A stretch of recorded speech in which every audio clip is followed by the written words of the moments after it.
Hello, hello, beautiful people of the internet. Hello, the Chaucer. The Chaucer.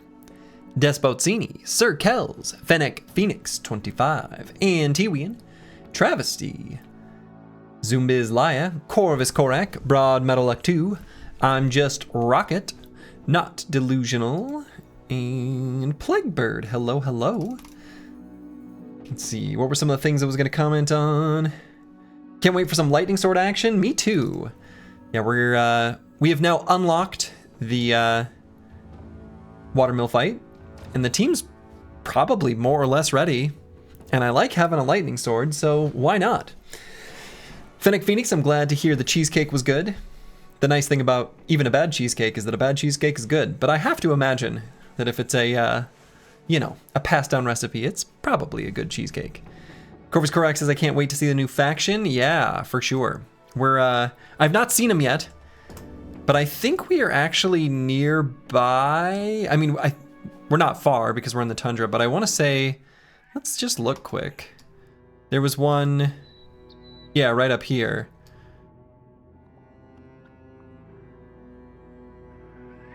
The Moss-Touched Cairn. I don't know, maybe we check it out. Dear Slurgy, your honey, I know, curse word, I got you.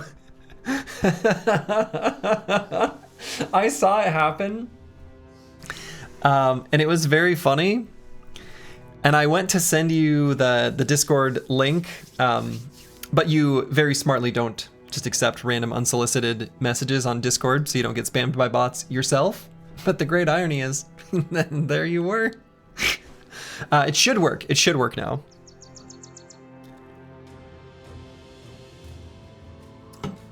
Do you need to have slain the Kraken for the watermill fight? Not in this this mod.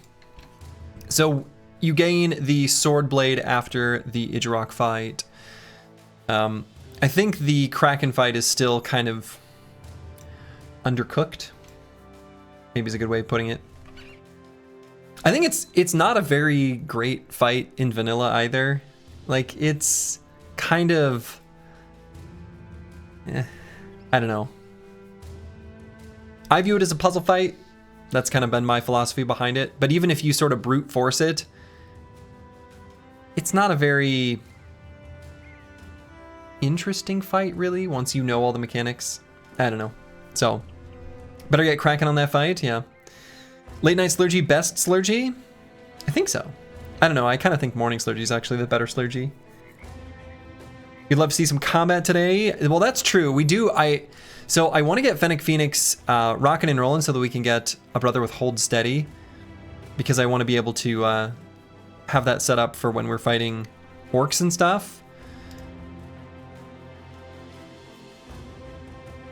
Probably what I should do, now that we've got a lot of brothers that have reached their potential, and caffeine is right on the edge, is I should just sub in Fennec Phoenix to level up in fights where it's safe.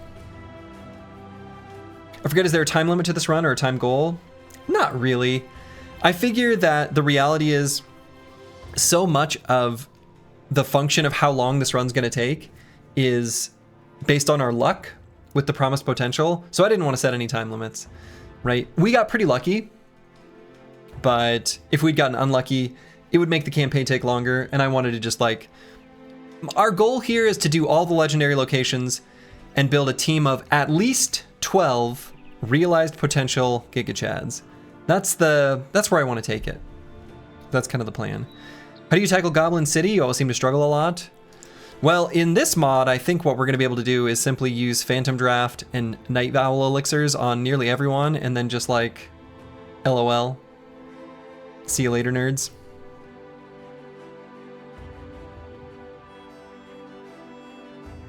Don't force him to talk about Kraken. His well-known Slurgy is afraid of that fight, so we just go along with his explanation on it. I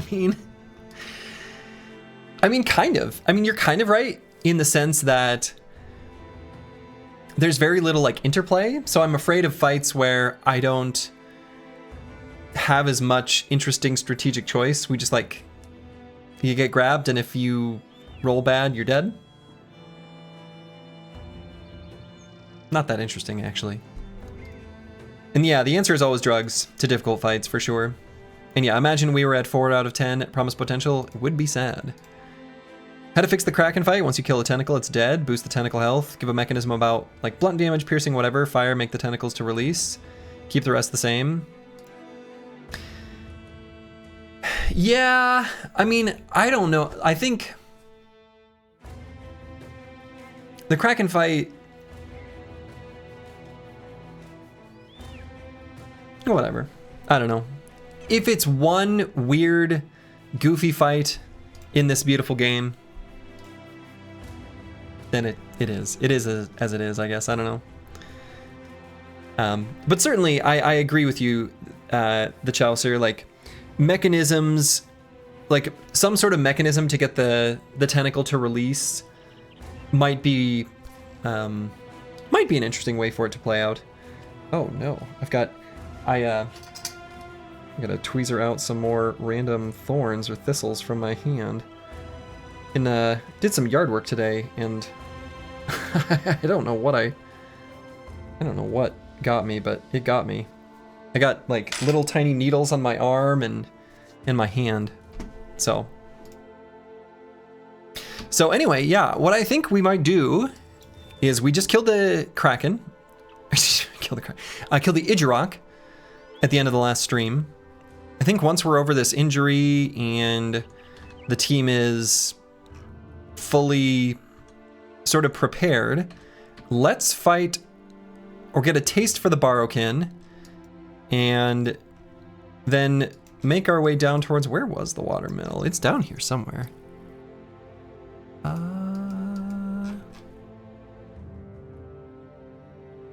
thought it was in this area of the map.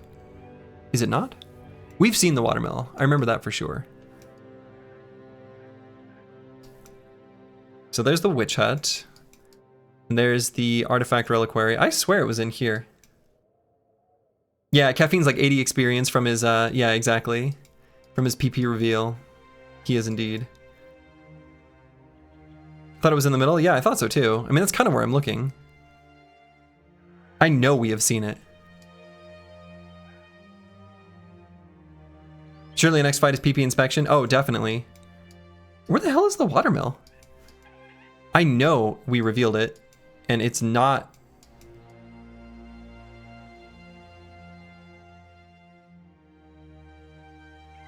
Right? Am I going crazy? I say I know we revealed it, and now I'm not so sure? Oh, what? Clouds. Clouds!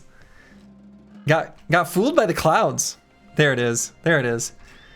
This little patch of clouds was over top. That's annoying. Like the worst meteorologist ever. Okay, so let's mow the lawn a little bit on our way up towards the Barokin, because I do want to heal up a little bit and make sure we're fully fixed up and ready to fight them, and we can get Caffeine to level up too. We need to get him a fencing sword. Yeah, so let's beat up on some orcs. We hate clouds on this stream? Well, exactly. They make my interdimensional portal not as bright. Ruins of Orcbane Keep. Maybe we just go there. Nah, we'll chase the hunters first. I don't know, maybe they're kind of annoying to chase in the mountains and kind of annoying to fight in the mountains. This seems like an alright fight to start with. Is Caffeine going to use an Estoc or a fencing sword? I think he's going to use the fencing sword. He has the one-handed, like, swift strikes perk group, so I feel like that just makes the most sense. And I really like the one-handing fencing sword, making action point costs reduced by 1. It's pretty sweet. Anyone want the horned helmet? Yeah, I mean, I like the thread on it. It's less efficient. I think I'm going to go without. I think I'd rather have the extra defenses and reduced weight of the full helms, considering how many brothers we have as like Forge Flexi to kind of keep that armor penetration, damage from attacks lower. Certainly it's a little bit tempting, but I think I'm going to go without using the horn helmet and just use the full helms.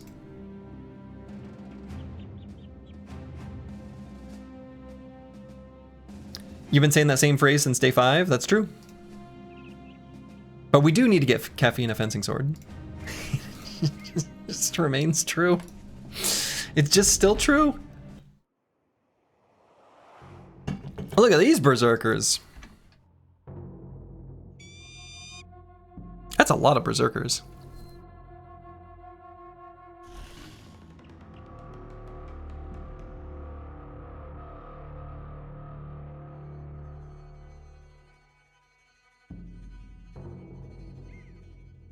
Is this team not that good against berserkers? I think that's kind of true.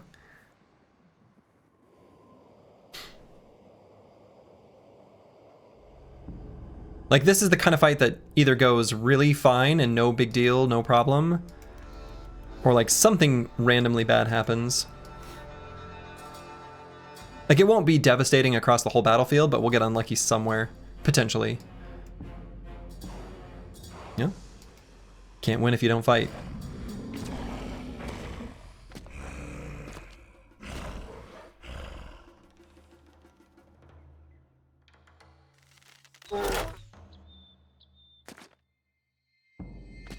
Let me solo them?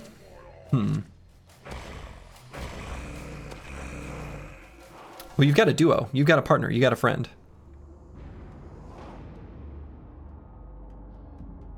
And they do have Vigorous Assault, so they can still attack after moving 2 hexes, so.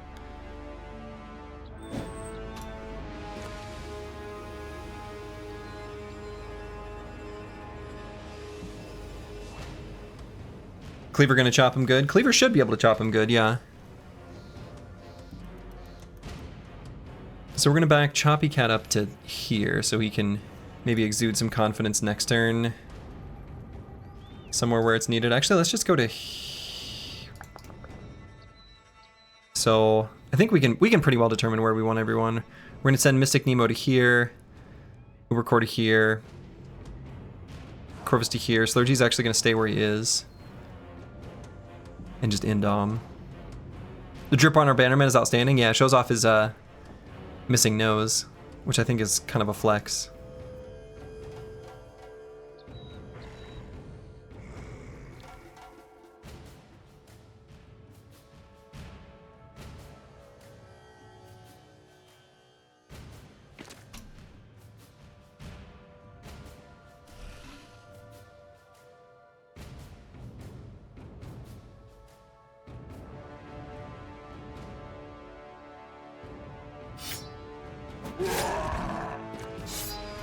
Arrow to the knee.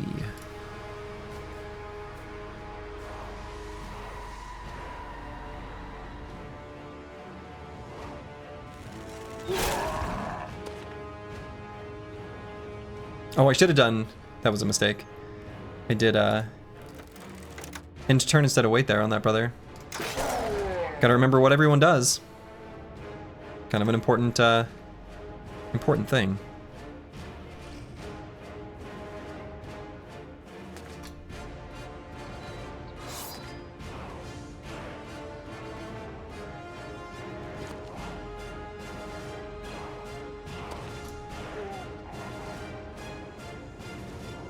And so they're just gonna Indom either here or here.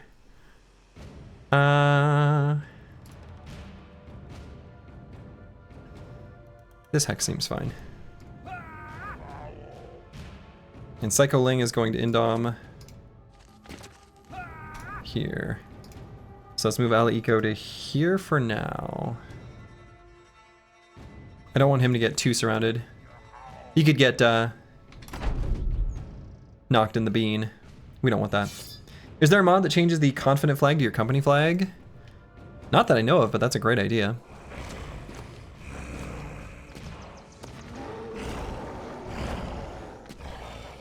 Certainly sounds like a cool idea. I like it. Alright, so let's go ahead and have some fun.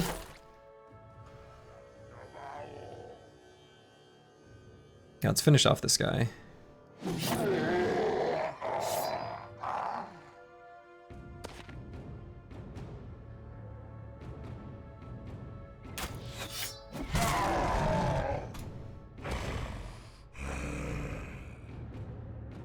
So we could send Choppy Cat to here to Indom, or even here to Indom. Actually, he can go here and probably then do nothing if we don't want to.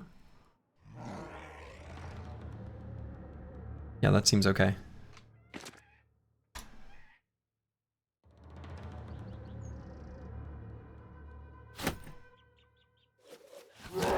See if we can slow that guy down.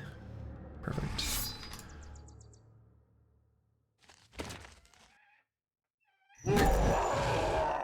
Oh, Brewski missed one. You hate to see it.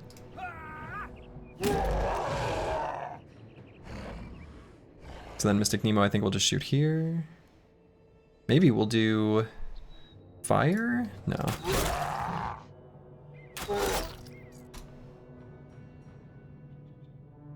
So then Ala Eco could go here and then attack and then riposte. I kind of want to keep him a little bit away from... Like, I don't want the orcs to surround him. Like, I kind of want them to... We've got an exposed hex here that they're really drawn to because we got two, like, gunner boys here. And so I think I like that. Though I suppose Travesty is a little bit vulnerable to a Berserk Chain, so I guess he's gonna be okay. So let's go here.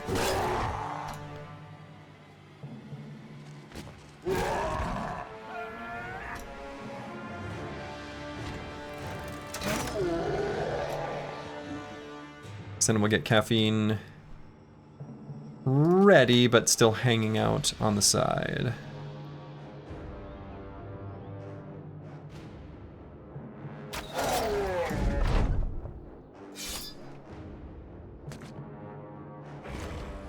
Okay.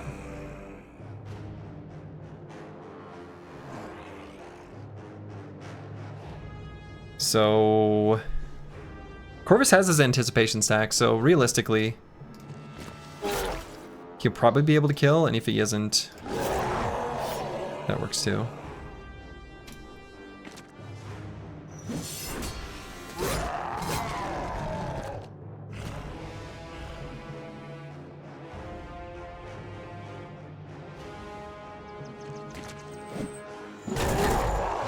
Okay, that's the one we gotta kill right there.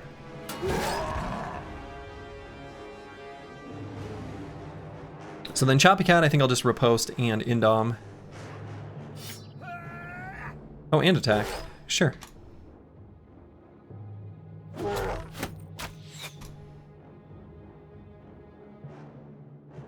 So we could send Slurgy to here, and then Indom, lock these two Berserkers down. That seems alright. It might even get this guy to move up there. Falsely recognizing that as like a weaker brother. Seems good to me. That's the benefit to this kind of build with low armor. Enemies don't take like nimble and things like that into account when they're figuring out how much damage they can do and stuff like that. RIP shield. Yeah, we might lose the shield.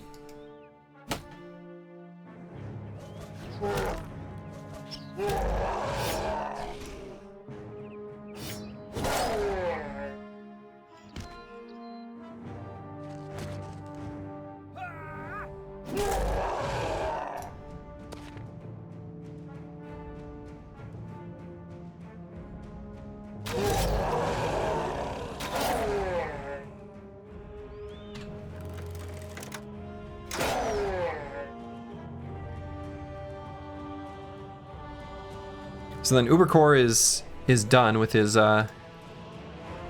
spear walling, so let's just go here, I guess. He's got his anticipation, so we can take an attack, no problem.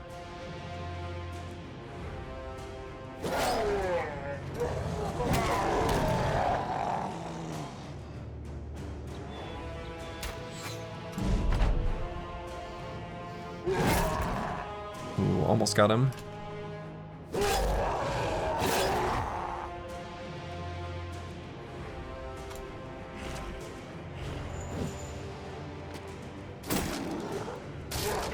RIP shield indeed.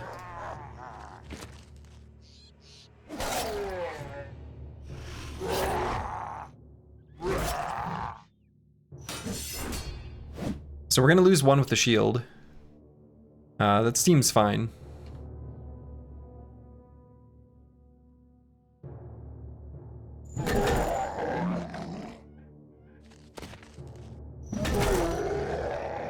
Actually, I could have done that the other way around. Oh well.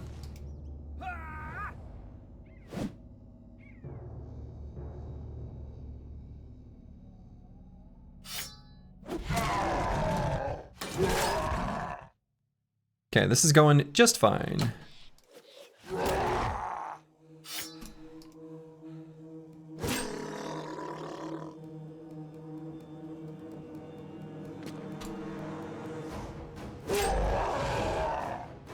Ooh, I kind of want to just finish him. Let's just do that.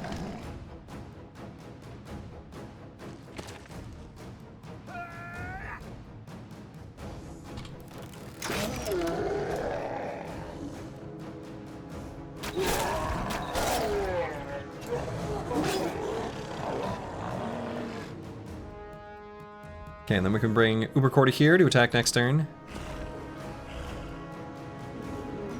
Oh, Mystic Nemo doesn't have enough fatigue to attack again. And I think we attack from a distance. I don't know, I guess we could take a step up with Ubercore if we wanted. Again, he's got both anticipation stacks, so it's kind of whatever.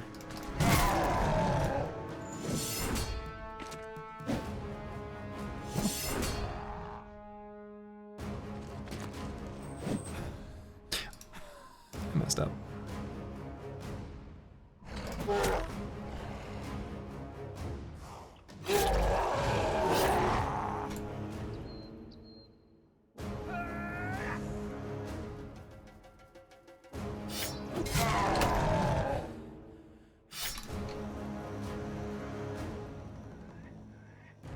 And I think we'll be fast enough to kill this one.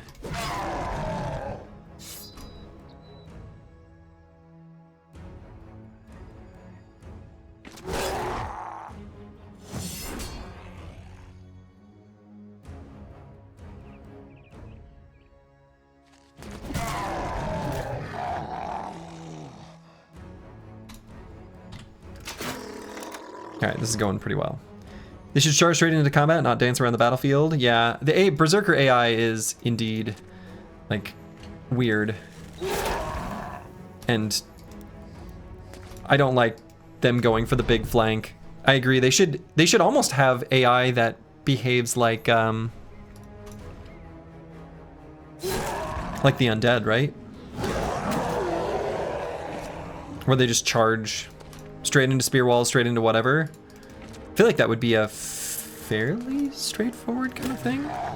Okay, so Caffeine definitely hit level 11. And so, you know what that means. Let's set up a prediction. Did Caffeine realize his potential? Yes or no? You can spot a smile under that helmet. Me too. It looks smile-shaped. People are believing in yes. 10-4, but I got a good feeling. Caffeine has been the almost like the company mascot. He feels like he should make it. You don't feel so good? Yeah, we'll see. You want to say yes, but your mind tells you no? My mind says it's about a 50-50. That's just a guess, though. Actually, no. My mind says it's 100%. We just don't know the result yet. All the ones on his melee attack rolls, there's no way. I mean, that's true. Too bad you cannot wage points. It's an easy no. I mean, it's an easy maybe. We have 69%. Oh, 76. 76% for no. Let's see. Oh, okay. Let's back the boat up. What the? Okay. I wasn't ready for that. Holy shit.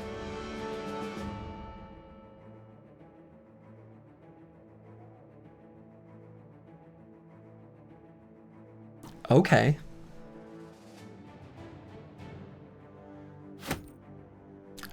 All right. And the answer is No.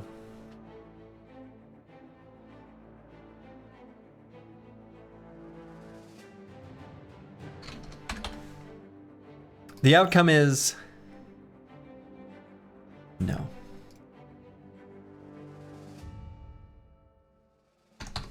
From 4 to 5. And we add him to the list.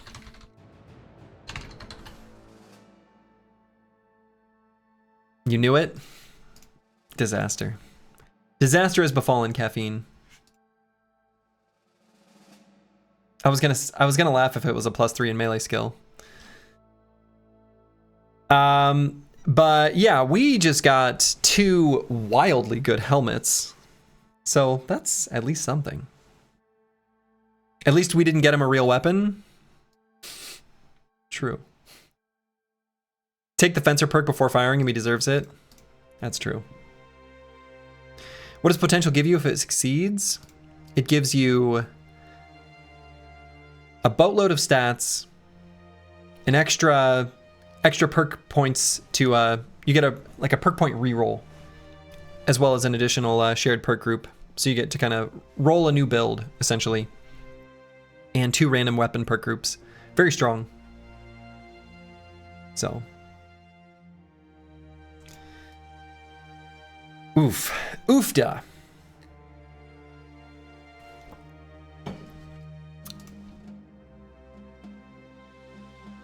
Now, I don't want to let him go until we've got like 1 more level 1 brother. Or possibly we take him into the fight against the Barrowkin, because I do want to see them.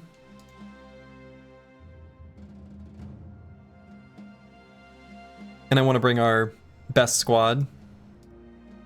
Can you get the Lindworm helmet? Probably. Actually, not the Lindworm helmet, but the other one. Certainly. The Lindworm helmet's going to go on to one of the Forged brothers. Will you fire him or charge him at the enemy naked? No, we're not going to charge him at the enemy naked. We want to let him go with compensation. And the reason is that in Hardened, that distributes half of that experience that they've accumulated onto the rest of the squad. Which is why I also want to see if we can hire like 1 or 2 more level 1 brothers. What was the % chance of that camp being too famed? Did anyone catch it? I did not. The chance for 1 famed was like 30-something%, if I recall correctly. So the chance for 2 famed is probably pretty low. Probably like 5-ish. Anyway, yeah, these are like my favorite of all the helms in Hardened. Are this type of Nordic helmet or whatever this is called. These are like crazy good on your sort of flexi forged brothers. Crazy good, crazy good. So I think the brother that it makes the most sense on is actually probably Corvus. Yeah, that's sweet. And Brewski, maybe we pass over the half-closed Saleh. And then the Dragon's Dome is either going to go to Psycho Ling or to Ali Eco. One of these brothers who have Forged only. But yeah, I'm curious. Travis, let me know what percentage it was. It's pretty low. Damn it, I think I did hover over it. 0.78 to 3%? Oh man, okay. I mean, that's pretty damn good. But what did we lose along the way?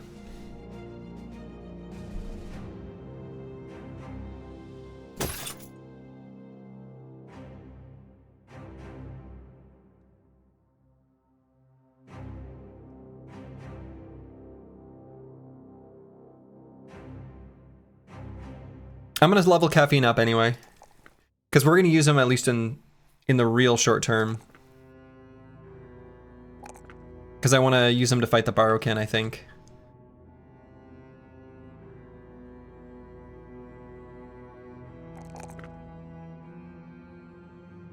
Is it possible to grow a beard? Yeah, you just don't shave.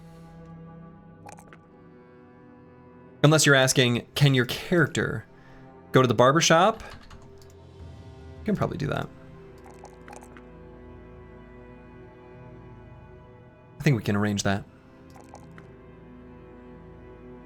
I wonder if I want just a little more fatigue on this brother. In your squad? Yeah, I mean, we can go to the barbershop if you'd like. Happy to be amenable to that. Or for me to grow a beard. I don't even remember. Oh yeah, I see what you're saying.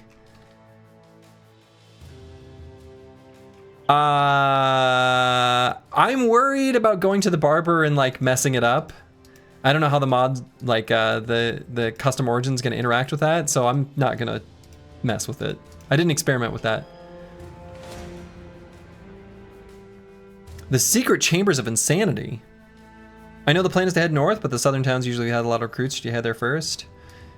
Yeah, I wanna check out this camp. Unless they spawn patrols, I mean that would be the ideal. So we're gonna go to that camp, head down to the watermill. Actually, does Assisted, when are they gonna become non-hostile? It should be soon, probably. No.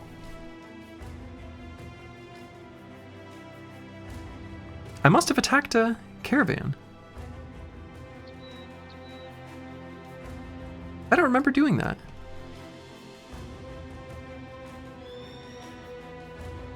I passed by them not that long ago, and they were at like 17. Yeah, they were at 17.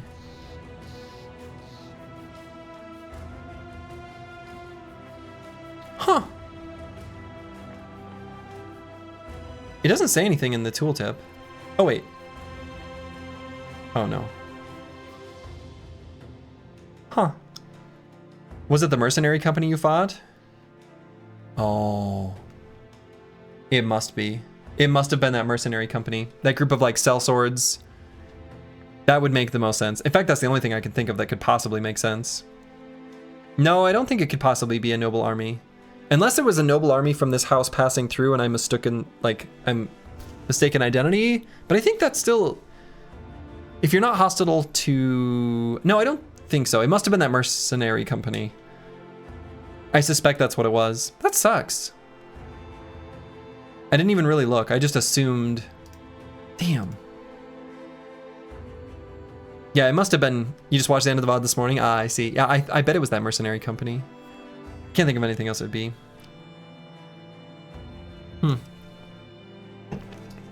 Anyway, how do we feel about the secret chambers of insanity? They actually don't seem that bad. It seems like it could be a fun fight. The orc warriors don't get a push ability. So it might actually be kind of doable. Looks like kind of a fun fight. I think we can even bring Scottaboosh in there. He can just bong stuff. Give him a little more fatigue to work with. What's the worst that could happen? Yeah, exactly. Given your chances and the track record, that location should drop 3 named items. Doesn't look like it can. Borrowkin first should be advisable? Oh, I don't know. I feel like this is easier than the Borrowkin, right? Well, I don't know. I guess I have no idea, but this doesn't seem that bad, does it? It doesn't seem that bad. Let's see. Do I have a brother who cares about...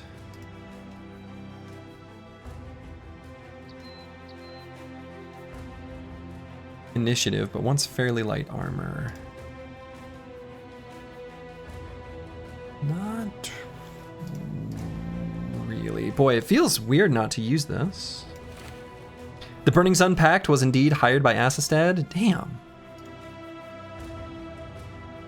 Well, thanks for checking.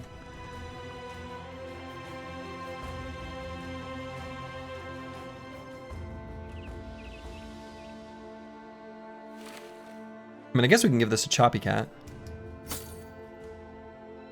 He's pretty slow. It's nice that he's a little bit faster.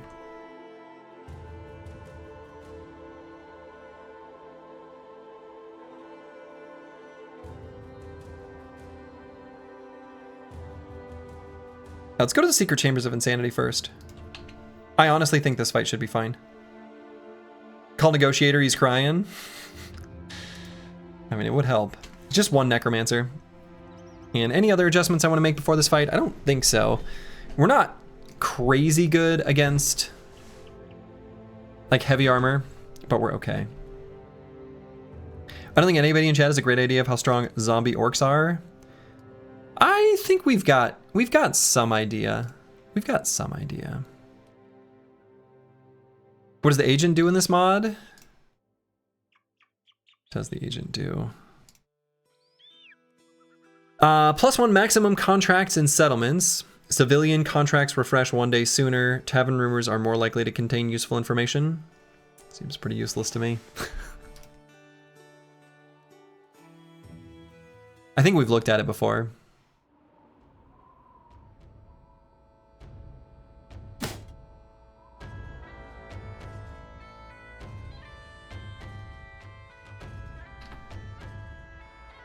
I wonder if the zombie orcs, I wonder if the Zorks have wear them down. I don't remember.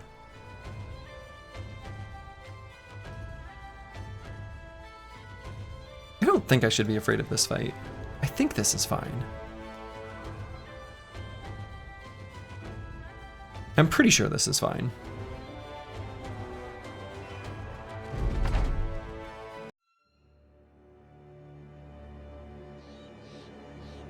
Oh, they do have wear them down. Okay. Actually, I was gonna look at that. I was curious. Worn down, non-attack skills cost 50% more fatigue. Okay. And I wonder if, so let's take a look at Kaka! Our Necromancer here. So our boy with all the range is over here.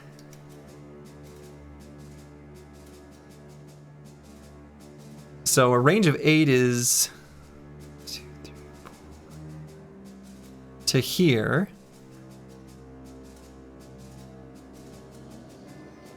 So if we create a situation where Mystic Nemo can go to here, he can always do at least the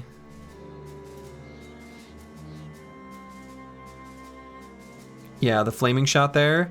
So let's send Ubercore to here, and we're gonna plug Slurgy into this hole, and we'll get Corvus here.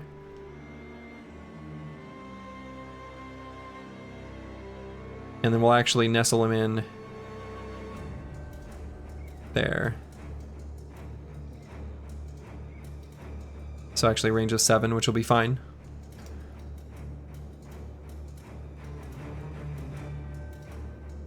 Do I feel like that's how I want to do this?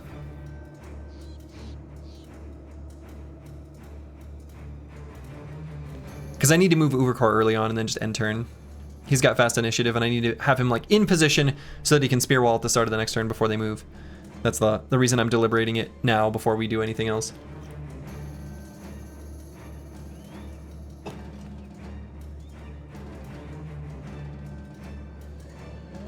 And yeah, if we want to be sure that we block it off, I think we do want to stub or plug up the hole with Slurgy. So then maybe I do just want to spear wall here, sort of protect this full flank. And we'll have Slurgy and Corvus here and here. And then we'll put Brewski and Psycholing here and here. I think that's where I want it. Possessed Zork Zerker seems scary. Uh-huh. I agree with that.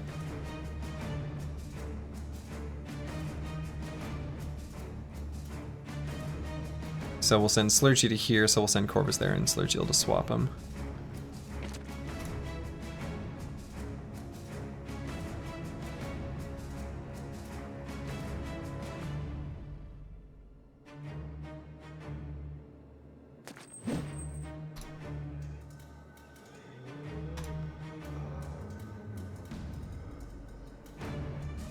There are no zombie chosen camps. Not that I'm aware of.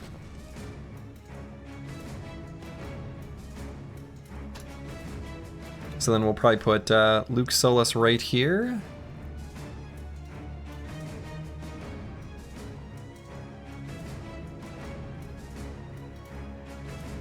And we'll bring Sick Nemo to here. Actually, we could do...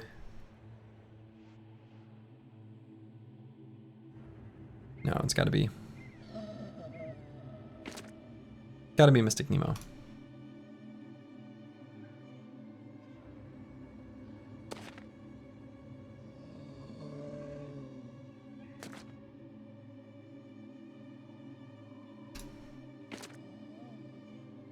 So 2 pushes of random twigs can stop a steel-plated bulldozer of a 500-kilogram orc.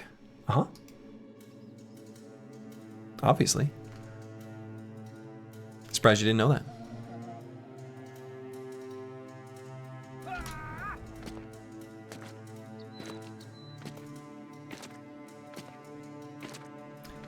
But yeah, Cardiac Kid, this is from the mod Hardened. So yeah, not a normal thing. At least not in vanilla.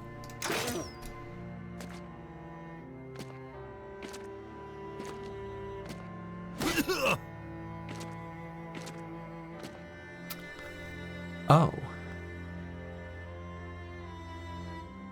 That's actually a big problem. We're going to focus all damage on this Orc Warrior here as much as we can, which is actually not that much. We are going to collapse on the top because we're going to be unable to spear wall and keep them away for very long with wear them down getting hit by this warrior, Orc Warrior. That sucks.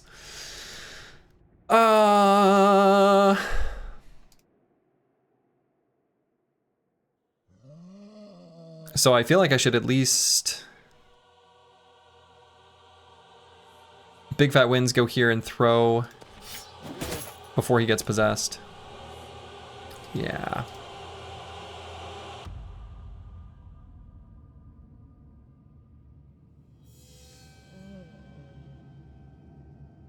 Oh, and we need to...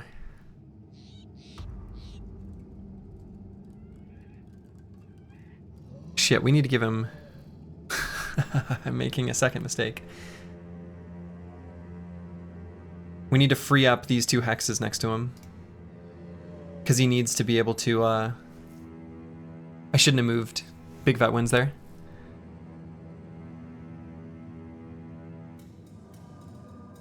Oh boy.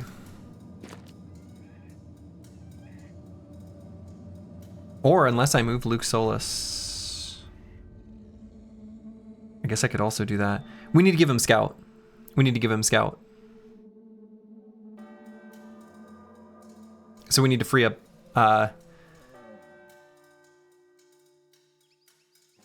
so there's only 3 hexes of bros next to him.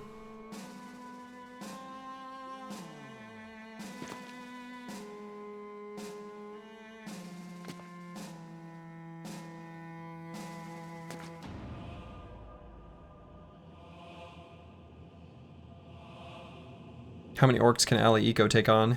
I think the answer is actually surprisingly many. I wonder if I needed to give this guy a backup sword.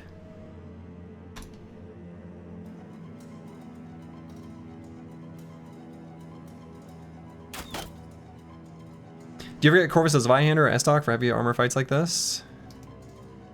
I mean, I don't think the Estoc would be good. Zweihander, maybe. So I suppose I should move in Corvus, but just attack this young. Unfortunately.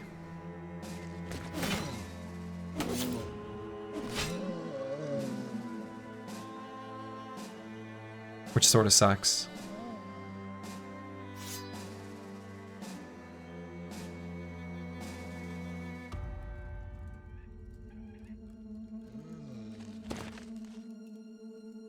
I could try to injure him. I don't think I'll be able to, though. I could do Shield Other. Actually, probably should. Let's just do Cover Ally. That way to make sure he misses. Actually, I think that's a good idea. And then we need to free up this Hex so that Mystic Nemo can shoot the Necro.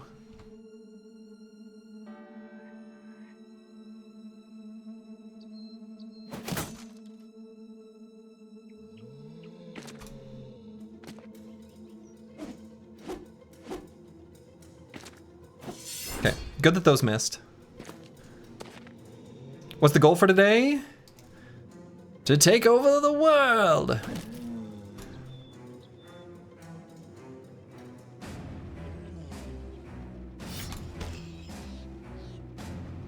No, we're gonna fight some Barrowkin, and then we're gonna go to the watermill.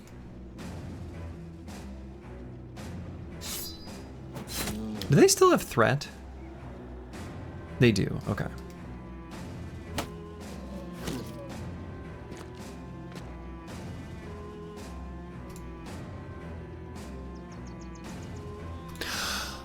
There's a bush in our way.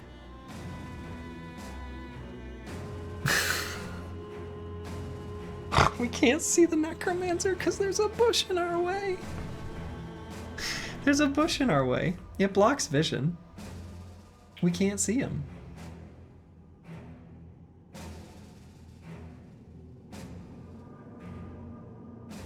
It's funny because someone commented on the bush at the start of the fight. Well.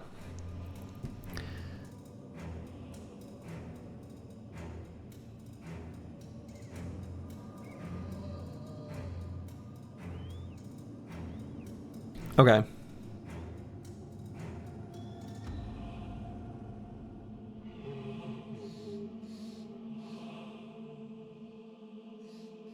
I feel like we have to be able to shoot that necro.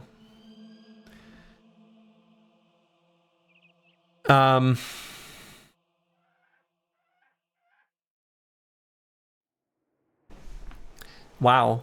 That sucks. So like I kind of want to get Mystic Nemo in a position like here. I mean, I can't obviously go there without passing through zone of control here, but moving behind Brewski, I mean, he's not in range anymore, right? This was exactly 8 hexes away. So what we could do is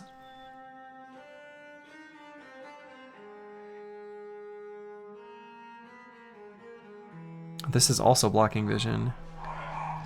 I think even if we go, I was gonna say if we can like get to here, but I suspect that might still block vision.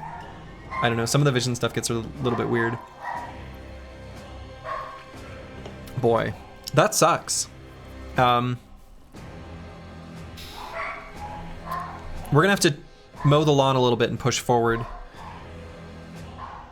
Even the dogs are scared. Yeah, the dogs are freaking out up there. They're on edge. I think you gotta get one south of Brewski for vision.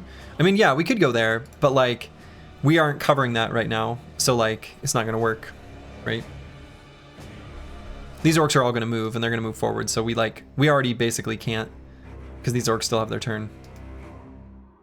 Wouldn't you already see him if he was at the spot? No, because our vision's blocked. We can't see him. That's why we can't shoot him. But yeah, we're not gonna be able to go there. It's gonna be too late. Like these orcs are gonna move forward and occupy these hexes. So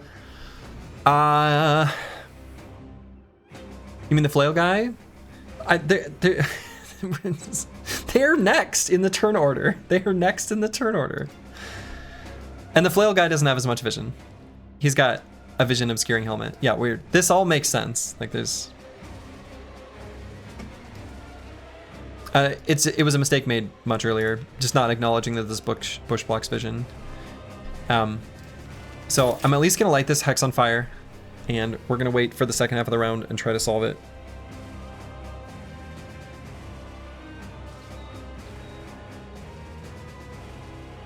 Which is not good.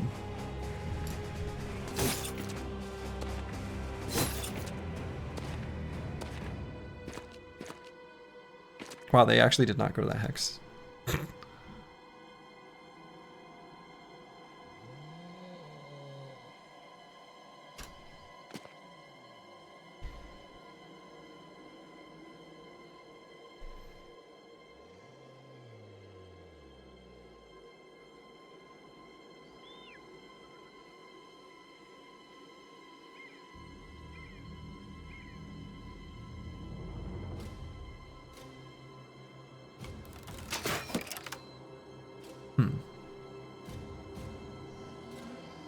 Gruzuk1337, hello, hello. Man, you came at a scary time? Yeah. It's alright, Brewski's got this. Brewski, we don't miss 95s right now.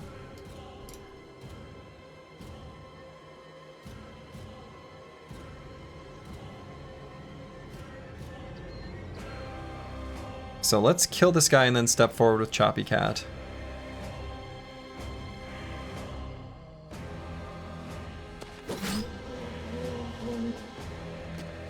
And we can Indom so that the enemy can't revive. Right, because we can't be moved. And we're gonna see if Mystic Nemo on this hex will be able to see him. I don't think he will, but I don't know exactly how the vision interacts there. And we kind of want to get Travesty. Well, we'll see. We'll see what happens. Brewski's allowed one state mandated 95% miss per battle. Okay. Well, if the state mandates it, then we'll allow it.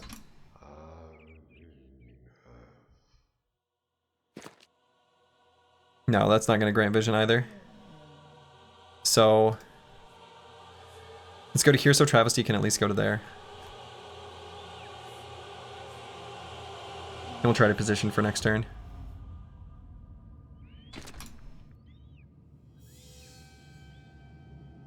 Actually, hold up.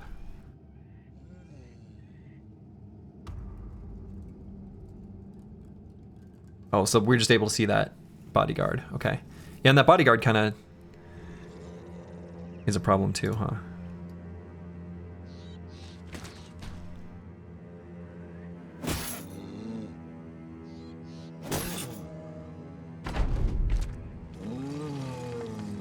Oh, I didn't Indom. I suppose that guy raising up is actually kind of totally fine. We're trying to snipe a Necro? Ideally.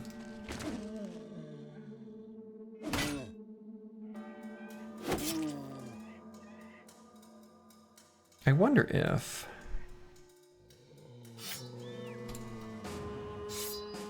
Yeah, then Ubercore is going to be stammed out. He's going to have to recover. Oofda. Oofda, oofda, oofda. Not the good. But Big Fat Wens can't be up there. I mean, it's going to have to be... There really isn't anyone that can occupy these... unless we sent Slurgy up there.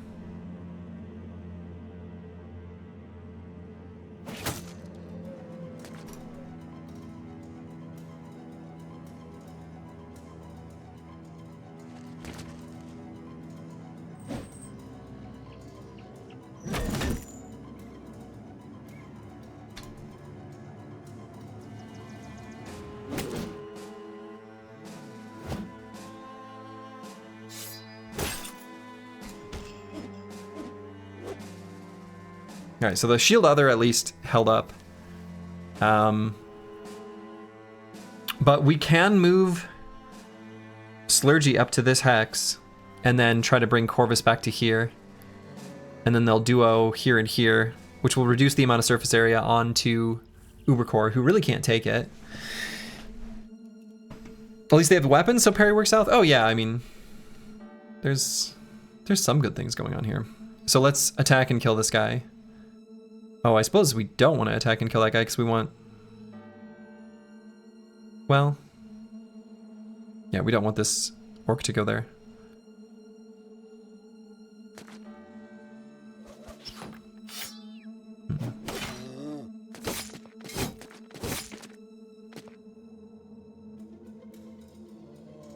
Alright, so Choppy Cat. Kill there. And we could go here and Indom. We could also go here so that when Slurgy goes here... No, because we're going to need Corvus to be able to go there. Actually, is that even going to be an option for him? I guess it probably won't.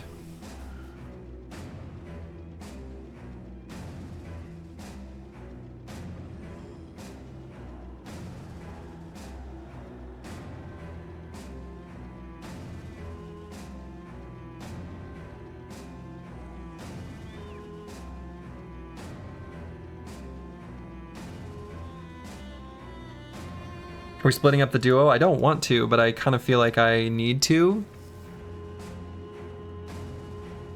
Like, I don't think there's a good option not to. So we split it up temporarily.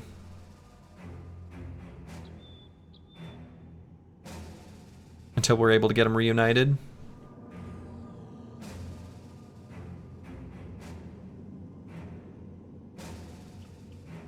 No, I don't think I can put Choppy Cat there. I think we just move him here and prevent the resurrection. It's been an honor. Nah, we're believers here.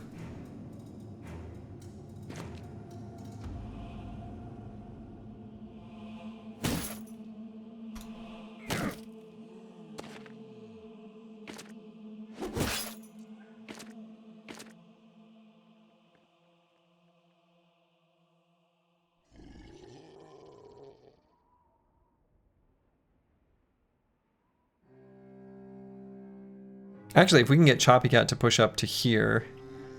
Oh man, this second bush. Send maybe backline dogs on the Necro. We could try that and see if they do the big flank. It's not a terrible idea. Dogs in this fight are actually like fine because it's not like we're worried about giving the enemy confident, right? They're without resolve, without feeling, without thought, they're monsters. Yeah, I think unleashing dogs is the play. At least as much as we can. The problem is they have so much running around that they have to do that I don't know if it'll end up working out. But regardless, this is still a good dog unleash because we have that line. Yeah, looks like it's going for the big flank. So maybe this will work out after all.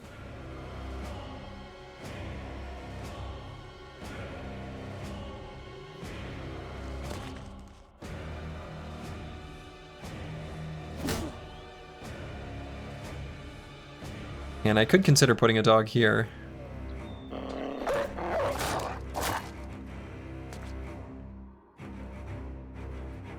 So if we go here, we give Corvus more AP to work with. And I guess Ubercore as well.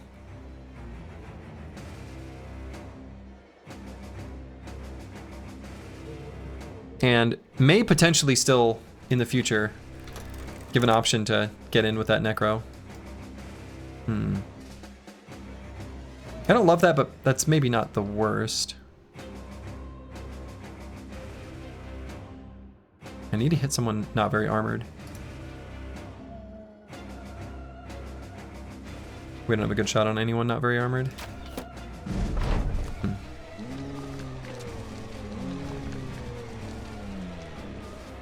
Regarding dogs, you're really looking forward to trying out the new fixed up version of accessory companion mods. Oh, I've never done anything with those mods. I guess I should still recover here with Ubercore so that we don't have worn down. No, that's not what we wanted the dog to do.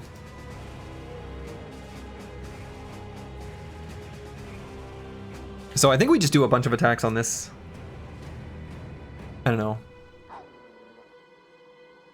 I mean, we have battle flow, so I guess we kind of want to regain our fatigue, huh?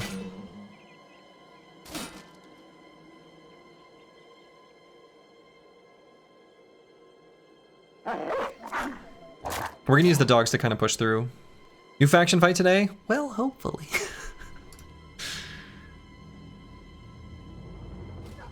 Let's wait for a minute there. And Brewski.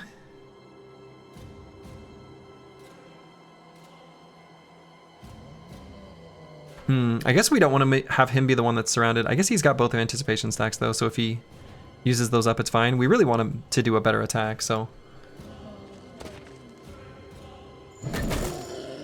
Yeah, that was good.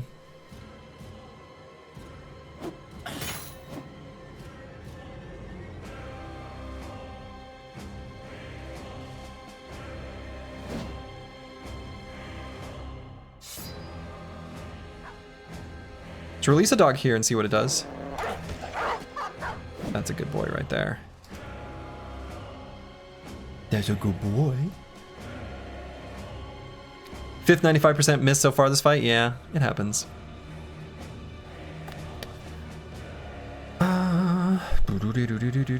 So this dog is gonna at least go in and engage the Necro to stop him from possessing. So that's good. It's kind of a short-term solution, but gonna make Mango jealous, all this good boy talk. Luckily he's upstairs, he can't hear me. And we're out of fatigue.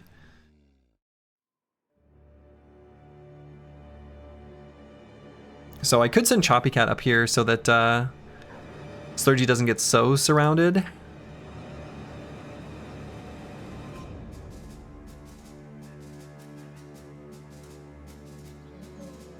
Because once Corvus and Ubercore finish off this orc, and I guess Corvus goes up there, but there's a risk of him getting pushed to here, which could be bad. I mean, Slurgy can get pretty surrounded and be okay. I think I've got to count on this defensive package that we've built up being able to withstand. I think we send Choppy Cat here to do damage.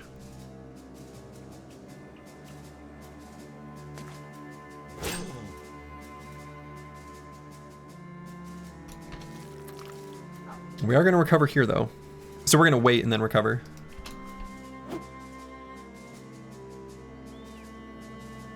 Merch Sludge has over like 9,000 HP.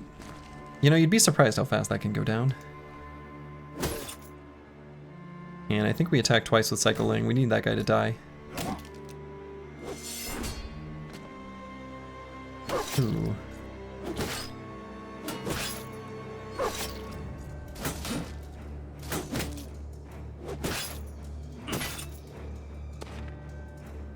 I really don't like the fact that Slurgy's gone down to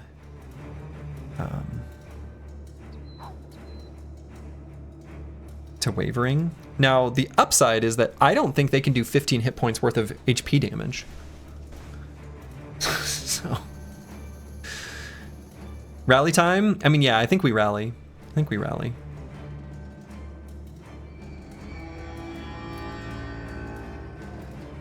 It's the thought that counts.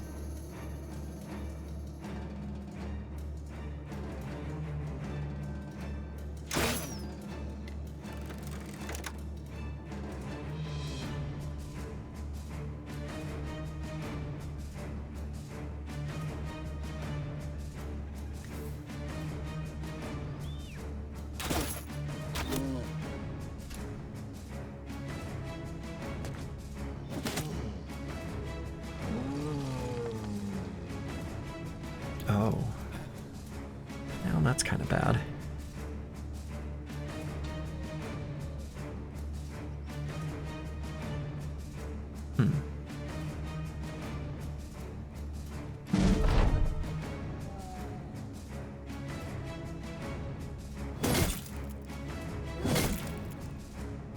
Do you know how they're different? I assume they have lower stats at least. Yeah. Like 7 AP. Still big chunky armors. So we can eliminate this threat. Oh, come on. And I'm worried about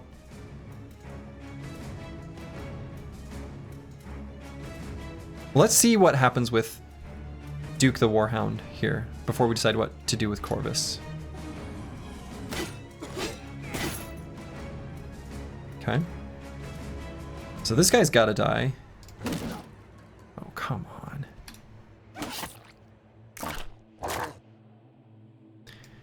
Word about him being pushed by the Resurrect? Yeah.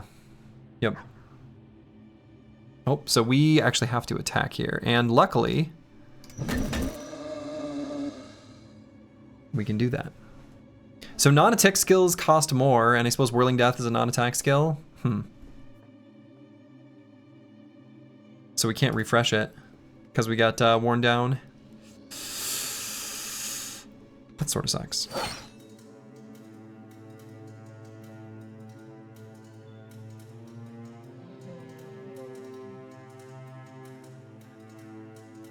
So Luke Solis is in a bad spot. I don't know.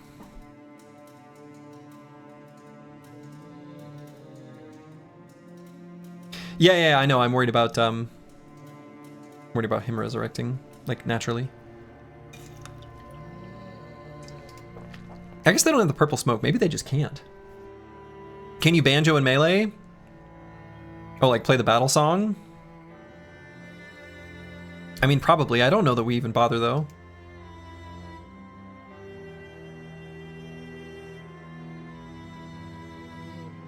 I think we just attack. Are they stunnable? They are not. They still have the orc effect. They can't be stunned. Or they can't be stunned. Yeah, battering ram. Okay, there it is. I say they have something that makes it so they can't be stunned. I think we just attack. Or just recover to get rid of worn down. That's probably actually the correct play. And we could have big fat wins. Pull out his big chonky mace, but I don't want this orc to engage him. I want this orc actually to go. Actually, he can't go there.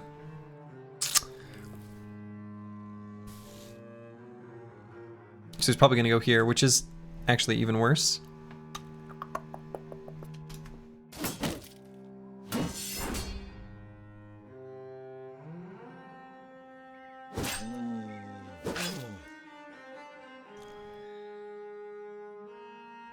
So close to dead.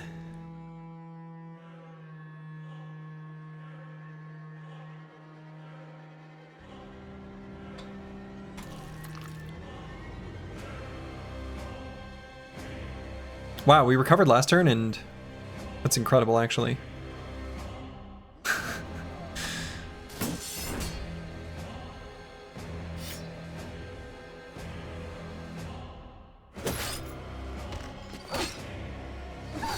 Alright, dog has lived in melee range of the Necro, though. So that's nice. Gotta wait, then recover. I did. That's what I'm saying. I waited and recovered, and still I'm worn down all the way by the end of the previous turn. So I did. That's what makes that kind of crazy.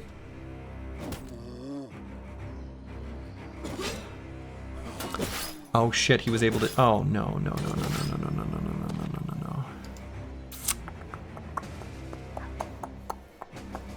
Slurdy's not going to be able to run out of that. Jesus Christ. So now we definitely put Corvus there and rotate?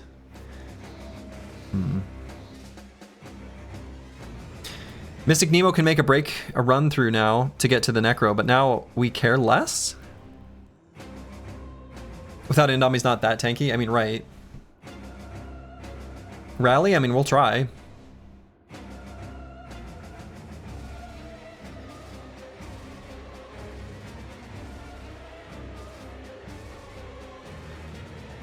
I think we light a Hex on fire. I think that's going to do the most damage. Or, honestly, we could pull out the sword and move to here. I bet that's the best move.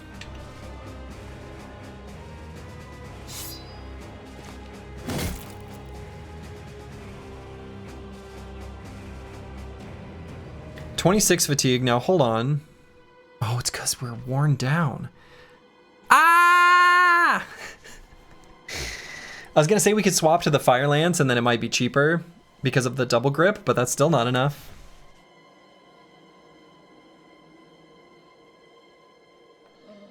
I mean, I guess we just recover.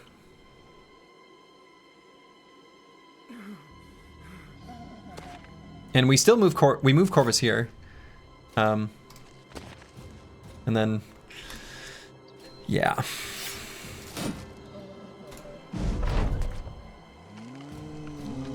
Oh, Slurgy was so worn down he couldn't even run. Oh,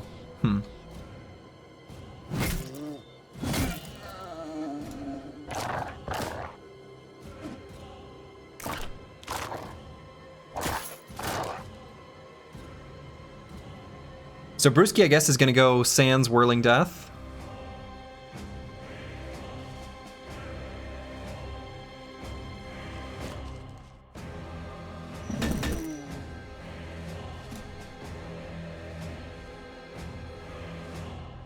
Wonder if I should have just, no, I suppose probably not. Because yeah, we need to. I mean, when we recover on, or when we rally with Travesty, it will probably be successful against Slurgy. And so when that happens, yeah, that dog should live. We need to go here and then move.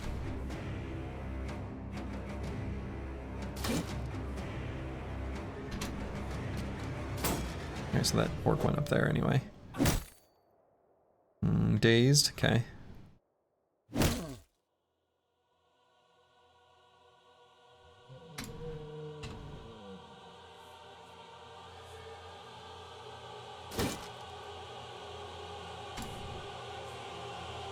I wonder if I need to run Choppy Cat over to the Necromancer because this dog isn't going to last much longer.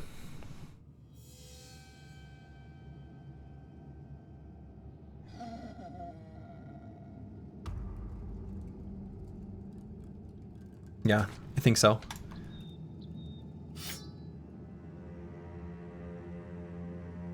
So we need to attack. I don't know, maybe I should just riposte an end turn. No, I don't think so. They attack with Worn Down. I think we dump all our fatigue because it's gonna go away anyway.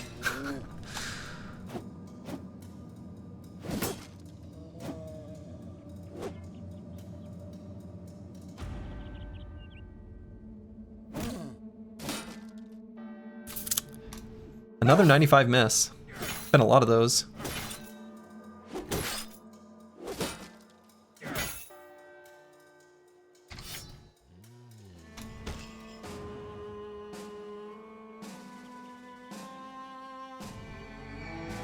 All right, the rally hit. Slurgy is still just gonna recover, but he needs to get to Corvus.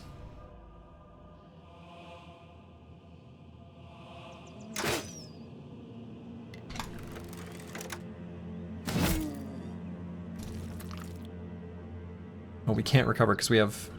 Okay, so let's get a kill. That's fine.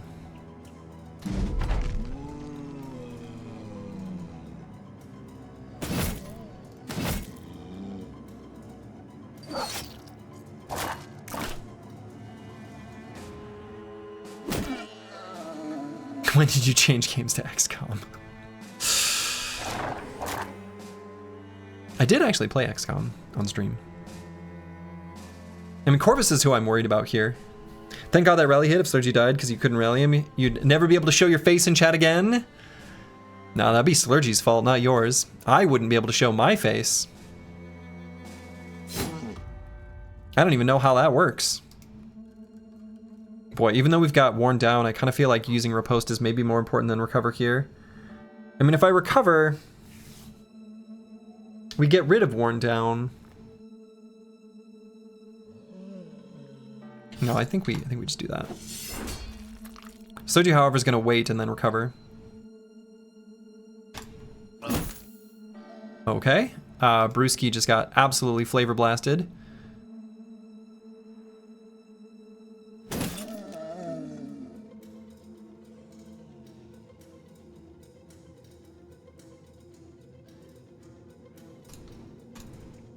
It's fine, we'll be able to swap him, so it's okay.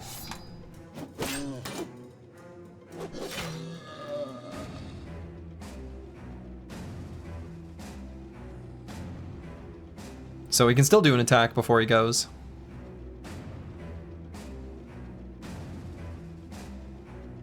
Every time you don't have Whirling Death, you get smashed. Yeah, I mean, Whirling Death is pretty important, but we just weren't able to refresh it because of the Worn Down, which sucks. Broken leg, but I'm fairly sure that we're still able to use Psycho Ling. I think we still have the swap there.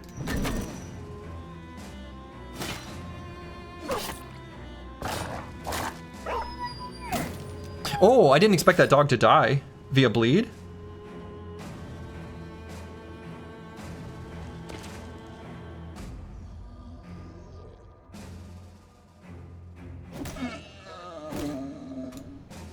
No.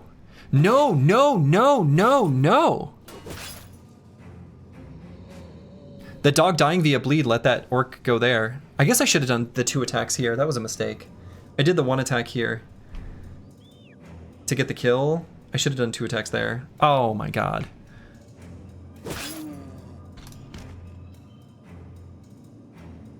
Alright, so let's give our bonus AP here. From Travesty.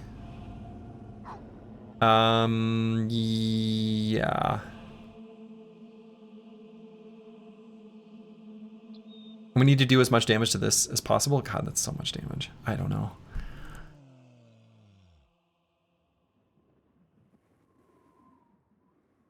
Oh, he's only gonna get one flail attack. It's the extra hammer attacks that are what we really get, because he's not gonna have enough fatigue. Yeah, it only gets one attack, so it can miss, right?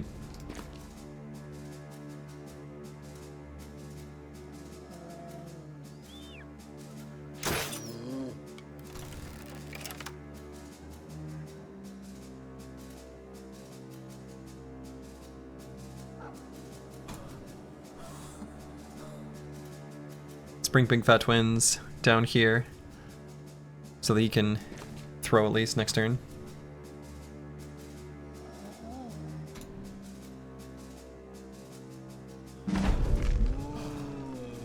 I'm less worried about the top part of the formation, as you can see. That's now looking better. So even though we have... Oh, whoa. Scottaboosh has Shockwave. So I guess if we get the kill here, we at least daze this guy. It makes it so the headshot is maybe less of a threat. Like maybe that doesn't kill anymore. Maybe it didn't before.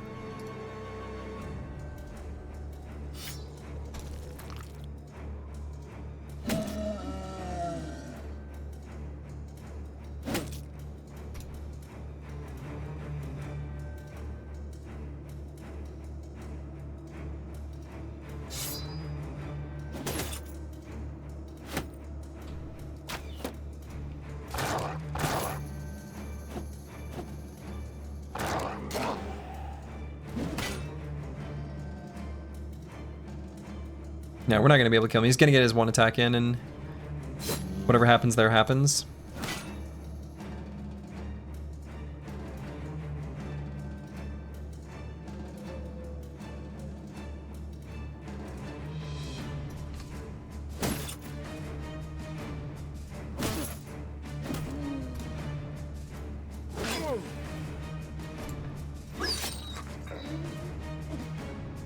He missed. Okay. We have enough time to do enough damage to kill him next turn.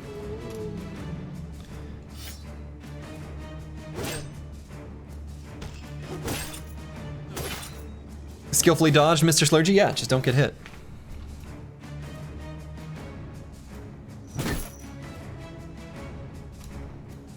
Not even close, BRB changing my pants, yeah.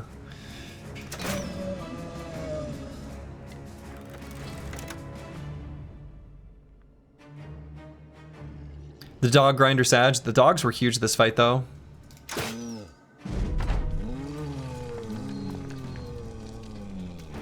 Yeah, so they raise even without purple smoke.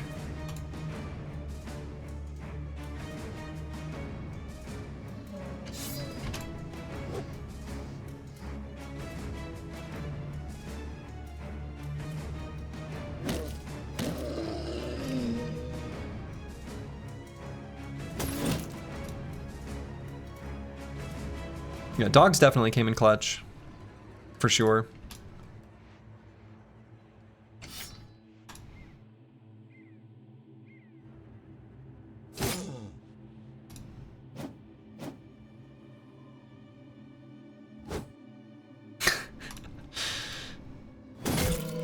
Choppy Cat keeps trying.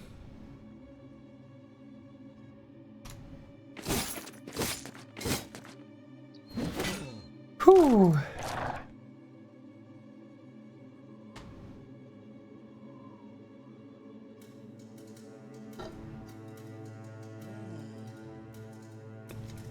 Oh, Disrespect and Rotate was for Psycho Ling to do it.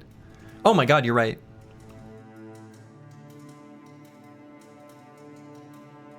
No, I didn't see that line. Holy shit. I was wondering what you guys were saying. Okay.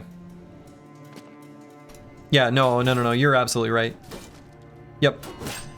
Yeah, that was totally safe and free. I just missed it. You're right.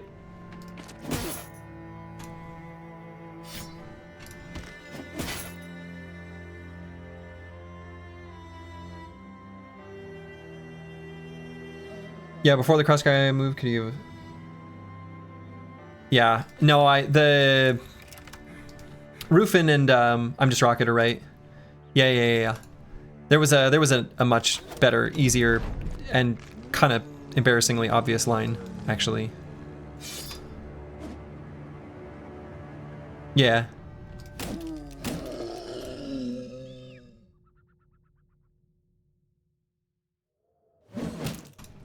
Good eye. I missed it, but you're right.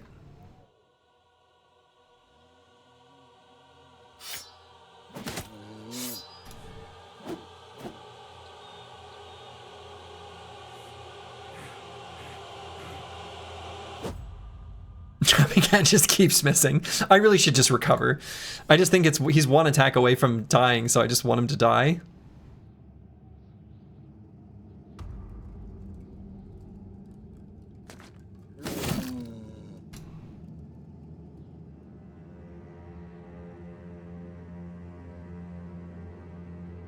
This game doesn't have shiny, I'll be disappointed. I mean, I feel like we already got our above quota shiny payout. So like, if Choppy Cat had a weapon with less hit chance, I swear the Neko would just walk away from zone of control. I don't know, I've never seen them do that. But the Orc Young doing a successful shield push, I've definitely seen that.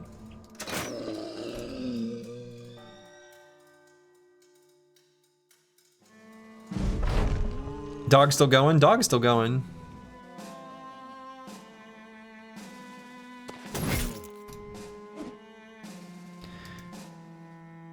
But this fight doesn't delay the Barokin fight? Oh, it does.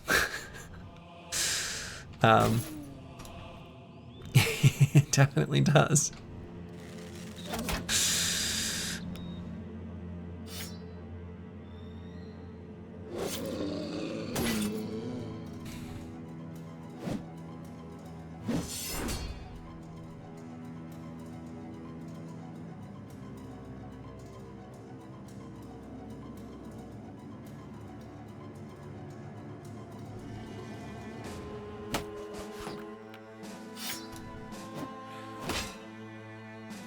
What's that weapon on the Orc Berserker? It's the Skull Crusher. It is a new flail. Or not flail. Mace variant for the Orc Berserker.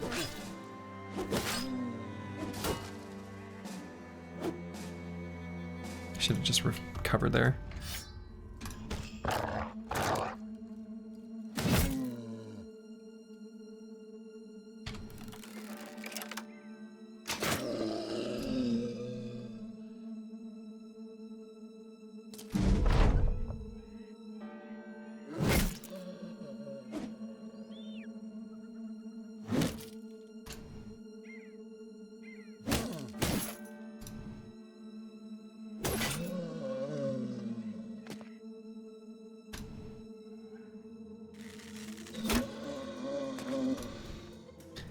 So many orcs have been left with like 1 HP this fight, yeah. And we missed a lot of 95s as well.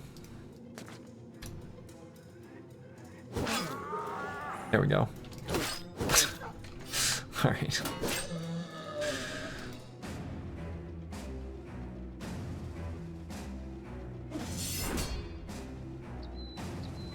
Well, that was a fun fight anyway. I made some big misplays.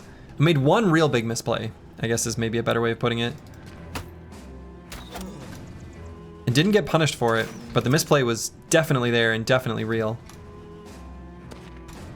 Bandage that doggy? I don't know if you can.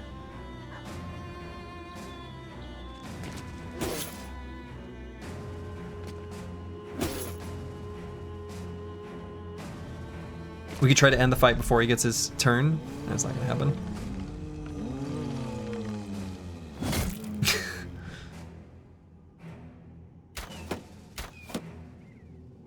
Ali Eco was the real MVP of this fight. Seriously, Ali Eco just like doing his thing down there. No big deal.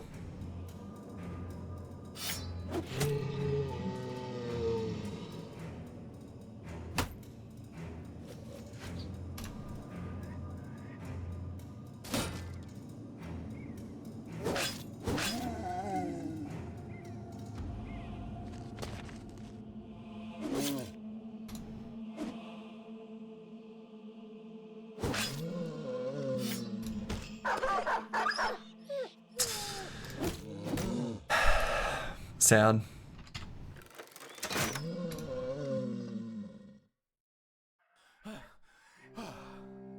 Drive that boy to McDonald's and get him a pup cup? Yeah. Deserves it. That's for sure. Doggo was the MVP. Doggo kind of was the MVP.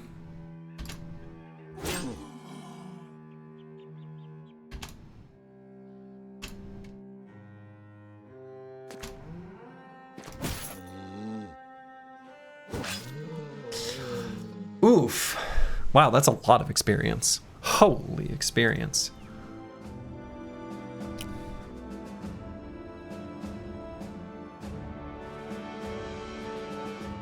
That wasn't expected. Wow.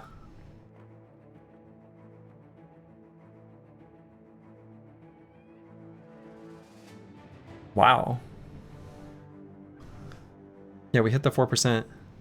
I hope that there's not, I hope Darkso didn't accidentally introduce a bug. There was a bug that I never experienced because it like, when it slotted in, I don't remember exactly why, but there was a bug where the noble locations would generate additional fames.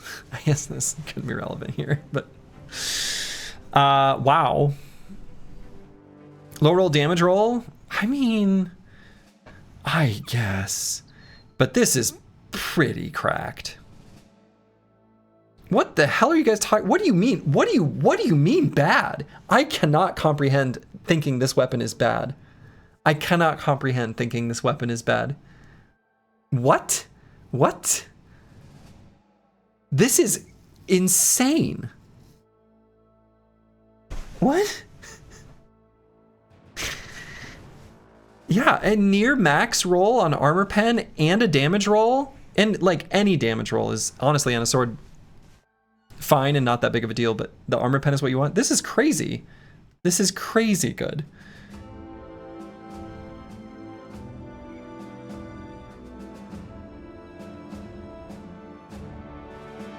And this is like a handy pocket weapon.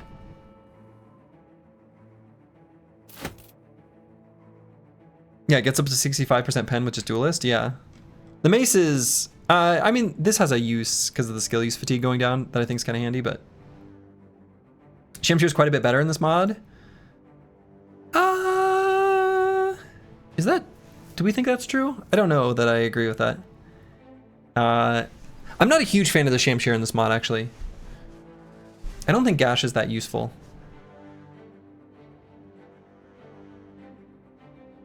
Combo the Swordmaster perks. Well, yeah, with a sword, okay.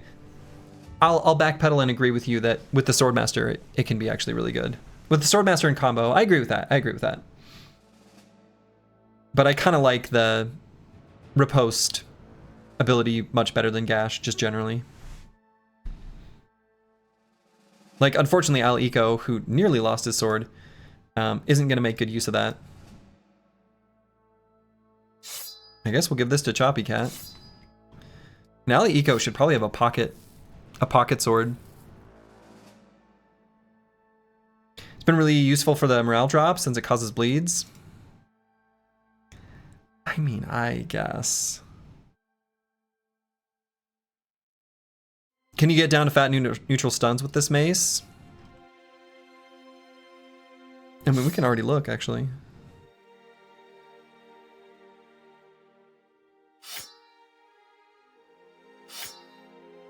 I don't think we'll be able to. Not without...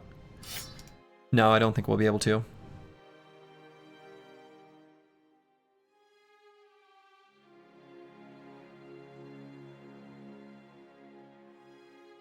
It's kind of a cute weapon, though.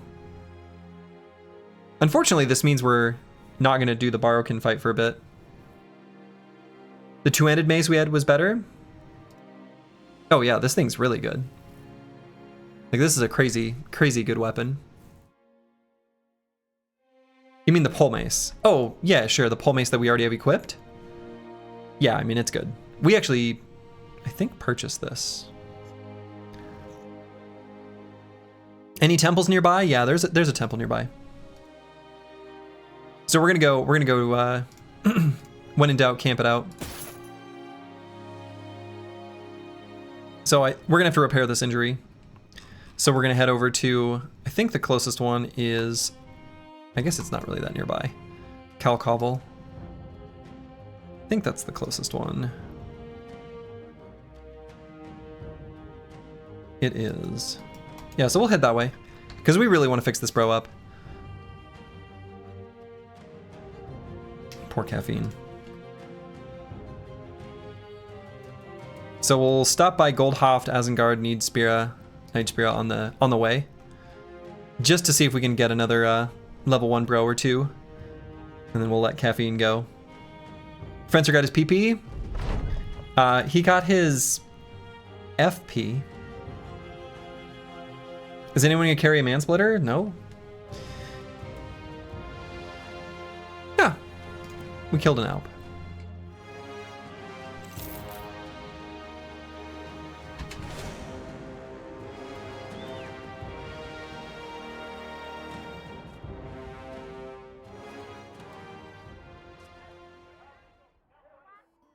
Is On Guard changed in Hardened compared to Reforged? Yes, it is. Yes, it is. That mechanic you're talking about is changed. Alright, let's get rid of this stinky, stinky strange meat.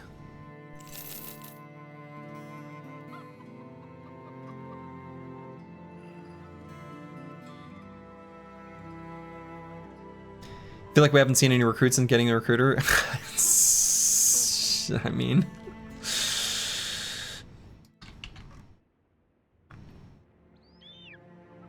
why did we get rid of the strange meat? Because it actually shows it in this game, but it's true in vanilla as well. It is undesirable food. It's the last thing that your brothers will eat. So if you have strange meat and other stuff, only the other stuff will get eaten and the strange meat will go bad. Strange meat can be an emergency food source, but generally speaking, since your bros don't eat it, if they have any other option, it's just simply gonna go bad. It's just gonna spoil, and then you lose it.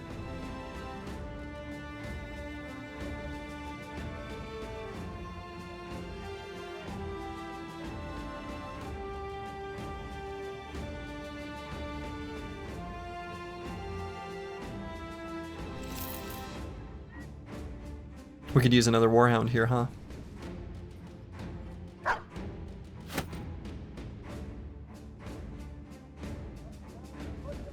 Would be funny if there was an event you could force feed them enough strange meat, they would eat it equally.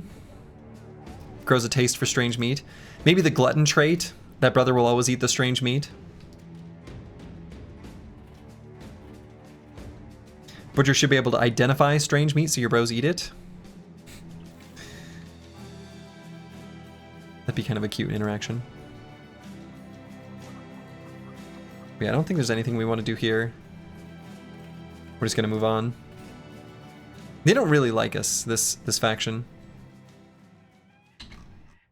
We're just gonna make our way towards that temple. We're not gonna attack the peasants. Don't worry, you're safe here. Just put hot sauce on it and it's fine.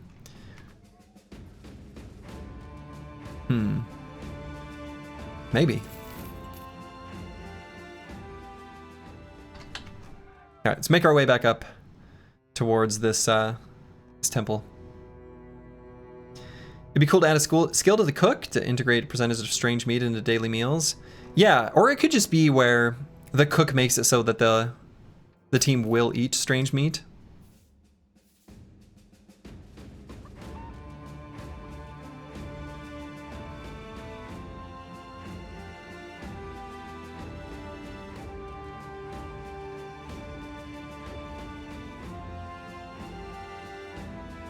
All right, so let's fix these injuries. And then we'll make our way towards the Barrowkin. You defeated Kraken already? No, I have not defeated the Kraken already. However, in Hardened, the sword blade is dropped from the Idjarok fight.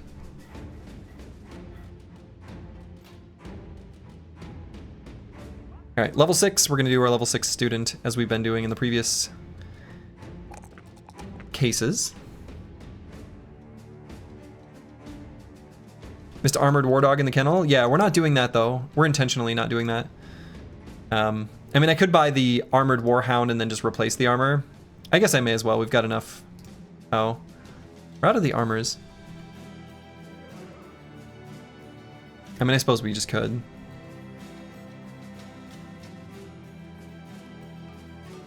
Yeah, I feel like the recruiter, realistically, I think we've just gotten unlucky. Right? If it makes additional men available, I think that it's probably like just generates a couple extra. And had you not had the recruiter, it would have been the same ones plus a couple extra. So I don't think it possibly makes things worse. I think we've just gotten unlucky since getting the recruiter. That we haven't seen as many bros. We have seen some, right? I don't think he raises the bar. I think he just increases the volume.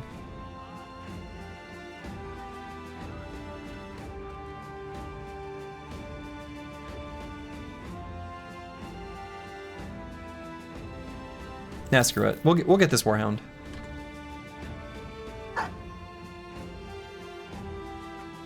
Saleh, is that worth anything for ranged units? It is. The problem is that this faction doesn't like us, so stuff's pretty expensive here.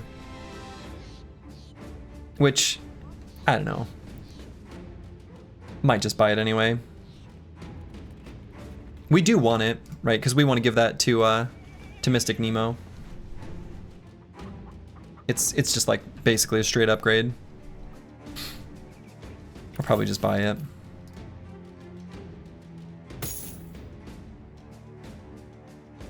It's not that big of a deal, but. And I'm also gonna sell some stuff. I'm gonna sell things that are like less than 100. Again, this isn't a great place for us to sell stuff. We are not liked up here.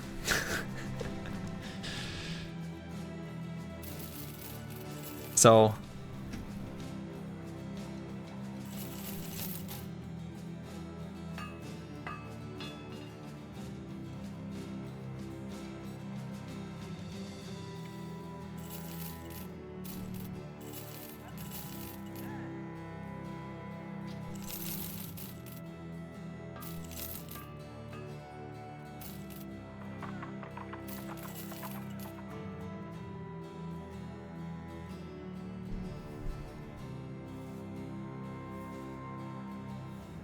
In before Kingsguard. I like the optimism. Could happen.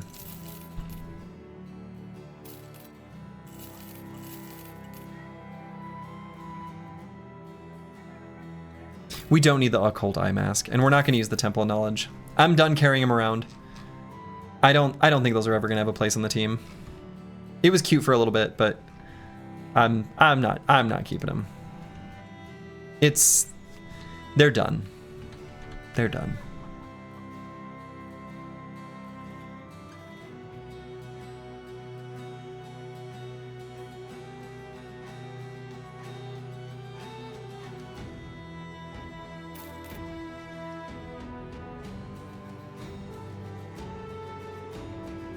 Where's our Idjarok armor? It's equipped. It's equipped.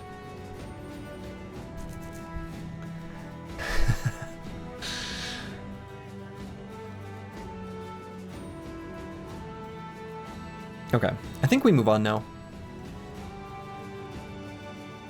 Ammo and stuff is really expensive, but it's all right. Are those birds useful? I mean, I don't know.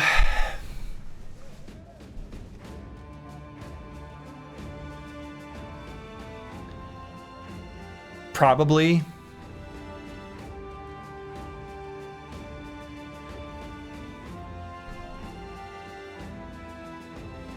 What's the biggest we can make our cart?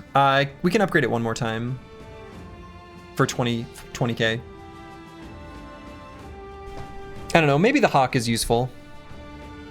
Harassed by hawk is like kind of cute, but I just feel like, I don't know, how much do I really care about this? So for the hawk, do you permanently have plus 15 initiative while it's equipped? You do until you take damage.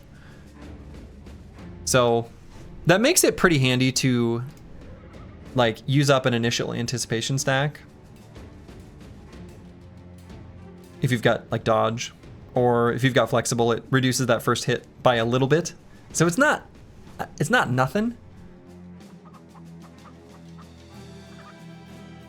Seems good for the ranged headshot builds with iron sights. Yes, definitely. It's huge for those, which we don't have that, but how long does the hawk debuff last? I'm guessing just one turn. Oh yeah, one turn.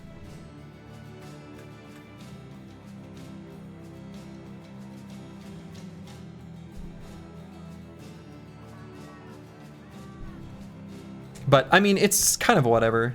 Like, I don't think this,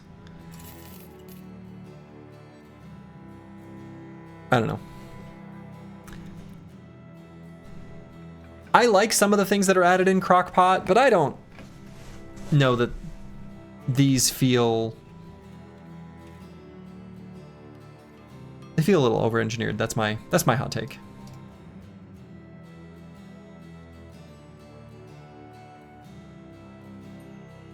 It's like a worse arrow to the knee, but it always hits.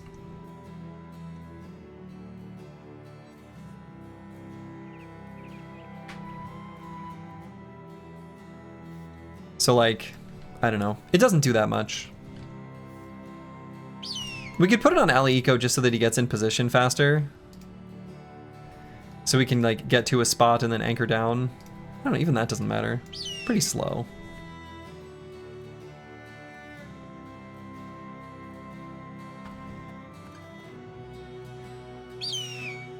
Just give it a choppy cat, I guess.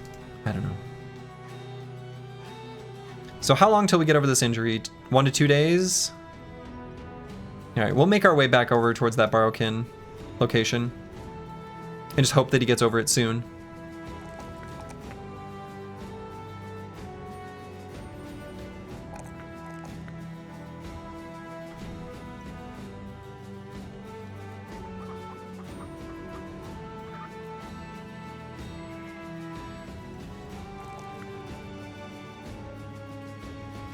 Oh yeah, Big Fat Twins is not level 11 yet.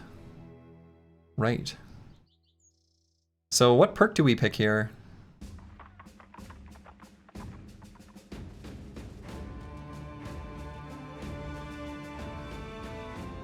I'd like something that gives fatigue savings, but we don't have that option.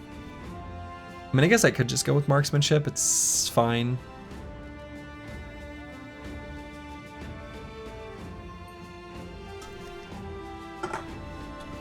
How long are you going to stream today? This PP run's amazing. Thank you. I'm glad you're enjoying. I'll probably stream for my standard stream duration is right around 6-ish hours, 5 to 6 hours. So I'll probably stream about that long today. Anticipation could be fine. It's like fine. Help him survive to 11. I mean, that's probably the main driver is just that specific clause. Help him survive till 11.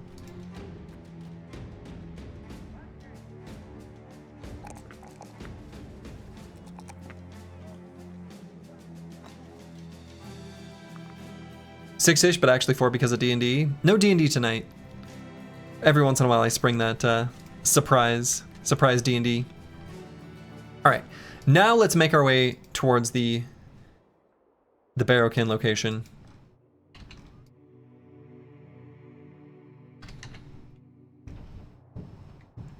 Some days it's sprung upon you. Oh God, yes. Yeah, the one last Thursday. I had forgotten about D&D.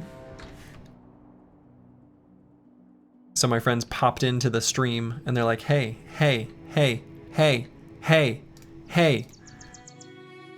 It's D&D time. Yeah, surprise to everyone, including Slurgy. Yeah, exactly.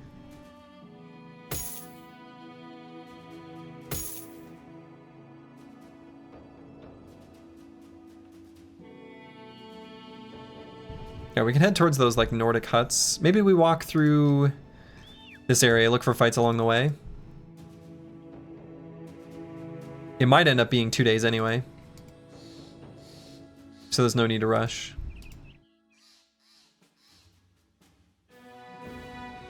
Tier 3 Borrowkin camps are brutal? Don't tell me anything, I don't know anything about them. Which I don't know what tier that camp is.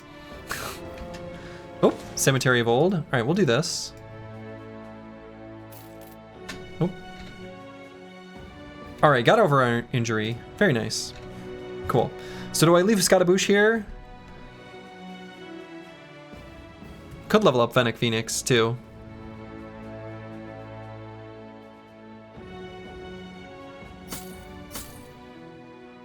We do want to get him rocking and rolling.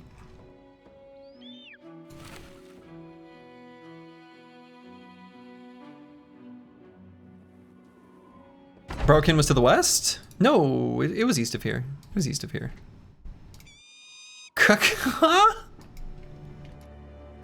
Okay. You like the red barbue with coat of plates? Yeah, that was a nice look.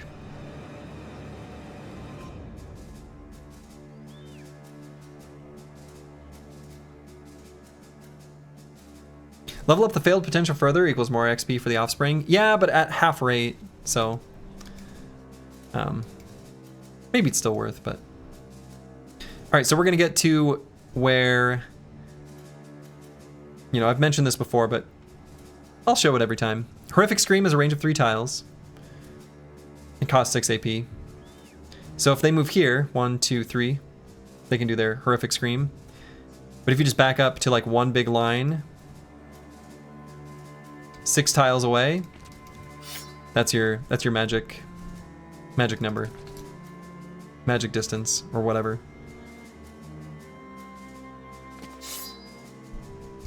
Captain, I see dead people. Uh-huh. You see correctly.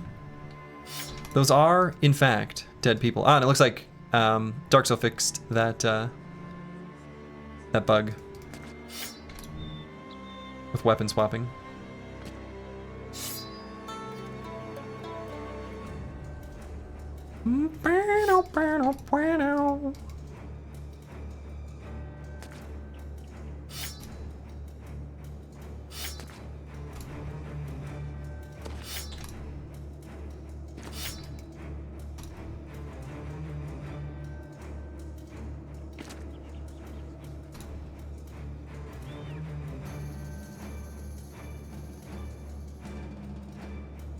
Oh, okay, we'll go there.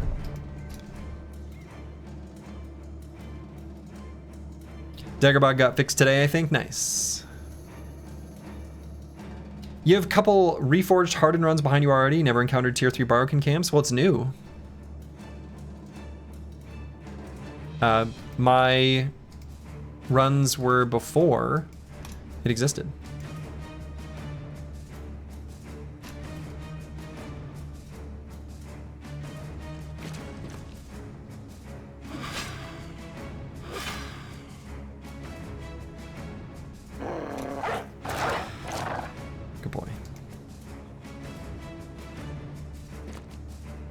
And if anyone is ever super worried about this kind of fight, you can run and come back in sacks, not naked because of the resolve debuff. Yes, you can, in fact, do that very thing.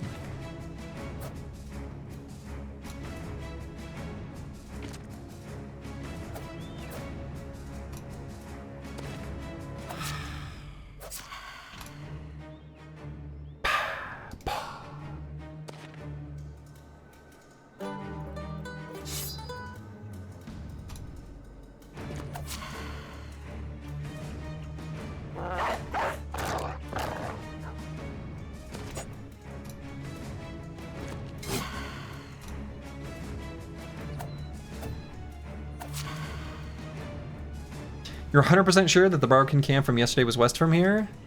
I'm 100% sure it's east of here. We're walking towards it.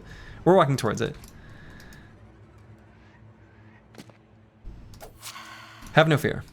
We're making our way that way.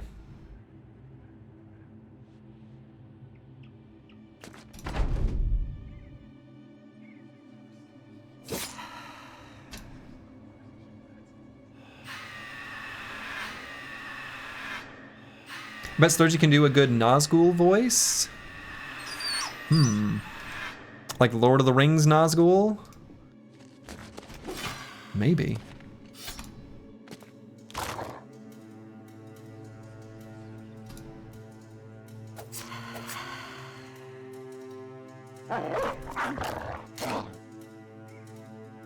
Are there other Nazgul? So what's funny, okay, what would be my original reference for Nazgul before I knew they were a thing in Lord of the Rings? Somehow they're a unit or reference in Warcraft 2? Am I remembering this right?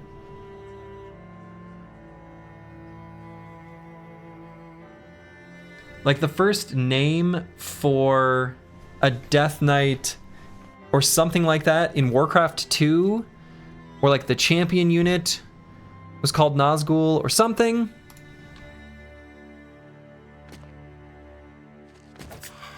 Anyway, that would be my first point of reference. So it's not actually Lord of the Rings. Gul'dan, Ner'zhul? I might be thinking of Ner'zhul. I don't know. I'm not sure. Oh, oops.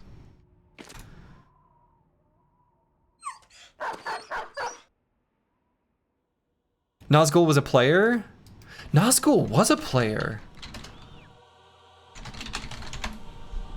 Nazgul was a StarCraft player. Nazgul's the guy who founded Team Liquid. That's what I'm thinking of. That's exactly who I was thinking of. Nazgul's a Brood War player who founded Team Liquid. That's right. That is the Nazgul that was my original reference for the name Nazgul. That was what I knew first. For better or for worse.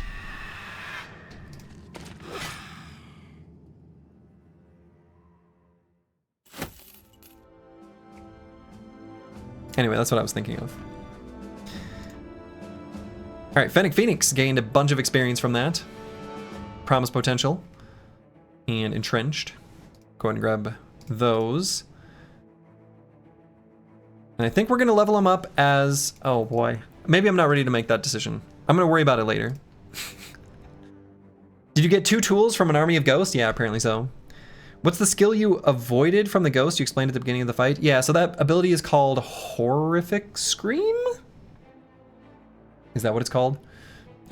Anyway, it works the same in this mod as vanilla. It's exactly the same, in fact.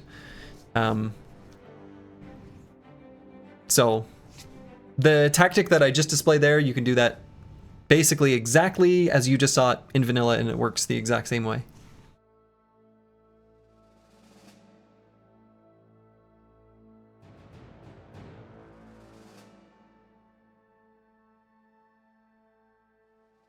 Wait a minute.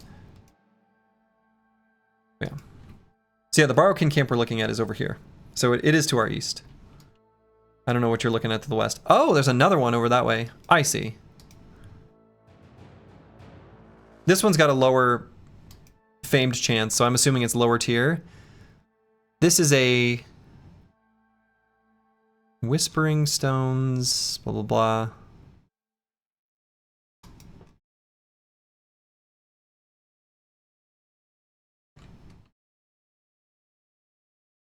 I don't know, they look a little bit different, so I'm assuming this one's a lower tier version. I don't know.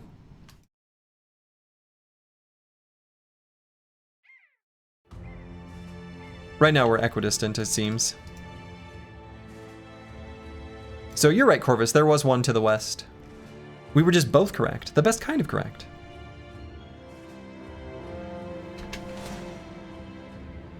Raphael the Demon, alongside 16 to 23 Necro Savants. Okay, Raphael. So you out here just gaslighting poor Corvus? No, not intentionally. I was just, I mean, Technically, I guess so. I didn't mean to be. That looks like sure death. Sure does.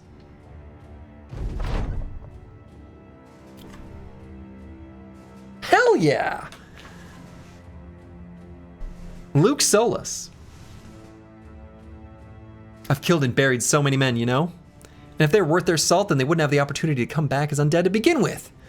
And if they come back from ancient times, then I'll be damned they're persistent. But they ain't me. I'm living, I'm breathing, and I aim to keep it that way.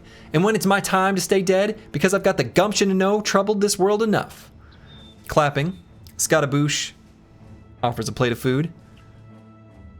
Well, all right. Now, stop troubling us. The men laugh, and Luke Solus joins right in. Luke Solus no longer fears the undead. Good, because that's our banner. All right. Caffeine's gonna get one last hurrah, because I want to bring in our best squad to this fight, because I know nothing about how it works, what the enemies are, anything. So let's take a peek at the moss-touched cairn. Okay. The land rises into low, rounded mounds of stone and frozen earth, each marked by crude standing slabs worn smooth by wind and time. The air here is unnaturally still. The cold sharper than it should be, and your men grow quiet without being told. Whatever was buried in these barrows was meant to stay undisturbed. Then you hear it. A chant, slow and measured, carried across the stones like a funeral dirge without end. At the center of the mounds stands a lone figure, unmoving, his voice grinding on as if he has never known fatigue. As the chant continues, the earth itself begins to answer, barrow after barrow, cracking open as pale shapes claw their way free. Weapons are drawn as the dead rise, some little more than frozen thralls, others clad in ancient mail that still bears the marks of careful burial. Their voices rasp as they move, not quite speech, not quite breath, and the sound sets teeth on edge. The chanting does not falter, nor does the chanter acknowledge your presence. Scataboosh mutters that these graves were stocked with offerings, coins, arms, perhaps relics meant to honor the dead, and that such places are rarely poor. You know he's right, but as the chant presses down on your thoughts and the dead gather in number, it's clear that any riches here will be paid for in blood. Well, prepare the attack. Let's see what happens. Okay, I guess we'll do a release Falcon first. Caw-caw! So these are barbarians, which makes sense given where they are, what's going on. Is this new music?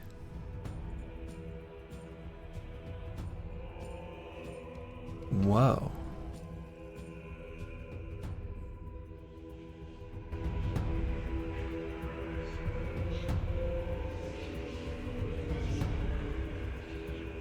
Okay.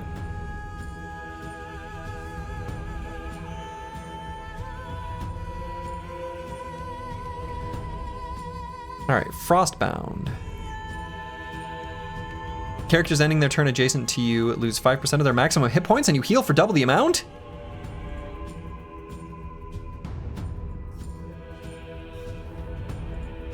Enemies starting their turn adjacent to you gain worn down. Oh, Jesus Christ. And that's just on the thrall.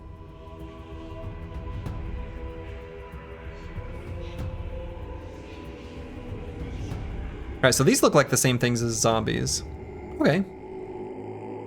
Otherwise, perks just fearsome and resilient. Fearsome, okay. Ah, little throat singing. Cleave and decapitate, yeah, just the blunt cleaver. And stats are pretty low on the thrall. Alright, and then we've got Dranger, Huskarls. Dranger.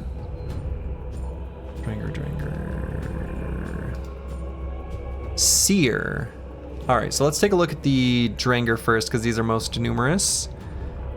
Borrowkin Battle Axe. Okay, looks like a normal battle axe. Less damage.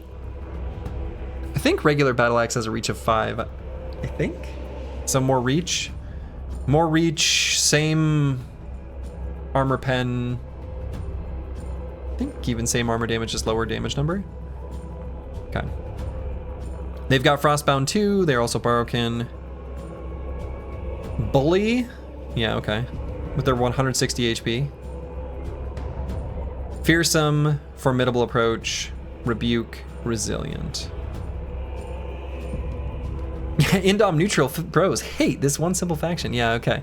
I hope they laugh too. Yeah, I hope so too. And the Huskarl. Oh yeah, so let's... Stats wise... Okay. They don't have crazy high stats though. And the Huskarl has... Unnerving Presence. Characters ending their turn adjacent to you receive a mental morale check. Okay, that's a cool... I like that. I actually kind of expected that instead of the Frostbound earlier. Has 1 with the shield, okay. 200, a casual 200 hit points. So it is a duelist, shielded duelist. Shield Sergeant, okay. Shield Sergeant, 1 with the shield, Rebuke, Resilient. Menacing, Fearsome, Bully, Brace for Impact. Borrowkin Cleaver. Yeah, so we can actually directly compare that to the Blunt Cleaver.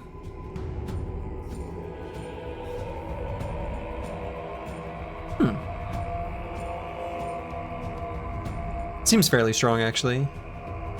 Stats-wise. Okay, and then what's going on with this Seer? This is gonna be like a Necromancer kind of type enemy, I guess, right? And was this a... Oh yeah, so some of the Drangers come with one-handed weapons. And then the Seer... Oh yeah, what is this weapon? What the hell is this thing? Long Blade.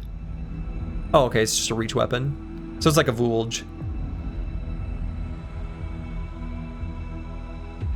Battle Axe. Ancestral Sword. Okay. 42 to 47 damage, that's not too bad. So let's look at the Seer. Borrow Chant. All right. Enemies on the battlefield cannot be confident. Enemies on the battlefield cannot be confident? You think the one-handed sword's slightly better than a noble sword? Like 1 more reach or something? Yeah, it's got 1 more reach. You're right. Reach of 5 is actually kind of a big deal. Interesting.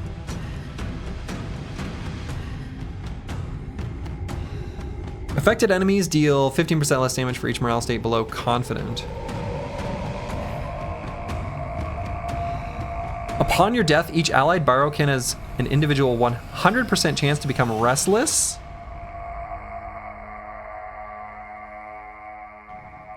Oh, okay, interesting. Yeah, so... Huh.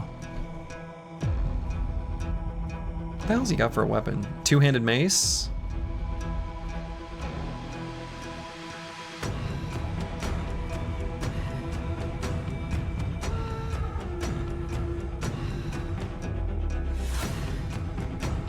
My critique of the music, which I suspect was... Well, I don't know. I don't want to jump to conclusions, but missed opportunity to make it meter in 5, like the barbarians.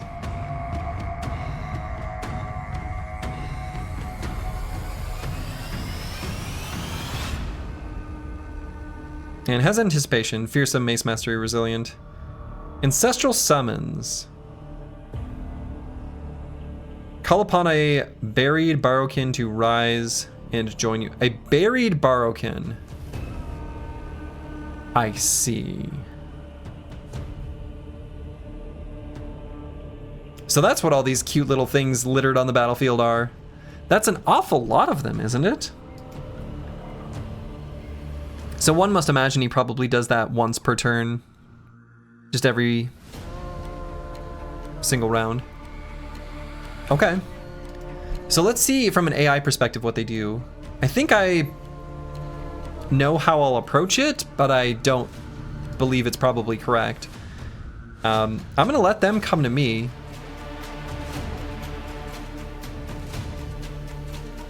And we're probably gonna have Ubercore like step here and do a spear wall, and then we'll get these bros here and here. I don't know where. Well, we'll just see. Let's see what this guy does. Can we run? No. Oh, okay, so it doesn't get rid of the grave, it just creates a new one. Notably, he does not have the worthless... I suppose it comes across as an effect. So does this guy give experience? Can we farm infinite experience? Did we find a glitch? It consumes the barrow? Ah, okay, so it says empty. Can we get near infinite experience? Oh boy. Spirit Wall does seem very good against them. I would think so.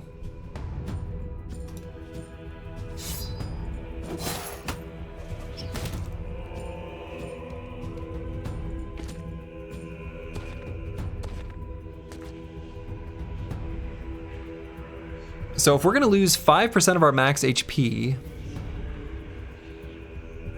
we still have somewhat of a limit of how long we can fight them. I guess we've got the Armor of the Age Rock.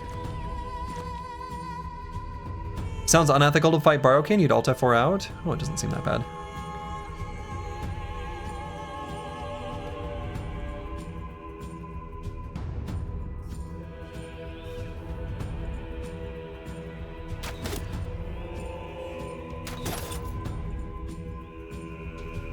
They're pretty durable though, that's for sure.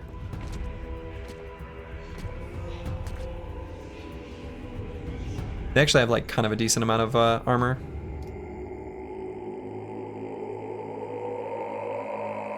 The gun would be amazing here? Yeah, gun would be amazing here.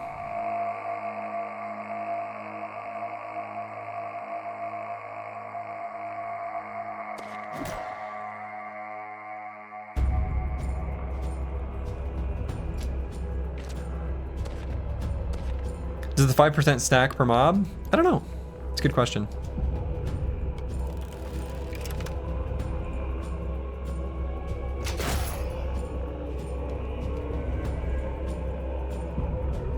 And we could move Travesty to here. I think let's do that. Just in case this guy jumps to here. I think that'll be better. And hell, this is Caffeine's last fight, right? Let's not make it his last fight, maybe.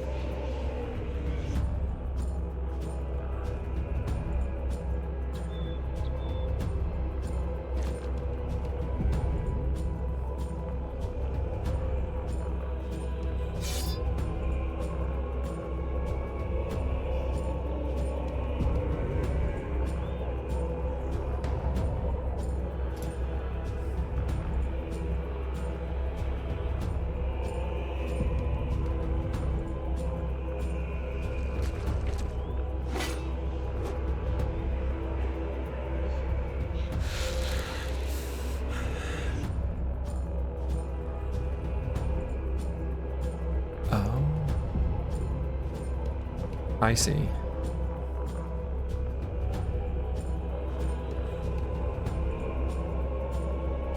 So that would just, all right.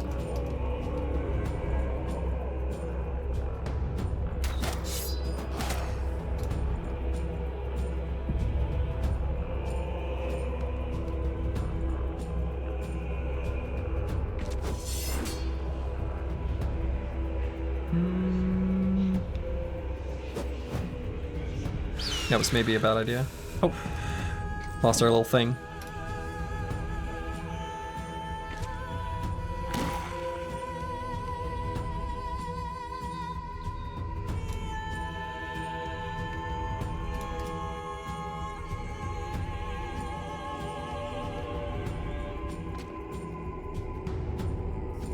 These guys will be able to attack us next turn. They are faster than us. So I guess let's riposte now. So maybe pull Mystic Nemo in. They'll bring in Ubercore as well. Those are also new weapons. Can they drop them? I'm assuming so.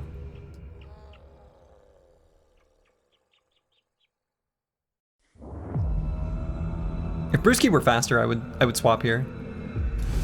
Just eat our little bit of damage. This is in fact our first Barokin fight, yeah.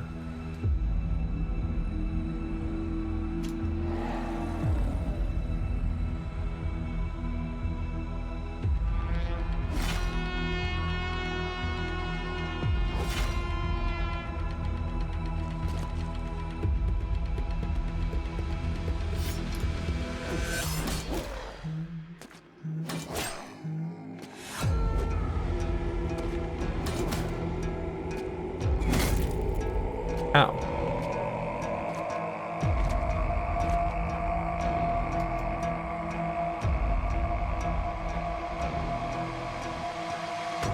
Okay. So the Seer, it looks like, doesn't go anywhere. It looks like he just chills there. There's like 5 billion Barrows here.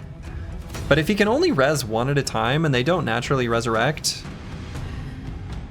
I mean, I think we can just outlast them. Like Zarbarians? Yeah, for sure. For sure.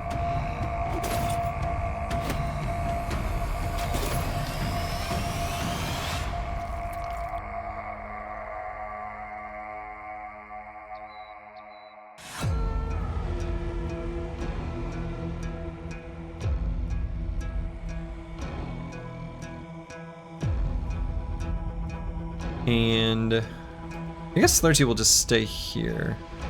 Boy, being worn down just by being next to them is serious. Music is dope though. Yeah, my only problem is the 1, 2, 3, 4, 1, 2, 3, 4. It really needs to be like the Barbarian music where the meter is in 5, I think, to whatever. Anyway, that's my hot take with it.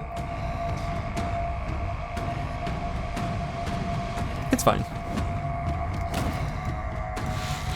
Should be in 6/8.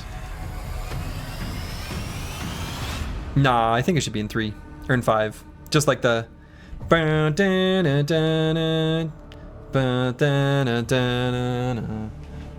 I think that one's in 5. Actually, hold on. I can't think of the song at the moment. I want to say it is. Maybe it isn't actually. Well, whatever.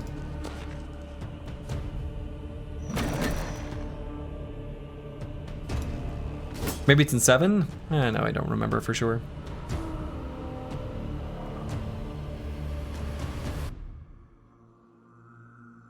Okay, so we're gonna want to pull the banner out. We're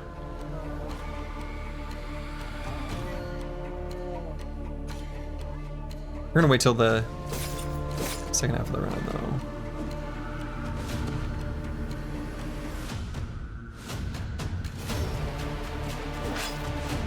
Yeah, they broke through the spear wall.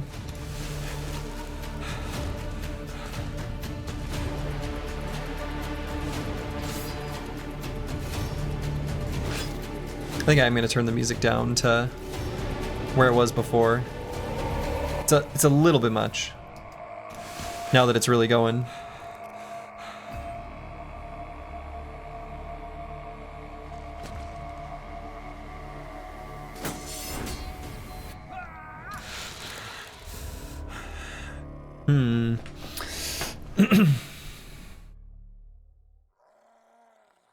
It is cool that it's new though. Yeah. No, I agree. It's a reason to be excited and shout. It's not what we wanted to miss.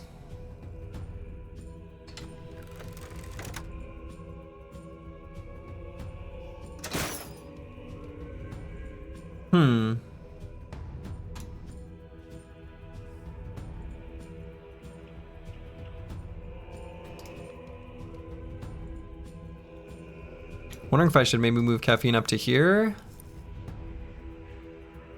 Did they do spook damage at the end of your bro's turn? Yeah. Just a little baby chill.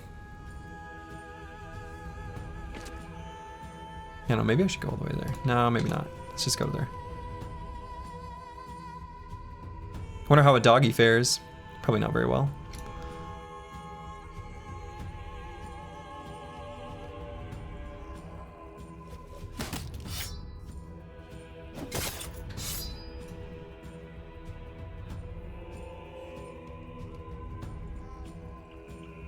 Yeah, Ubercore is gonna have wear them down. That really sucks, actually. The guy making it through really sucks. We want this one to stay alive.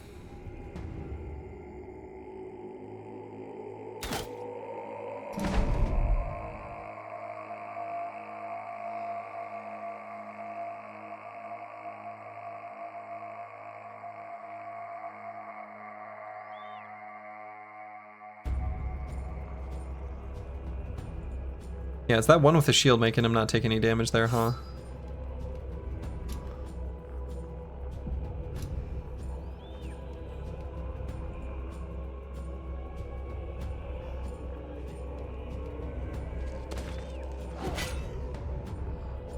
Will the Worn Down prevent the Whirling Death refresh again? Potentially can, yeah. It's a risk.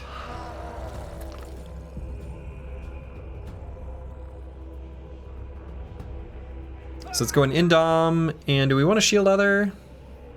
Might just end turn. Make sure we got the Indom for next turn. High tier ones are surprisingly durable. Yeah, they're incredibly durable.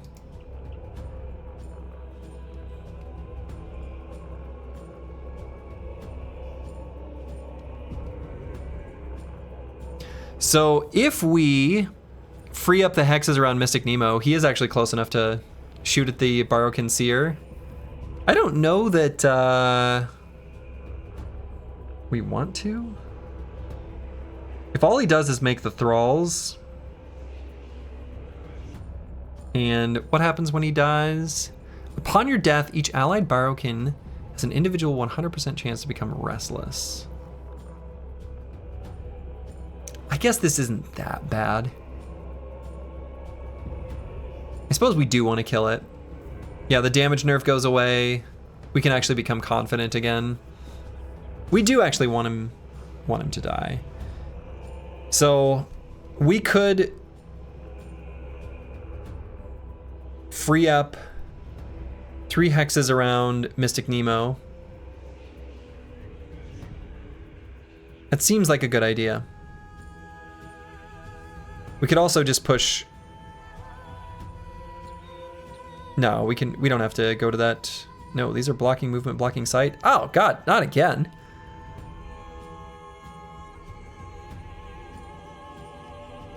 Actually, I don't know. I don't think there is a... It's blocking movement, blocking sight all the way to him. Bush 2.0, yeah. Blocking movement, blocking sight, blocking movement, blocking sight, blocking movement, blocking sight. Well.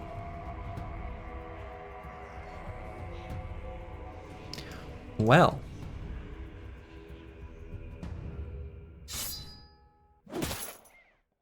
Yeah, because that damage feels a little low.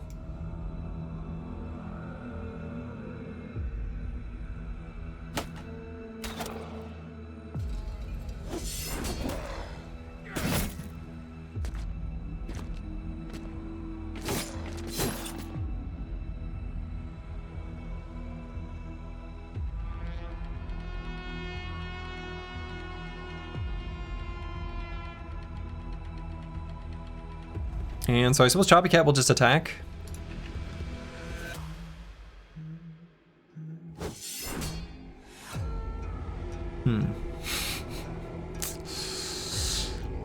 Counterattack's gonna hurt. Could just Indom.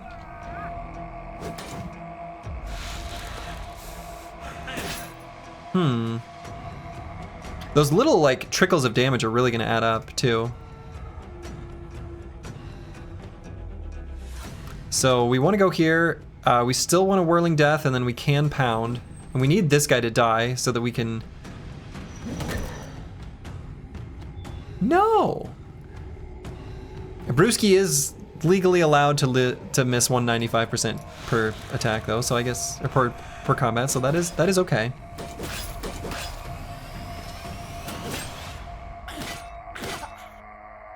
Okay, there goes our anticipation stacks. Oh, shit.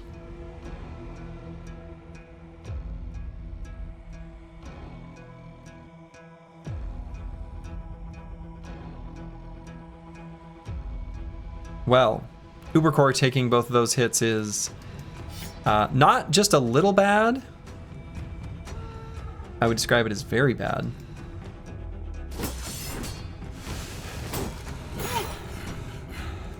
Just got worse. Well.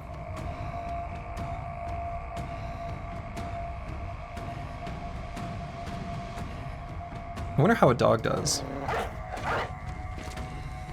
Or what a dog does.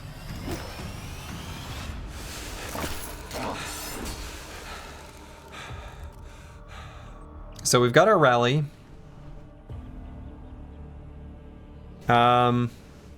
And we can try to get Choppy Cat to there after the rally.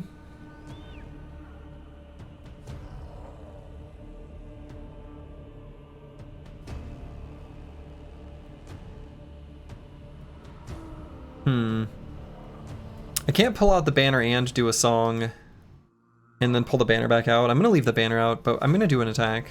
And I guess maybe help out Caffeine. Your pole arm training you do when you're sleeping back after lights out will see you through? Maybe. But it's looking pretty bad, if we're gonna be honest. It's looking pretty bad. Like, we need to occupy this hex, which I guess is gonna be Choppy Cat? Boy, but he can't get to there. I don't know, we might just die.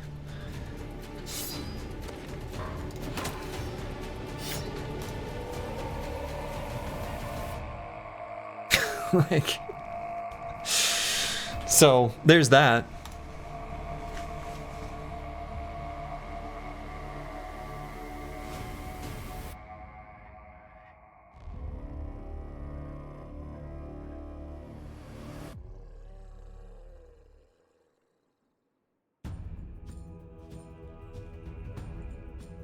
Choppy Cat is now slower.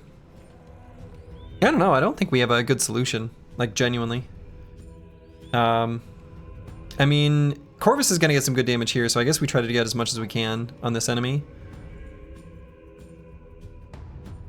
And we rally, and then that's, I guess, all we can really do.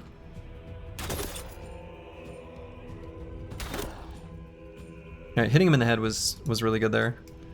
So let's rally. That was good. That was pretty important. So do we want Travesty to save his fatigue for a rally? I mean, it's 17.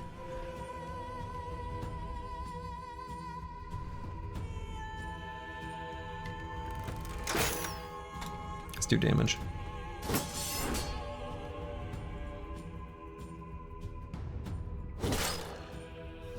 This lets us passing step with Caffeine. Boy, that's a bad spot for Caffeine. But it's time for Caffeine to be a hero. Because Ubercore simply is not going to be able to hang. He's bleeding. Actually, I guess he can... No, he already lifted his spear. No. Goodbye to our EXP bank? I mean, I think that's probably true. Oh, we already swapped.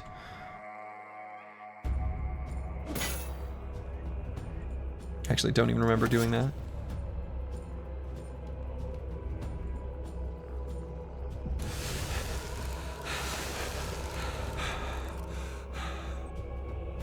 They're very cold.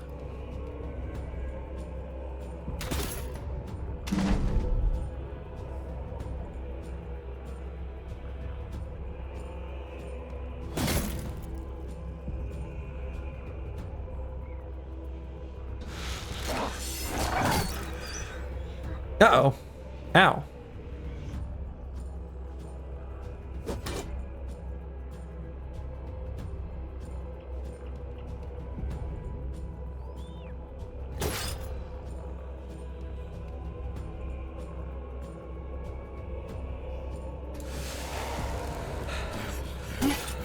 Oh, that one's a Drenger. They're not just all thralls, huh?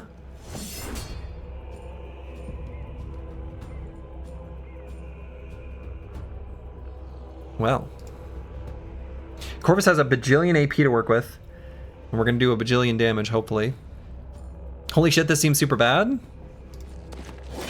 Uh-huh.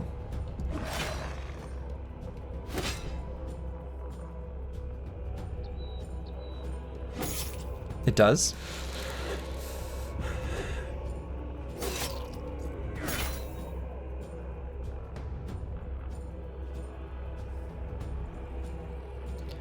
So Brewski could get swapped by Psycho Ling to do his attack. And then if he gets a kill, swap again. Worn down means it's going to be hard to do Whirling Death. We can't do Whirling Death and Shuffle. I mean, if we attack and hit him in the head, this guy does die. They don't have Steel Brow. We have Headhunter. Right, so 58% chance to hit. No, I think we want to get swapped by Psycho Ling and then kill here.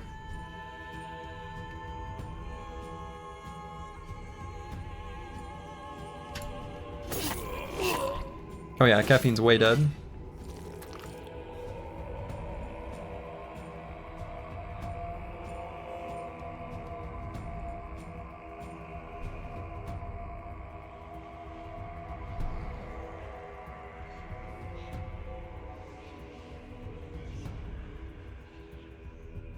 So I guess we want Corvus to be the one to gain extra AP from Travesty, so send Slurgy to here. Sword Lance would go hard here. Yeah, that's probably true.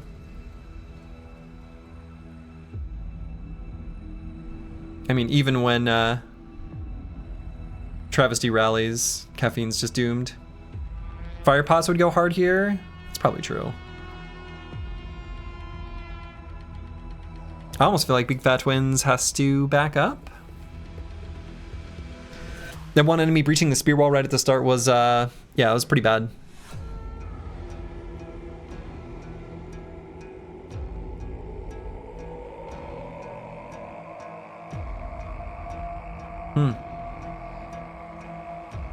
Fire Gun would go hard here. Fire Gun would go hard here for sure. There's a lot of tools that go hard here.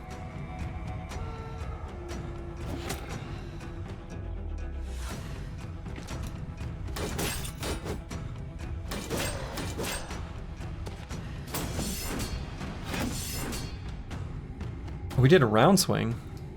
Well. So here we could pull out our banner, enjoy some glorious song, and then, or pull out the loot, play a battle song, and then pull the banner back out. I suppose that's probably the play.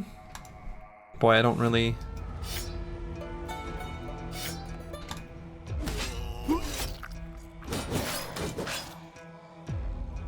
Riposte is going hard here? Yeah, super hard. Ali Eco is giga-chatting it up. So originally I was excited to get Choppy Cat somewhere where he could do a little confidence buffing.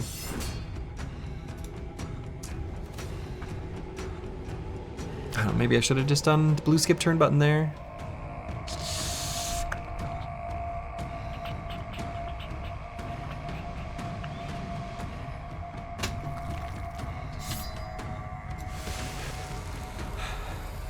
Alright, so Cycling is going to swap Brewski.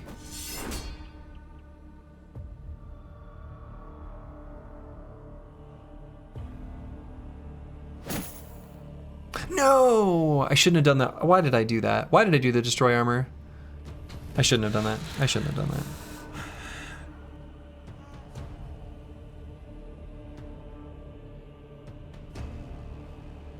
That was dumb.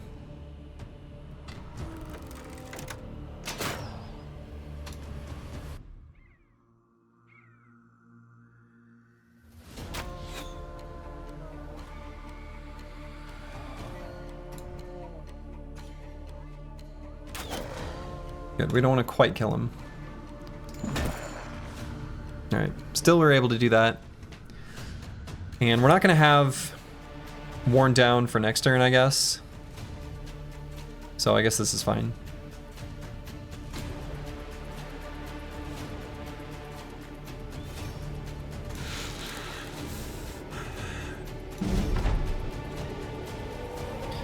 So Ubercore, I guess, is still going to Spear Wall here, because he's going to at least prevent some of them from making their way to him.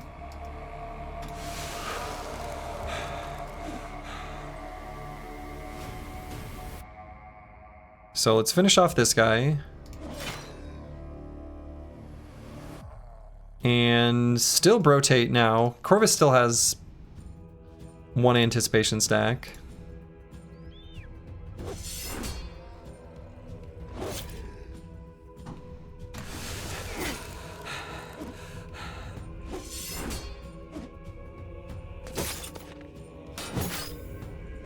I'm worried the banner's gonna get overwhelmed on the back there. Good, I'm glad that guy chose to do that.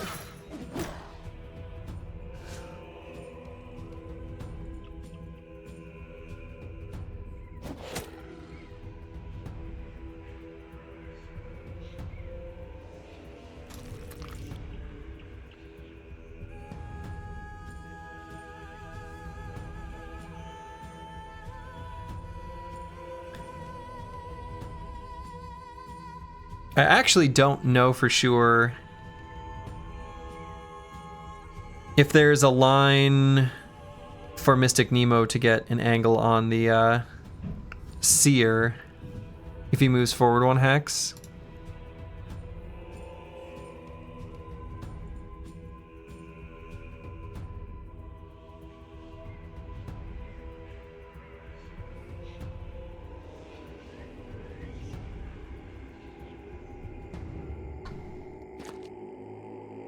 We're gonna assume he does.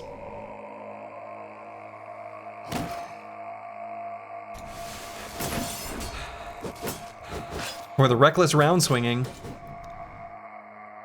Might need to watch out for that sword durability. Yeah, we've got it back up. 58%. We're still doing okay. But yeah, good call. Good call.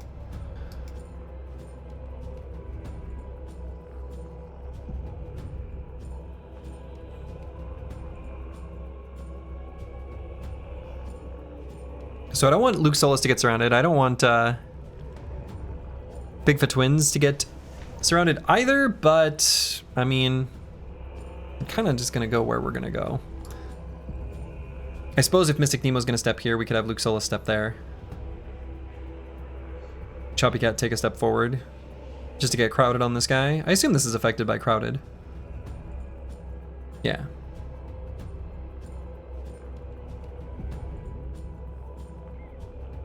So I'm actually gonna wait here.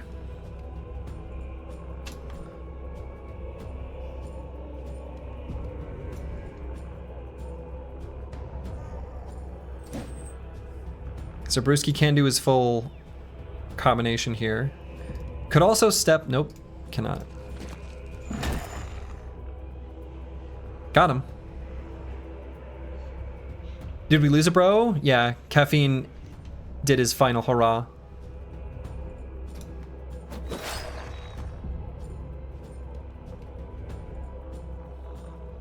This is actually kind of going okay now. But only kinda.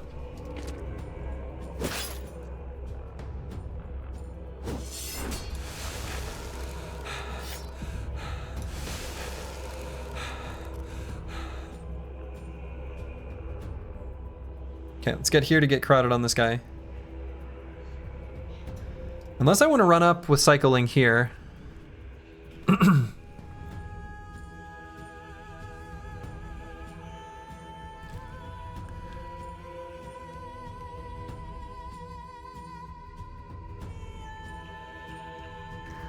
Was he realized potential bro? No, he's a failed potential bro.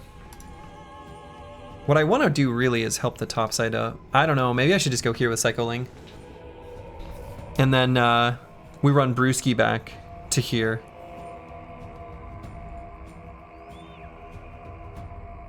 This feels a little bit like a sketchy place for Psycholing on this turn. It's not so bad.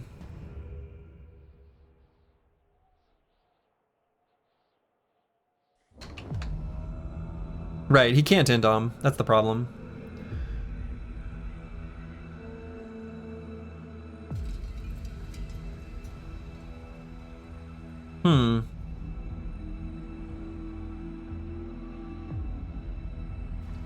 What's the weapon on the enemy all the way to the left? It's this ancestral sword. Sword with a reach of 5. It's real long. For a one-handed sword. I think it's the longest reach one-handed weapon in the game. It's probably true.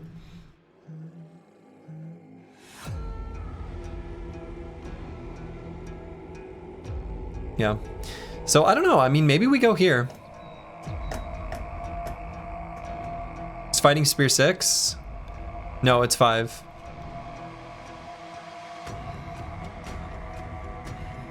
So same as a fighting spear.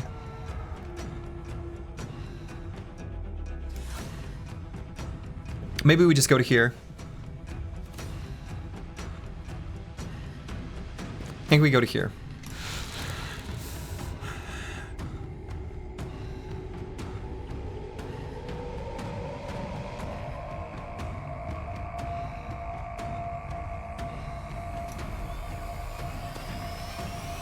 We've got an angle on the seer. Let's light his hex on fire, and then next turn we'll just... Yeah, I mean, they take extra damage from fire. Oh, he has anticipation, right? Well, that's actually still better. We'll use that anticipation stack. The weapons have low durability. Does that mean they won't drop? No, I think they will.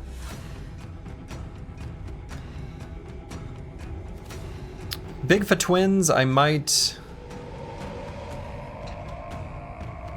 I realize he's not very good at fighting in melee. He could do very limited engagement against just the Thrall and weak Dranger. That's fine.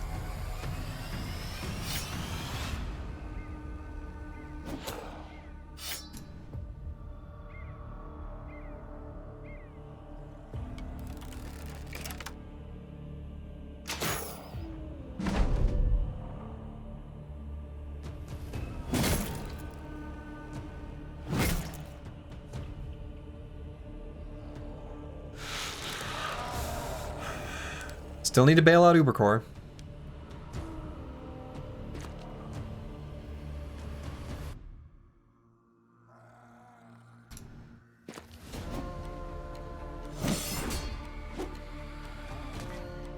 Yeah, he stayed on the fire. It looks like his AI just says don't move. Oh, okay. Choppy got hit there. That sucks. And he's now bleeding. So... what was his hit chance? I assumed it would be low because Choppy Cat's really defensive. Yeah, 27. Okay, yeah. So Corvus should probably recover here.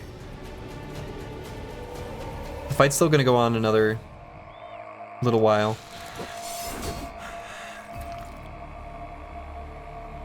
And they're like done attacking him, right? So does Slurgy recover as well?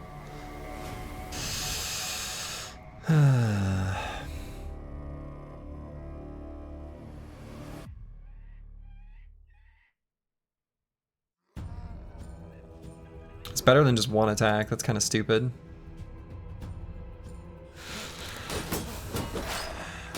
Ali Eco is an absolute god tier Chad down here, though. Holy.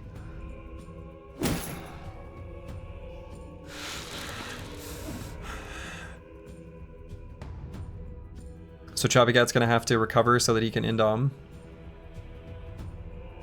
He's got 9.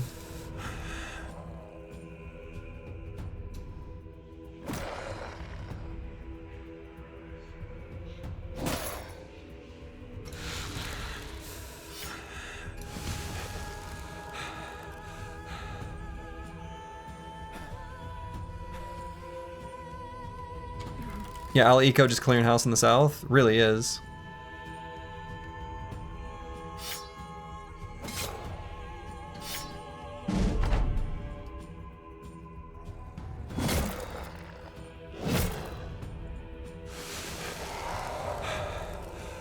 Okay, must clear out this guy.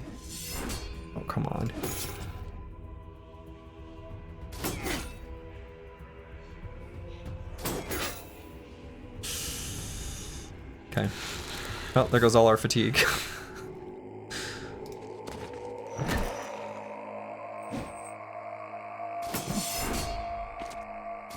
That guy round swings every single turn. Okay, good thing that missed.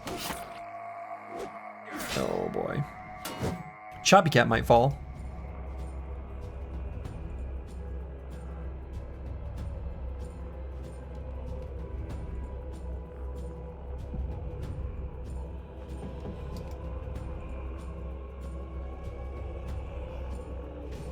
Bigfoot twins. Yeah, I don't know how we're gonna help Choppy Cat. Like, I don't know how we bail him out. Nice infinite XP though, right? Yeah, right.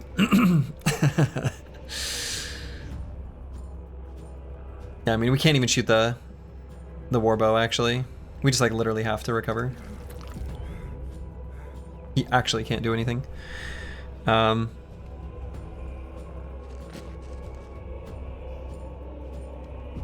Slurgy indoming is a little bit pointless because they're not even attacking him. So I think we just go for... I guess we could get behind this guy and stun later.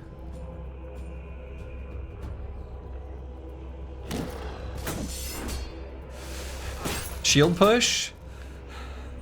I don't really know that there's much benefit to that though.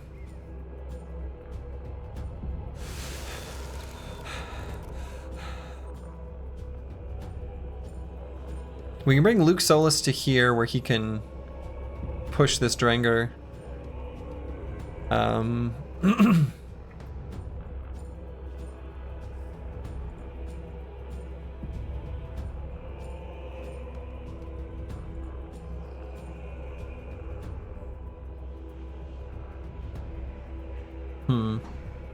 El Eco's orders, let them come, just hit him back when you can. Yeah, he's pretty much doing God's work down there. No, I think we... damage feels pretty bad.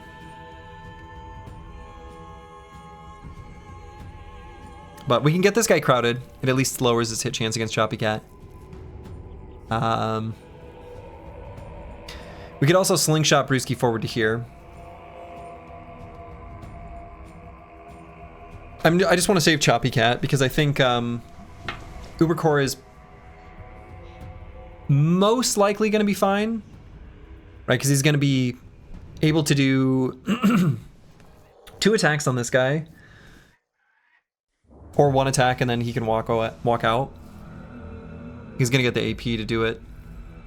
So I think he's fine. I think we actually need to worry about trying to save Choppy Cat. Does Choppy Cat have a permanent injury already? He does not.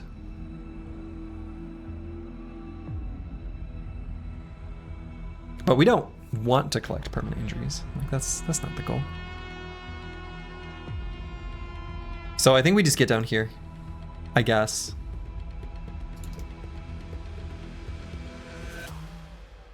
Because yeah, I think we're fine up here.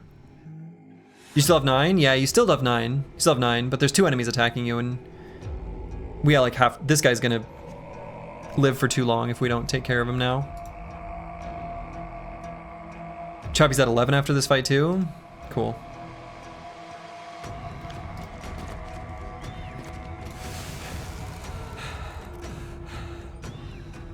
Out of arrows.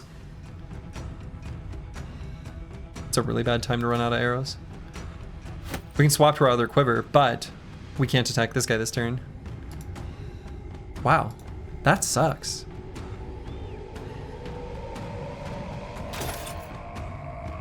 Gonna gamble for whether or not Chappy gets agile? Well, oh, like, am I gonna do the, like, a prediction for it? No, we'll just do a prediction for if he gets Promised Potential in the first place.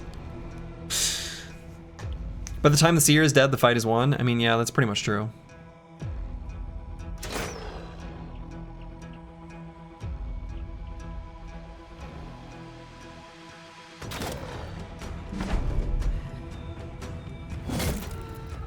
Yeah, so now Ubercore can just simply walk away.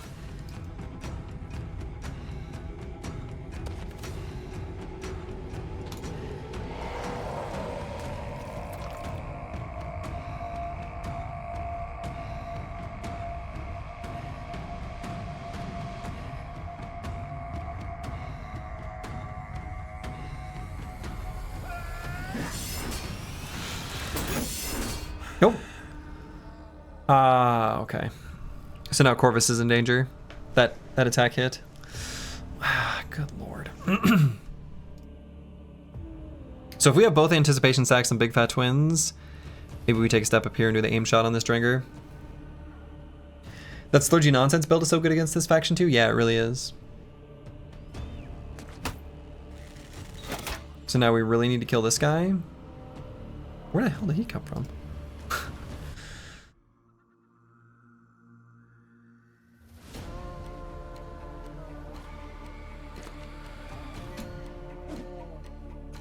Okay, that's good. That's bad. Oh, he's going for him now. Sweet Jesus.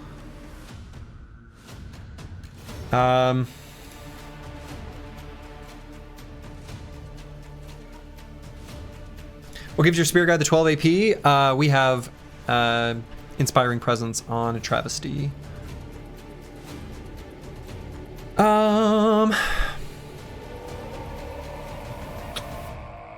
One attack sure doesn't seem worth it. I'm deciding if I want to riposte or just simply recover. I guess we just recover. We're not bleeding on Corvus yet.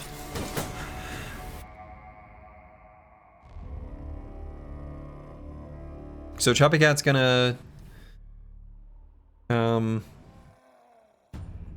just Indom again. So let's bring Luke Solus to here.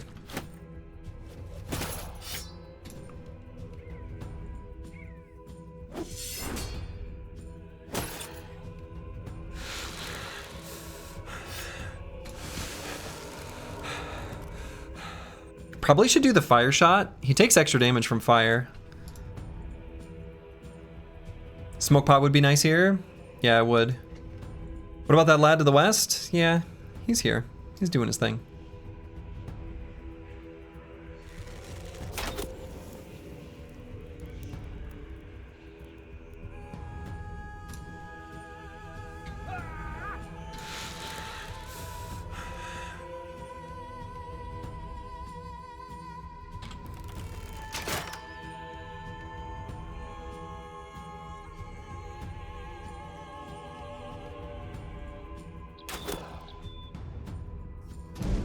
This fight looks spooky. Yeah.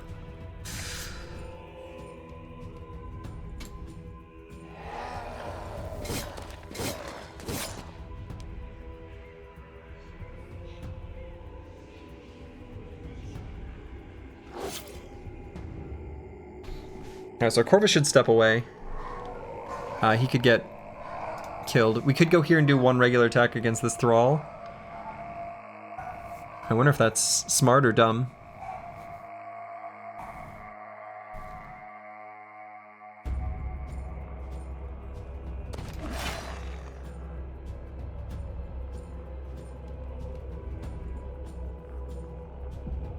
So Bigfoot Twins needs to get out of here because he's bleeding.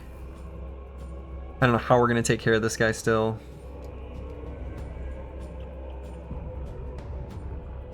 I mean, I kind of know, and that's that Slurgy somehow gets to him and stuns him. That's not... Or Luke Solus pushes. It's got pretty bad accuracy. I mean, maybe if I... No, I can't do that either. Yeah, just sort of sucks.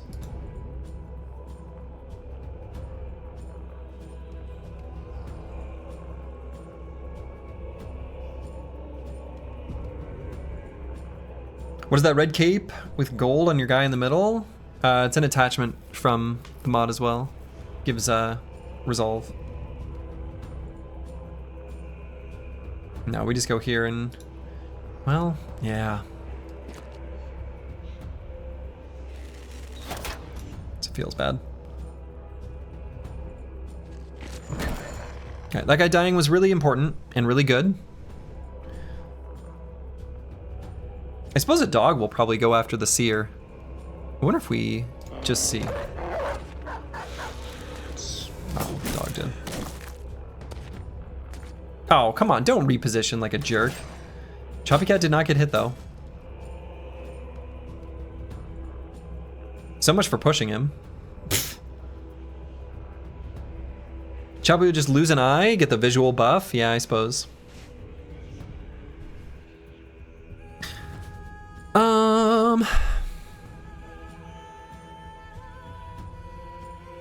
Yeah, I don't know. The Seer, like, with anticipation, unless you can line up the terrain is favorable where you can line up shooting him. I feel like I probably shouldn't have even bothered trying in the first place and just wrote it out. One extra enemy per turn actually isn't that bad.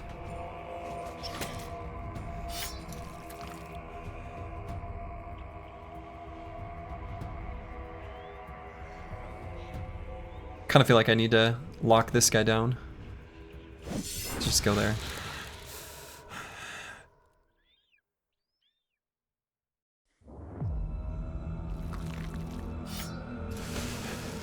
What happens when it's 3 Seers? Boy, I hope that fight isn't possible.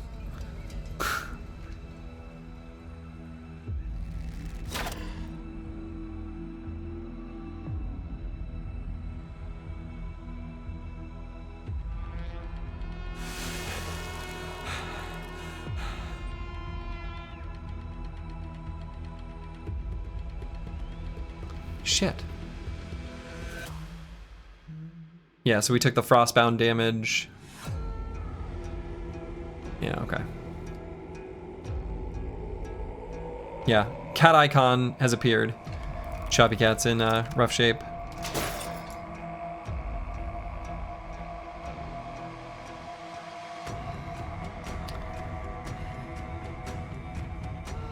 I think the Chopper, his move's gonna have to be, if he somehow doesn't die to their 2 attacks, which feels awfully unlikely, his move's simply gonna be Indom and try to walk away.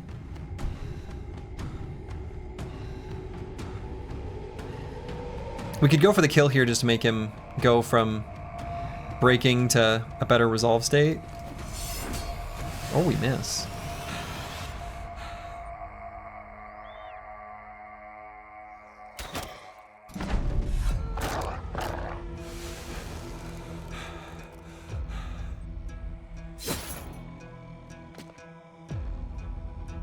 Thought that chat on the south, this would have been a squad wipe.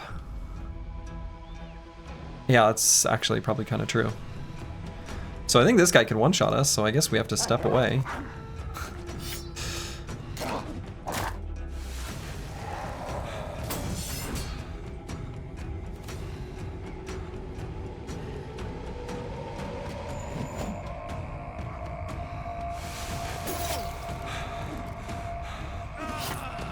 Goodbye, Choppy Cat.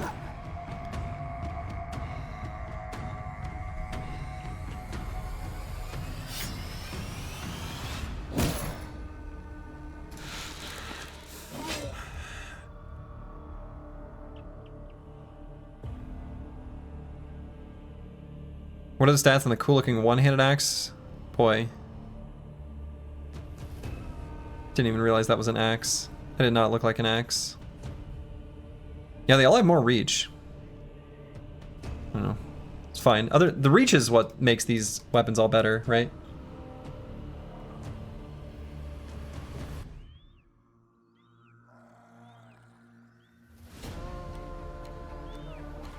So we have to try to kill this guy.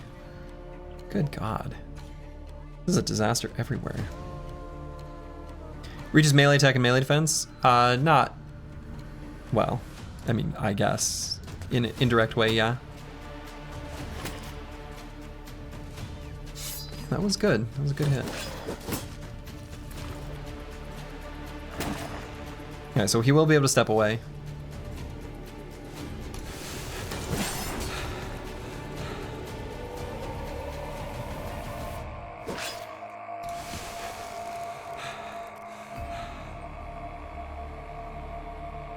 I don't know. This fight, this enemy seems like unlikely to ever be worth it to fight. It's kind of my hot take right now.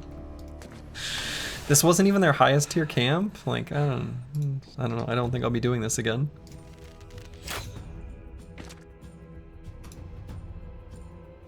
Which, I don't know.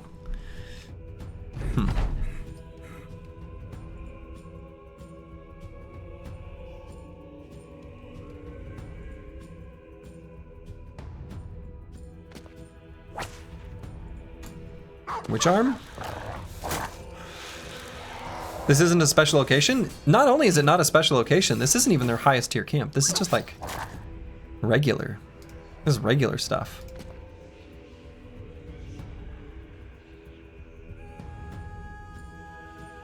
Let's see, Cycling hasn't started his turn yet. So we can still indom.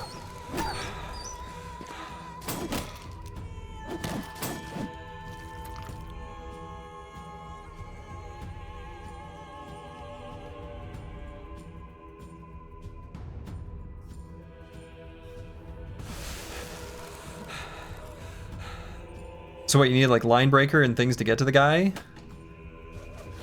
Like, even if you get to the guy, all he's done is just make more of them, but not that many more of them. Like, has he been that big of an impact on the fight?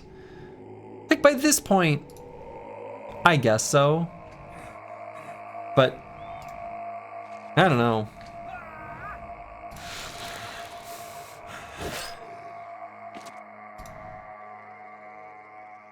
Just 11 more, so 33% of the original force. Yeah, but they came slowly, and a lot of it was the thralls. So I mean, I don't want to discount it and be like it's nothing, you know. But the big problems were the Huskarls with the shields that ran at us.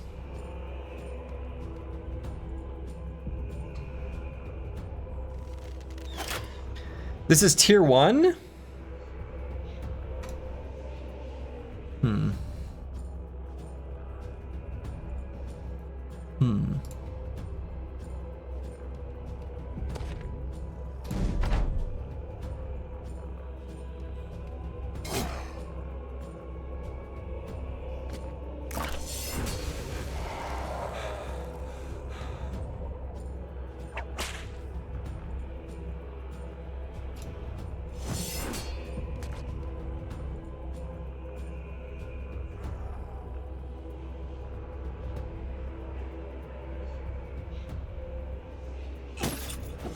Not a big fan of enemies with rebuke in general. There are too many enemies with some of the same perks.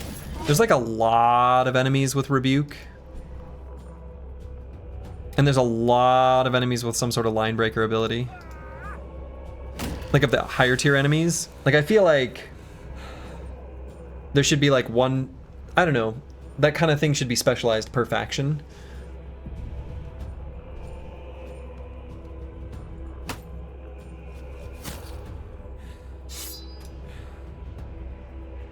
When the seer dies, everyone gets an initiative bonus and overwhelm. Not sure it would go any better. Right, yeah.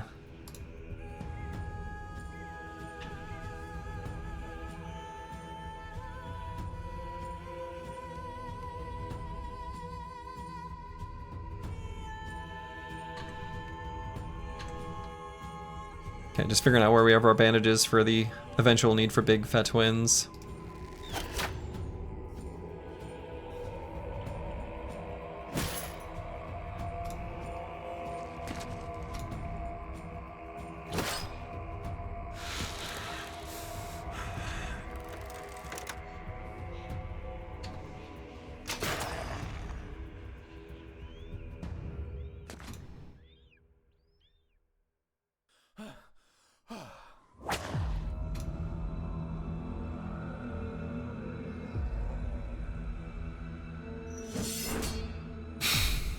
You missed.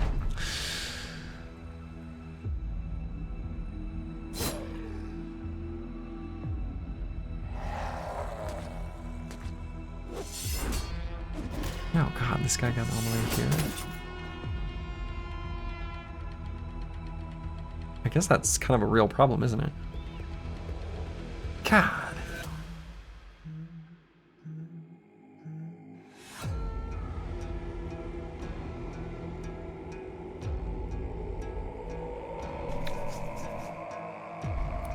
We just need to clone Ala Eco and these fights will be fine.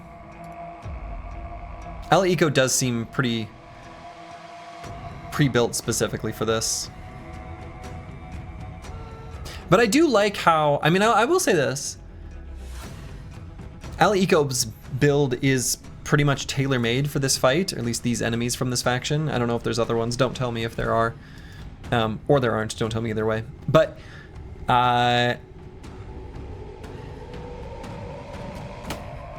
don't know. I like that. I like builds being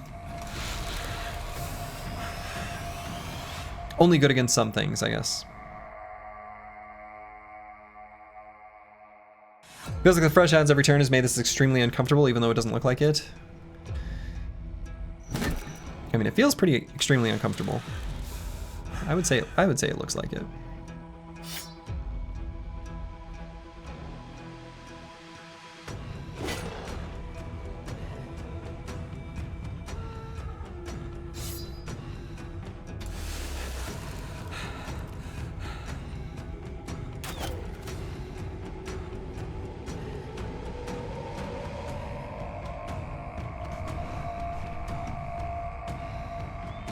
What's the sword durability on the bro in the south? 26%. So he's still doing okay.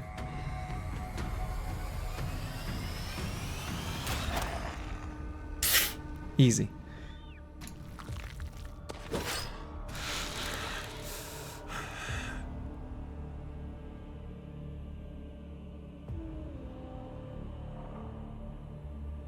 I doubt this guy can one-shot cycling. Yeah, he can't.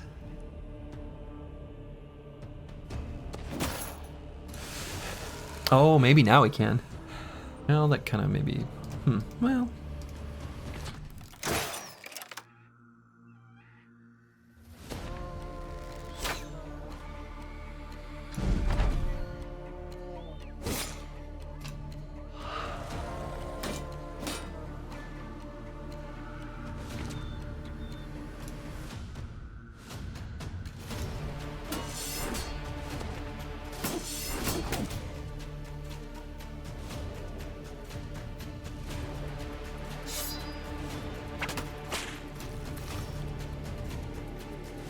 Using any mods in this playthrough as you look at this screen?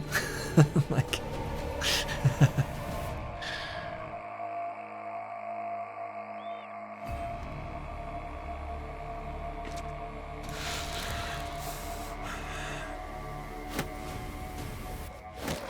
Yes, quite a lot of them.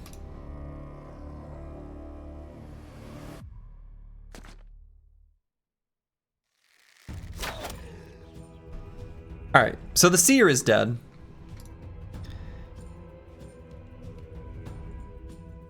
I'm not sure if that was really all that good for us.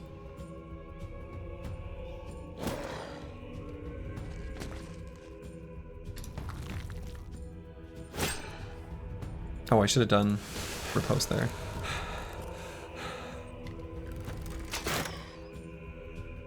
Wonder if the seer staff does anything cool? Oh, we'll find out.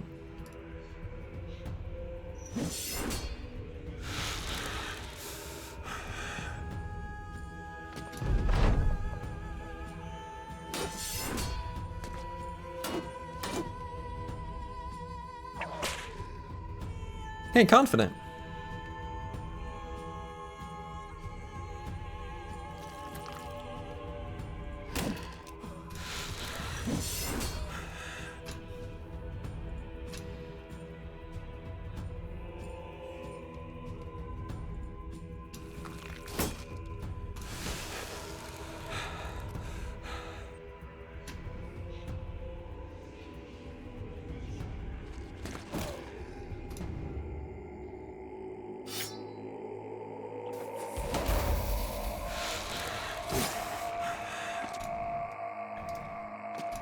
Good lord. That was brutal.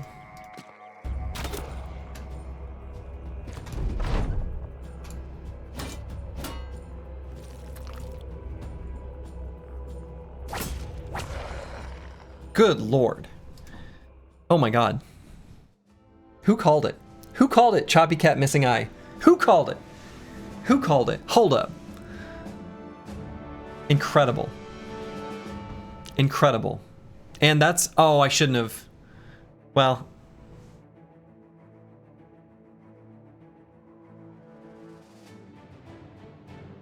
Did he realize his potential? We don't know the answer. Actually, I think we know the answer. I think because of the fact that he's content, I think the answer is yes. So I don't think I'm going to do the prediction. I shouldn't have highlighted over him. I think we know the answer is yes, because otherwise he would be in a bad mood. So I'm not going to do the prediction because it's accidentally rigged. I'm pretty sure he does, in fact, have realized potential.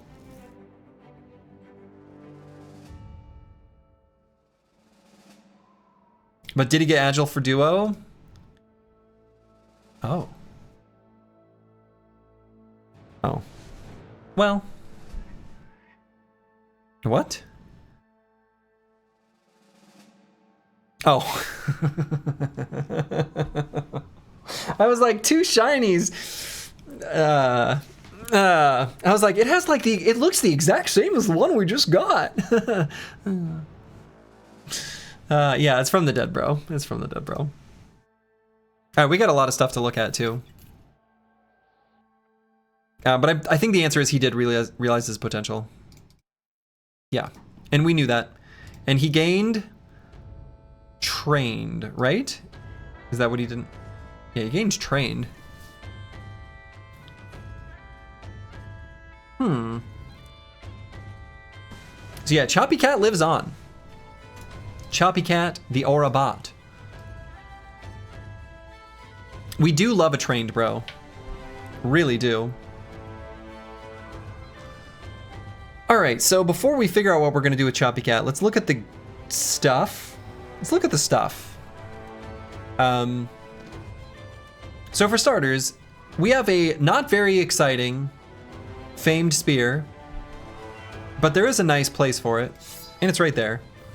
Realistically, a fighting spear with a reduced weight roll has a place. So we'll just put that there. Otherwise, you know, armor effectiveness actually is kind of a relevant role, but not really something we care about here. Justinian 2016, thank you for the gift sub to the Sins himself. How many tools did this fight cost us? Oh god. Just a casual 108, no big deal. Casual 108. Let's... Oh yeah, I gotta update the PP numbers.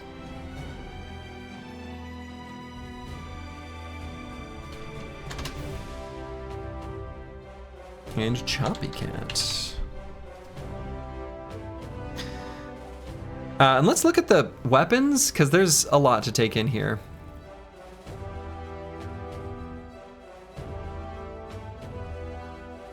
Okay, so there's a couple different arts. That's confusing. Are these the exact same? They are. 11 to 5 is huge. Oh yeah, it's absolutely massive.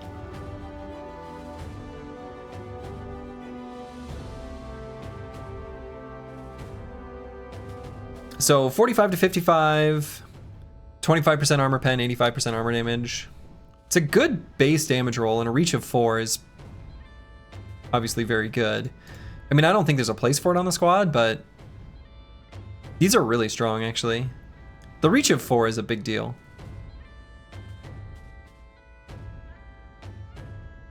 Yeah, they have bone thingies on the handle, but what I mean is these two look the exact... Like, they look different. Like, I don't think there's any other weapon in the game where there are 2 different identical weapons that have different art, except for painted armors. But like weapons, I don't think that's a thing. So, are these sprites generated, or does Reforged have an artist? Reforged has an artist. Reforged has an artist. I think it's Uber Bagel, but I don't know that 100%. So if someone does know the answer to that, you should say something. The Ancestral Sword with a reach of 5 is kind of a big deal. You know, when thinking about a bro like Ali Eco,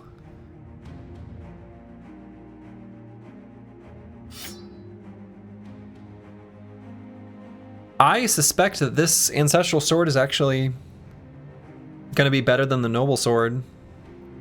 The damage is just a smidge lower, but the extra reach I think is worth it. Like, these swords are just better, actually. It's a very small penalty to damage.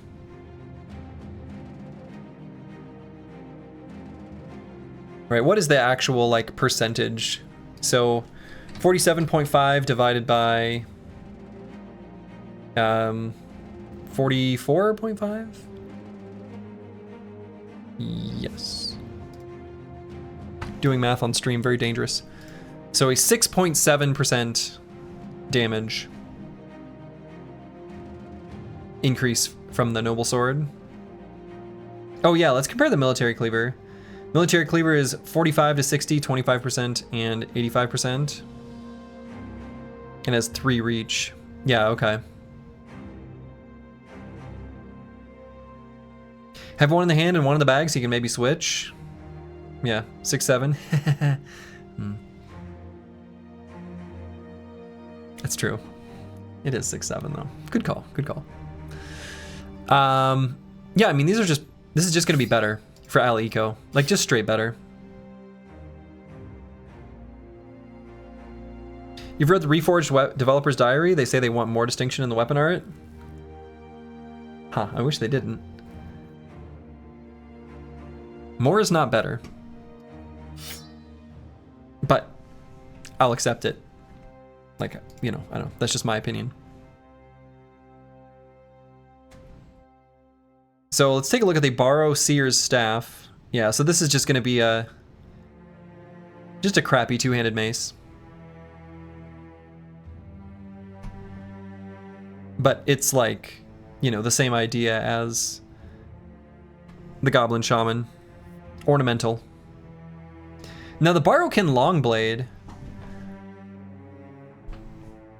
basically just a Vulge, but the reach of 7. Pretty sure the Vulge has a reach of 6 or 5 even. It's probably 6 though.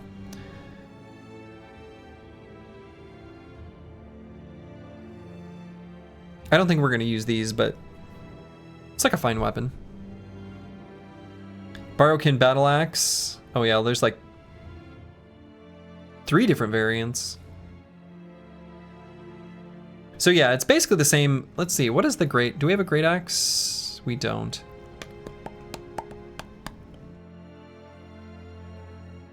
I want to say the great axe is probably the same situation. Great axe, I'm pretty sure does have a reach of 5. Reach of 5 and then slightly more damage. I don't remember the numbers though.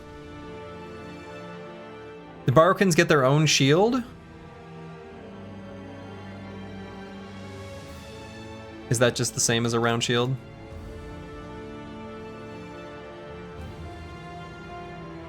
Do I have a round shield anywhere to compare this to? No, but I think so. The axe looks worse than the Chosen Axe. I mean, reach is a big deal. Do you think we're ever going to do the Borrowkin fight again? Oh, I mean, we'll fight more of them. Especially the lower tier ones, especially now that we know what to expect. But probably not right away. I think we need, there's some things we're gonna need. Definitely a scary fight, yeah, exactly. Exactly the same as a normal round shield? Okay, okay. It seemed like it was the exact same, but I figured there could be small differences like durability or something. I was like, maybe this is lower, I don't know. You missed the first Borrowkin fight? Yeah, it just ended. You're waiting on your first take on them? I mean, Ally Eco performed like an absolute uber chad. We need gun with incendiary ammo. Yeah, you definitely, I mean, they take 50% additional damage from fire, so seems to me like bringing fire to the fight is gonna make a huge difference. And we got pretty unlucky with them penetrating the spear wall right away. I think the company's actually built reasonably well to handle them, and I think we got kind of unlucky in that fight, sort of. Just need a lot of damage, TBH. I mean, yeah, fair enough.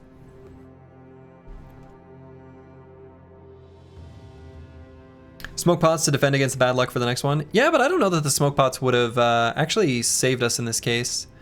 We got bad luck with like the spear wall. Them being able to give wear them down just by ending their turn adjacent to a unit, it's kind of a huge deal.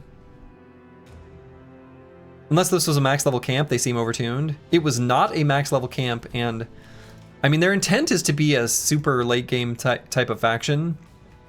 They're definitely going to be the strongest enemies on the map. No doubt about that. So add 1 check mark to squad goals by the end of this run of doing one of the highest tier Borrowkin camps. Sword Lance was missed. Yeah, Sword Lance would be really good. Idric Armor is huge versus those guys. Regen every turn. It counters their passive, at least in some amount, for sure. Yeah, Ala Eco having the Armor of the Idric was kind of insane. Tier 3 camp might be harder than the legendaries. I mean, certainly harder than most of the legendaries.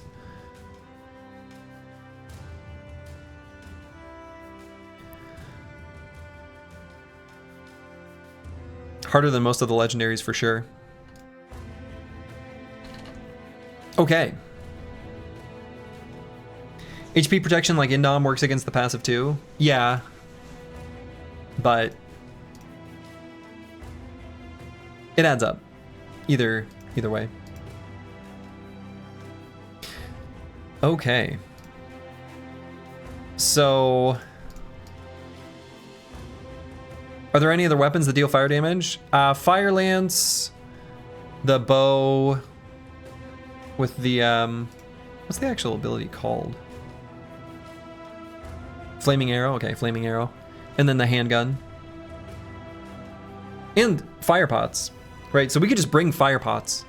And fire pots would be really good. Some time ago, oh, actually maybe fire pots are not that good because of the terrain.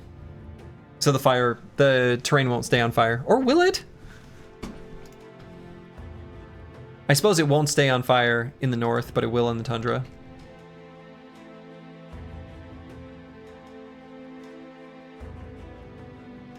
Some time ago, you mentioned that there are way more resolve checks in Hardened and didn't want to spoil. These fights are exactly what you were talking about. Ah, okay.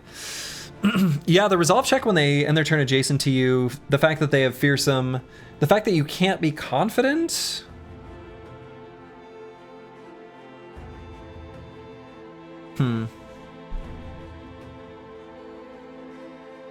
I guess if they're supposed to be this very late game faction, they're not overtuned, but IMO, then they should probably have some extra special rewards, not just cast and a fame chance. Yeah, you want to have some sort of gameplay incentive to fight them. I think I agree with that. Battle Fervor, very good for this fight.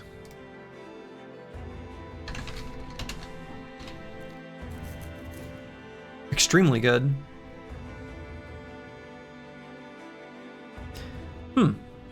Yeah, Battle Fervor value going way up in that fight.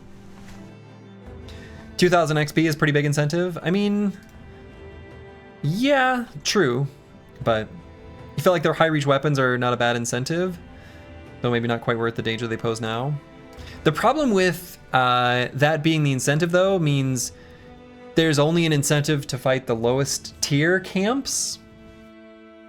Right, so then you can just get the higher reach weapons from them and then not need to engage with the faction at all after that, which doesn't quite feel like what you want.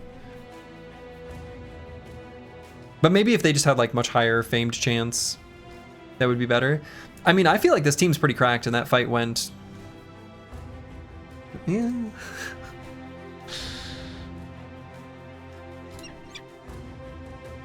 They might have better weapons in the higher tier camps.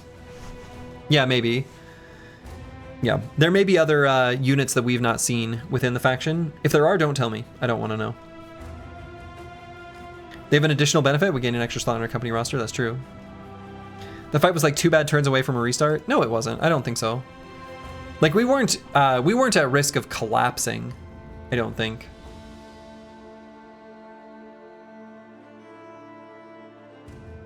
I don't think we were at risk of collapsing. Not meaningful risk, anyway.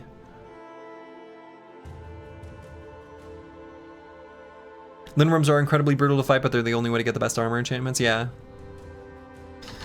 Okay, so let's allocate our swag levels and figure out what we want to do with Choppy Cat And also Fennec Phoenix, for what it's worth. It's a bro we're going to need to sort of plan what we want to do if we want to bring him out. So...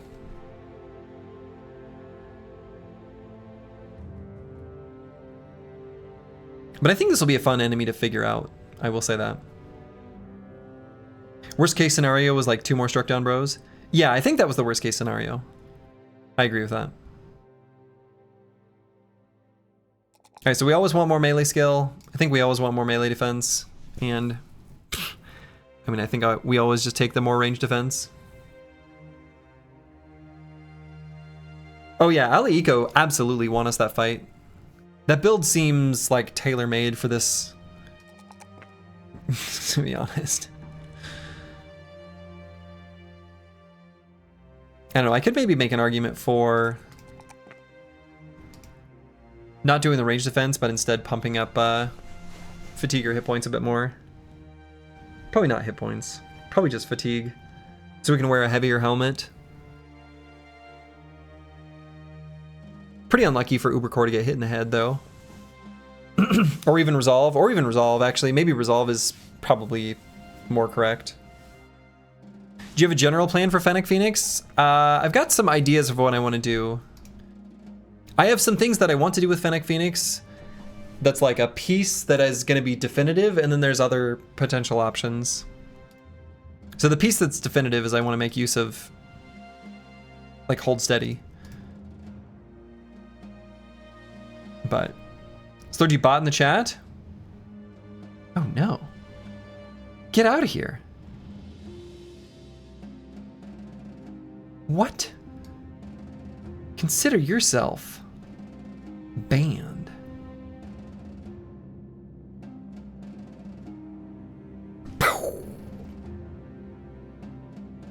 Get out of here.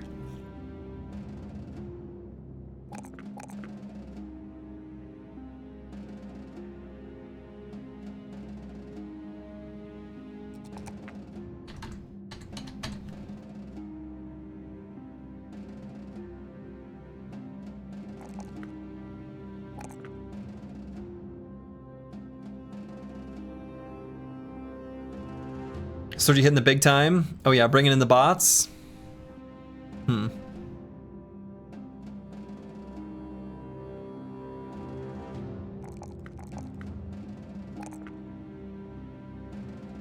Hitting the big time. Assaulted by bots. You hate to see it. Alright, so let's start with Choppy Cat. You're a bit lost with all the added content. At what point do we consider we've succeeded in this run? So the checklist, I mean, here's the checklist. I want to do every single legendary location except maybe the Kraken. If the Kraken is still in its same sort of broken dumb state, we can pass that one. I don't care. Otherwise, build a squad of 12 fully promised potential 12 plus dregs and take on the hardest tier camps of each faction. That's basically it. Then we'll consider it a success. No really super specific sort of rules like I have in the past. It's just sort of, it's a little more vibes based.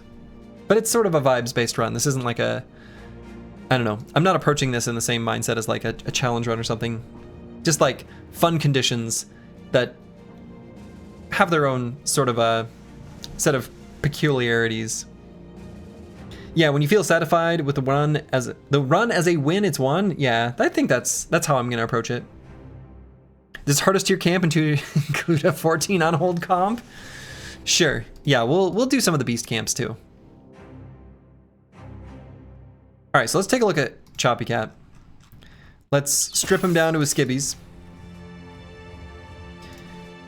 So Choppy Cat has the magical, mystical, beautiful, wonderful, exude confidence, plus determined. So I don't know if this is true, but I heard on your stream some times ago there might be a Borrowkin legendary location. I have not heard anything to that effect. I'd be curious if you can tell me if the answer to that is yes or no.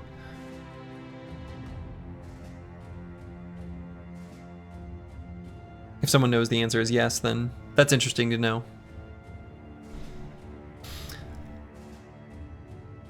So Choppy Cat gained trained, mace, and bow.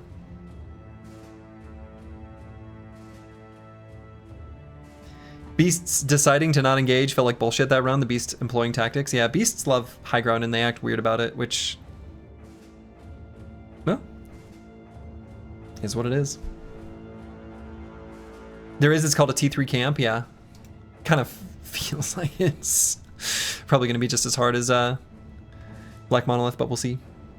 Chubby Cat still using parry. I mean, I think undoubtedly we're still going to use parry. Our injuries are making our stats look weird. Our initiative is actually 97. And our melee defense is actually 37. This is an incredibly strong defensive bro.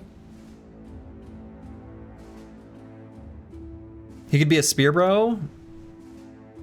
No, I don't think so. I don't think that's what we want. Underdog is nice. Underdog is nice, but kind of what I had in mind, what I had envisioned, what I had dreamed of, if we look at... Oh, hold on. Where I want to put Choppy Cat is like where that star is on this diagram. And I'd like to, in a perfect world, have a dynamic duo partnership with like one of the question mark ones there. The idea is that I want to be able to have the confidence be exuded and then put the bro in a position where they're able to just be tanky.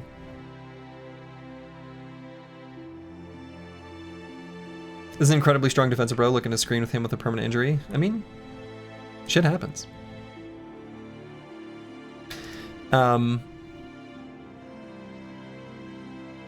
But the fact that we're tiny means we want to, you know, the brother's still very capable offensively. Like 82 melee skill is very good. We could absolutely do like more mace type stuff. I was thinking about even giving him axe for bearded blade disarms. So, you think that was you about this Borrow King legendary location? Just found out reading the developer's diary. It's just a tier 3 camp. It's so brutal you automatically assume it's legendary? Oh, okay. Okay. Let him be a more utilitarian tank. Yeah, so like, what I was thinking is, so right now we only have Nimble, so we either need to get him a different armor mastery,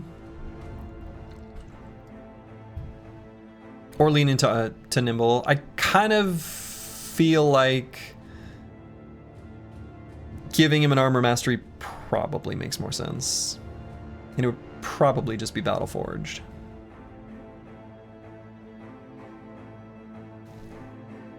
That's just more durable in the ultra late game, generally.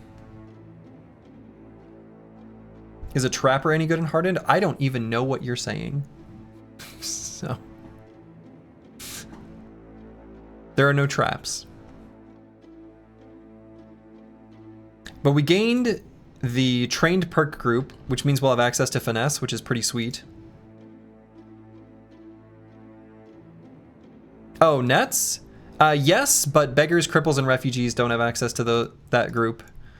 I see what you're saying. Yeah, so this special perk group, this exclusive perk group. Oh, I guess it is called Trapper. All right, I just didn't know the name of the perk group, my bad. You were communicating quite clearly, and I just simply didn't know the word. No, we'll never have access to these, so. The limitations of the run don't let us use that. So. Is the one hand mace stun and reach mace stun different names? Ooh. I like where your head's at, and I think they are not the same name. Right, so we have knockover, and the knockover, strike down, and knock out. So there's actually 3 different options.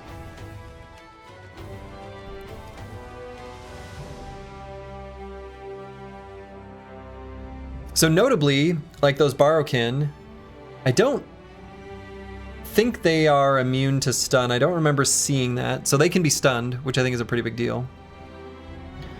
Can quick hands and stun 2 enemies in a turn? It's quite good. Yeah, right. Yeah. I knew what you were thinking when you asked the question.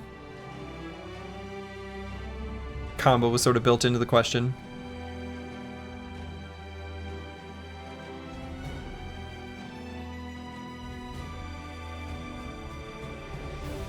But yeah, I think we don't want to train a weapon mastery, because I think we want to go with heavy armor. Pretty sure that's just true.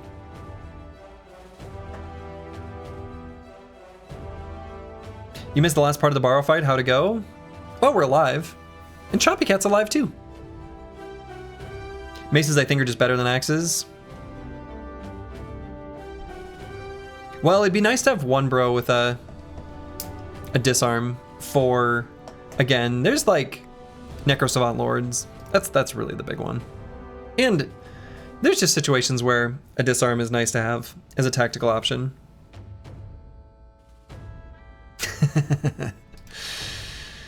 But yeah, I mean, I like going with a mace, bro. And we've got a really nice mace here. But I suppose there's no world where we don't simply grab parry. Like, parry's just a given.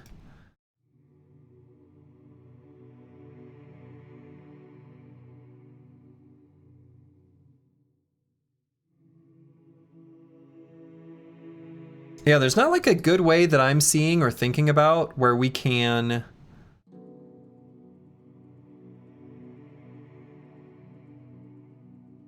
make use of that chunky two-handed mace on this brother.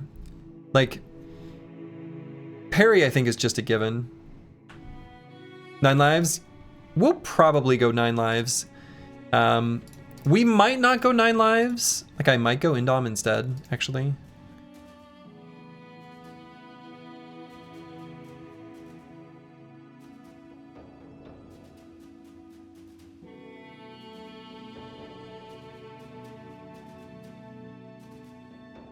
We could circle back with Slurgy and give him a cudgel, still, potentially.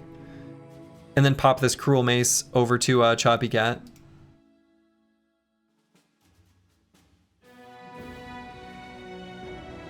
But yeah, I mean, what I would like to do in a perfect world would be to somehow set up Choppy Cat to be able to use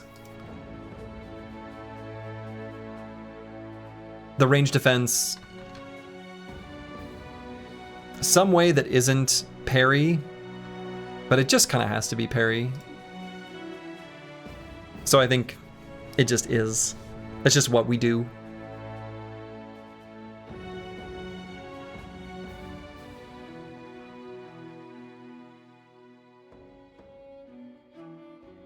Yeah. If he's going to Indomitable and heavy armor, you might want to take Brawny. We probably will, yeah. I think we would probably go with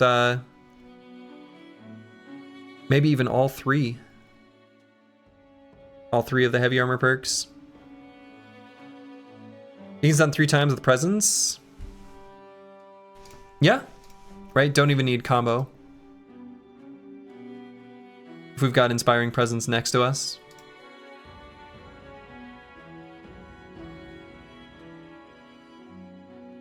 He might lose out on the 3 AP if you take Bulwark.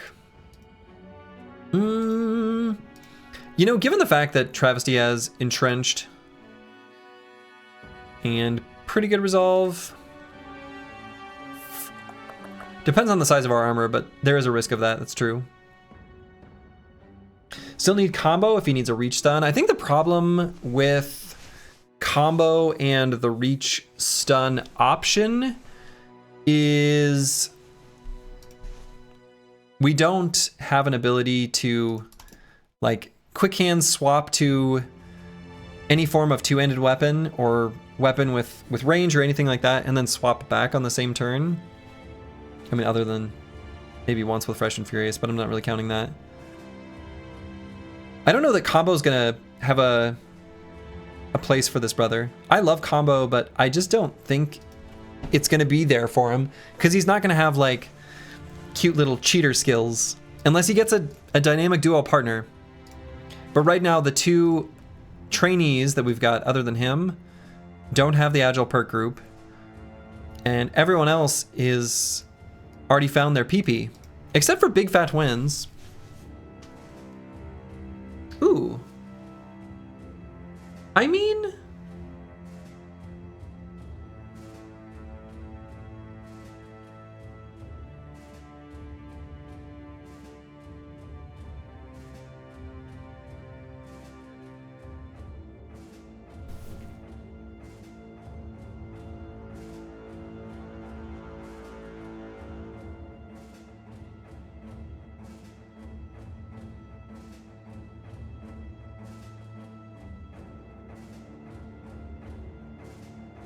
and I realize he doesn't need the defense if the enemy next to him is stunned. That's true. But what if he misses? Like, he's just built as a defensive brother, like stat-wise.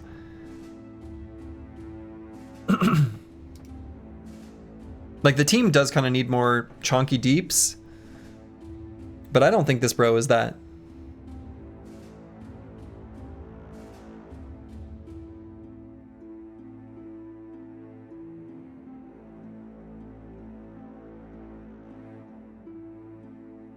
If he misses, you don't need to switch weapons. I mean, true, but I feel like that's, I don't know. It still feels like an awful lot of, like, I feel like the bigger problems with this brother are going to be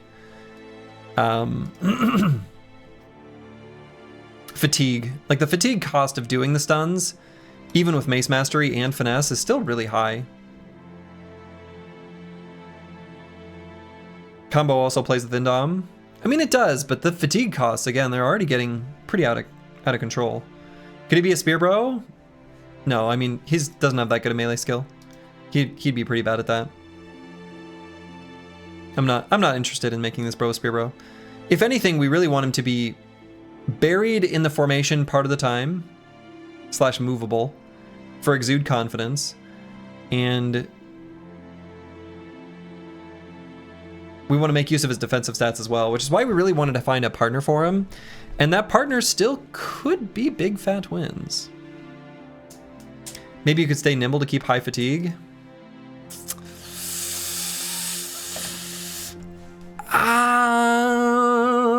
He could,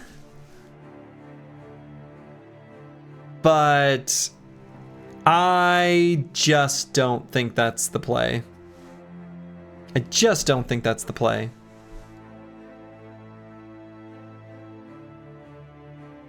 Anchor? He doesn't have anchor. But I think the way we want to use this brother is for optimizing positions for Exude Confidence and then applying like utility. 70 HP is a tad low for Nimble, no? I mean, no, but it's a tad low for any bro to be standing on the front line unless there's like special conditions or situations for it.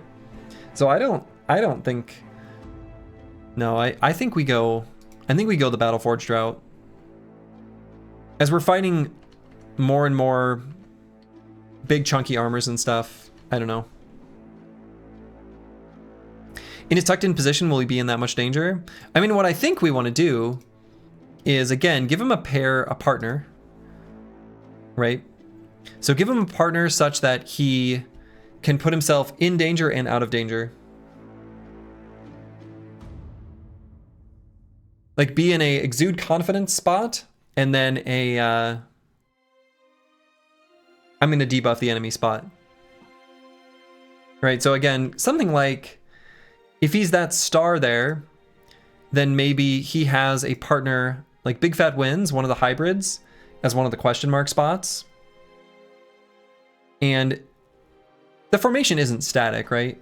He can still maybe, after doing Exude Confidence in an early part of the round, step out to a more dangerous hex. And I think that's still pretty okay. I really do.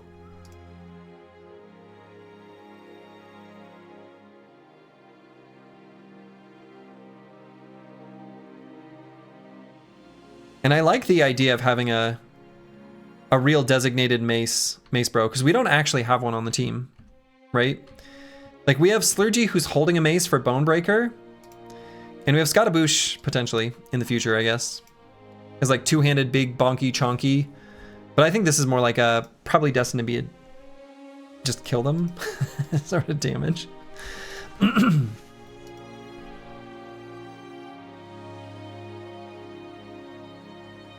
updated formation map that doesn't burn your eyes. Yeah. Well, it's based on a similar one to one I'd used in the past. You rack in your brain, but nothing is coming to mind. Yeah, no, I think we want to go this way. And yeah, I think he probably does want Rebuke. Rebuke's a big maybe. But I really like, even if it's not like permanent uptime of Indom, like I really like having Indom with trained and the double grip bonus, because that already brings us down to 16 fatigue for Indom, which is really low.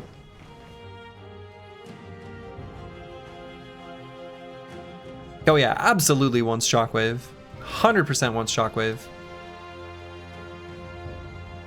Undoubtedly, definitely, definitively wants Shockwave.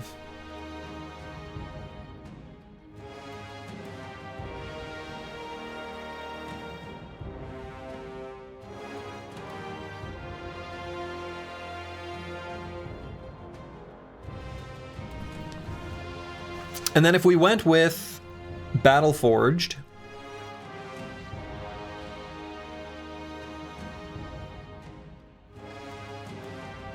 I think we would go with Reforged and Brawny. And then we've got one more perk here, which I suppose I just make 9.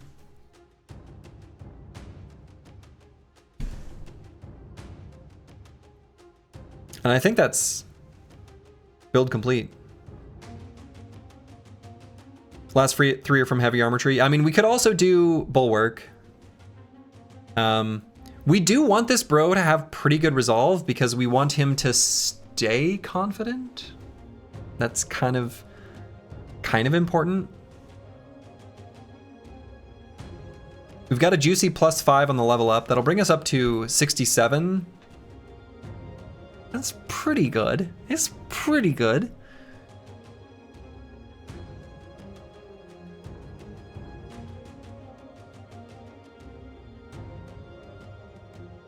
Only wants Bulwark if he stays under the Presence Bro. Right, yeah, exactly. So Presence Bro, Inspiring Presence is gonna be more than 79 in a typical situation. It's gonna be higher.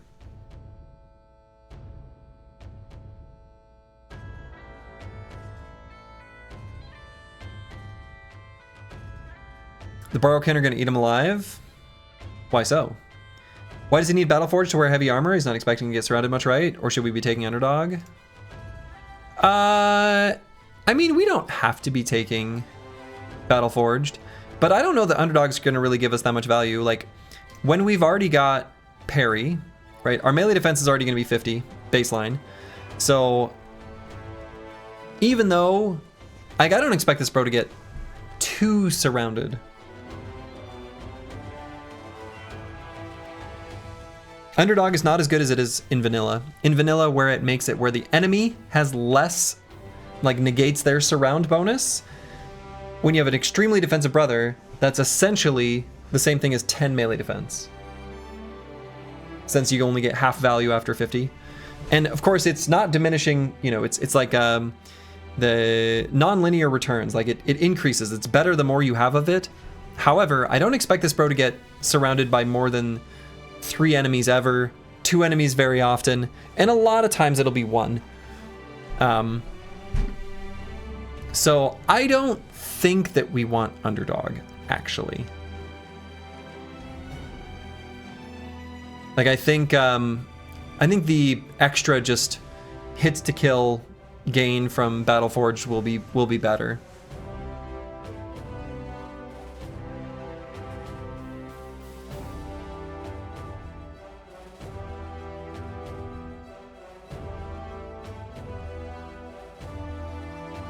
Probably. I don't know.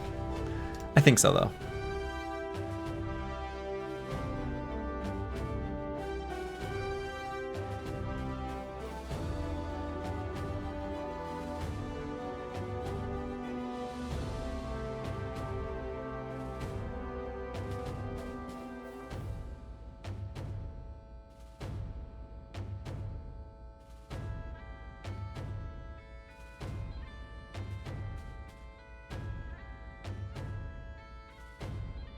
Yeah, I think this is gonna be the. I think this is gonna be the build.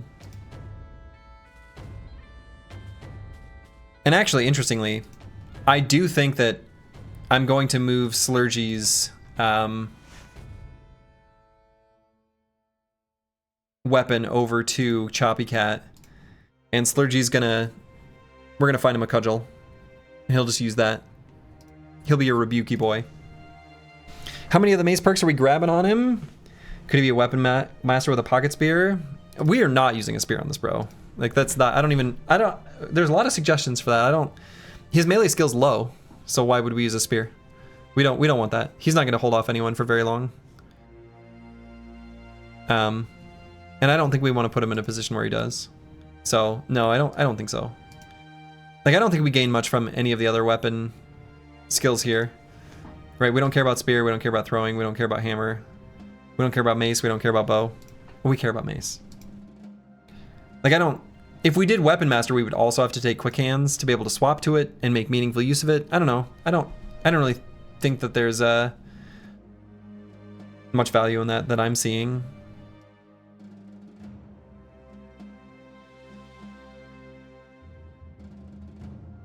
So, yeah, sorry. I came down a little too hard. A couple other people or someone else made that suggestion. I don't think it's gonna be good here. What you want from a spear bro, and this is the same as vanilla, you want the most melee skill you can possibly get. Like, holding off an enemy, like the difference between 95% hit chance and 90% hit chance with a spear is you hold them off for twice as long. It's twice as effective, it's twice as good. Whereas on a normal bro, the difference between a 95% chance and a 90% chance to hit is like an expected value of an extra 6% damage total. So it's a very substantial different sort of valuation. It was you? Okay, all right. No, generally speaking, I'm not going to be looking at making any bro a spear bro unless they've got some pretty excellent melee skill. Quick, someone get Slurgy a mango matcha. He's sugar crashing and hangry. No, my wife and I had a delicious Dan Dan noodles for early dinner. Not hungry, not crashing out. Yeah, we're gonna plan to pair this bro with Big Fat Twins.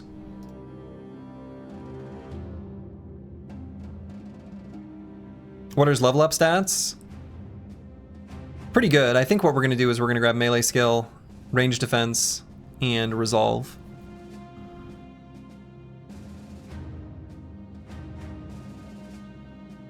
Seem to know a lot about spears. How strange. I know, very weird.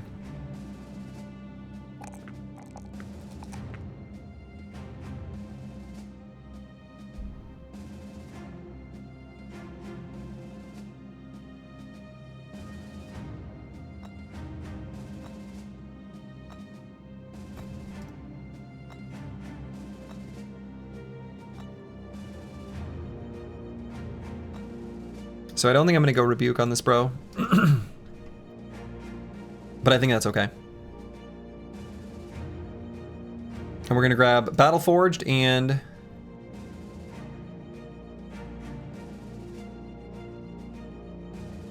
Brawny.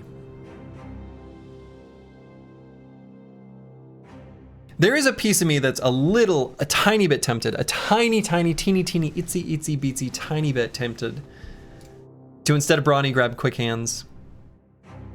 Just so that we can stun from range with like very specifically this thing, which is kind of a perfect pocket weapon. So there is, I'd clicked those buttons so fast, but maybe still want quick hands for that very purpose. 2 stuns from range with just presence. Right. And it lets us do stuns like doing it from range is pretty nice. Though you have to consider the fact that like this thing is affected by crowded. So if we have inspiring presence, then we are at least starting the round next to an enemy.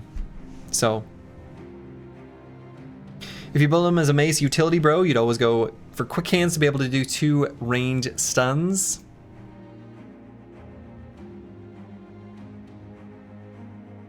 The situation we were just in is a good example of that. You'll want to be able to stun things behind another bro. Yeah. Yeah, we'll want to be able to move him to like positions where, yeah, exactly. Stunning behind another bro.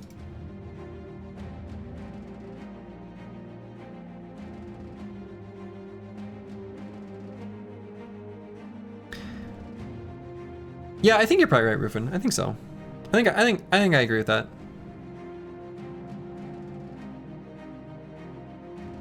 What's a stam look like with full gear?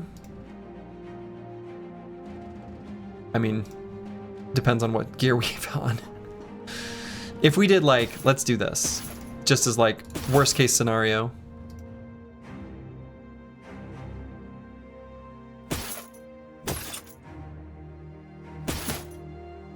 Yeah, exactly. We've got the perfect lightweight pole mace for it.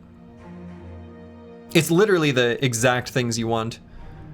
Weight and skill use fatigue is like very specifically perfect.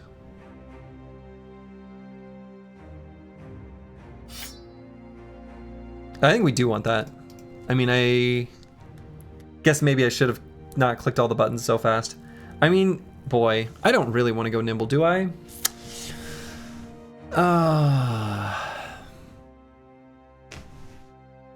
So do you think Ali Eco could take on the arena without cost at this point?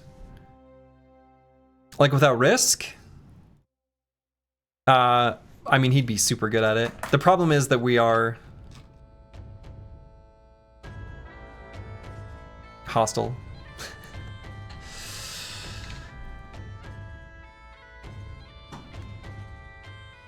We just give this guy our shiny light armors and he doesn't need brawny. You'd almost consider making him a dedicated pole mace and only swap to the one-handed mace for defense purposes for parry.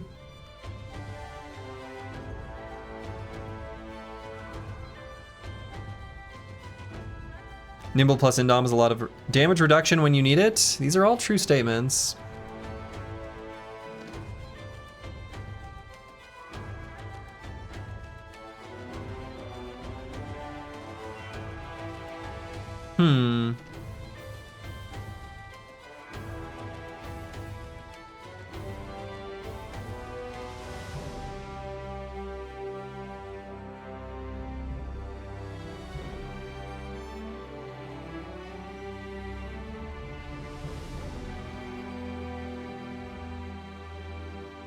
Will his initiative be without injuries? Not very good.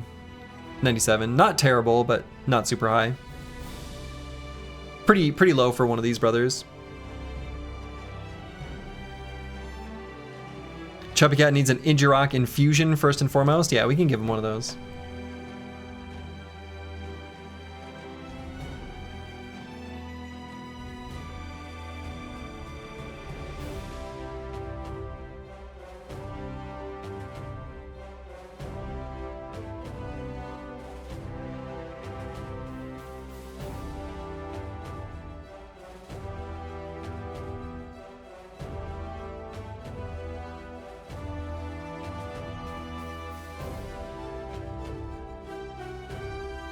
Yeah, I mean, I think we've got some really good maces though. Like, we've got a 15 fatigue knockout here, 18 fatigue knock over here. The fact that we have both finesse and mace mastery is really, really good.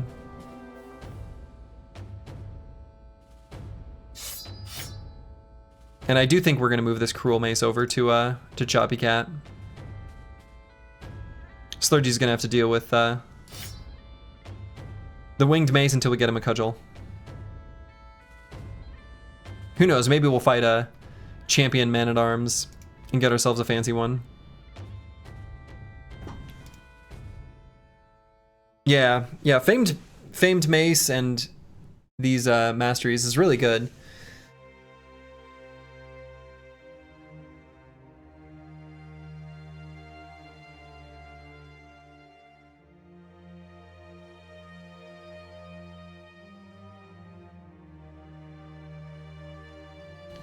I just feel like as we approach the latest fights in the game, like even this one,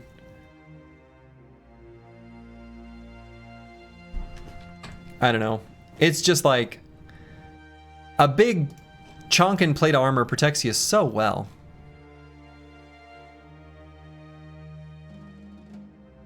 And sure, nimble is like good. It's definitely good. But I think since we have both Indom and 9 lives, which I kind of did already grab, I feel like going with Reforged and Brawny, I think will be good enough. I feel like a big weakness of the squad is the low damage output though, and this is another low damage build. Yeah, I agree. We do need more damage.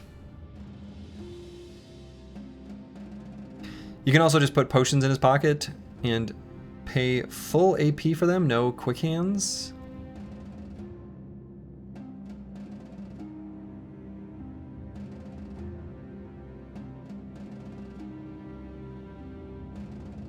What?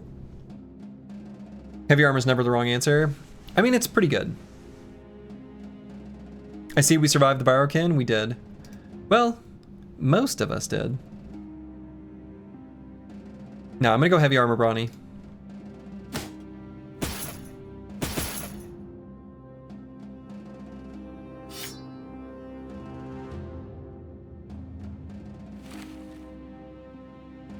We're gonna go heavy armor Brawny.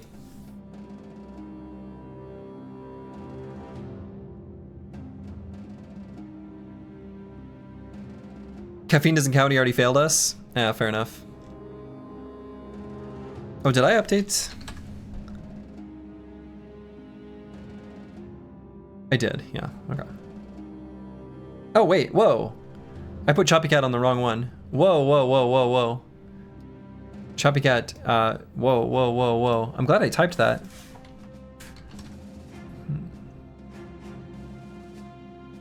I almost did something very confusing.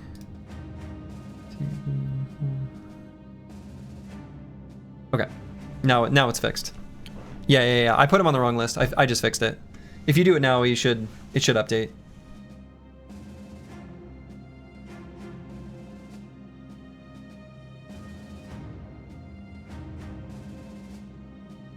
Oh, Solace meant the pole mace? Yeah, sure, absolutely. Yeah, I think let's go with this. And we're gonna make him a duo.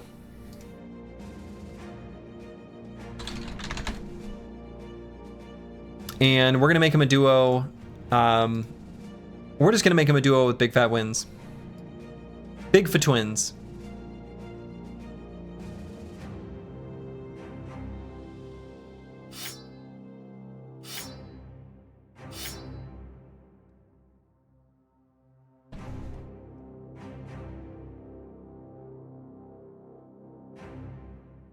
Oh yeah, so let's talk about Fennec Phoenix now. Yeah, hold up. Let's talk about Fennec Phoenix. This brother. So let's strip him down.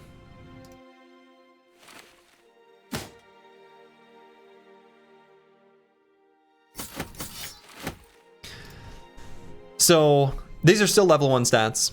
We've not leveled them up here at all. So we're gonna get 2 different level ups.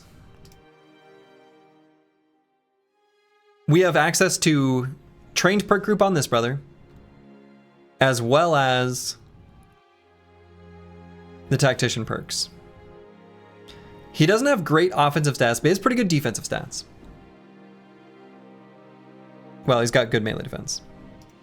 I don't think we lean into that. I think what we do is if we make this bro a ranged bro with hybridization, then that lets us pull out a double gripped one-handed weapon to be able to use this ability for a pretty reasonable cost. So instead of 40, it will cost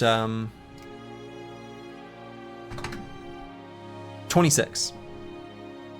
So this, I think, will be nice to have against unholds and orcs specifically. There is a little piece of me that kind of feels like it'd be interesting to go with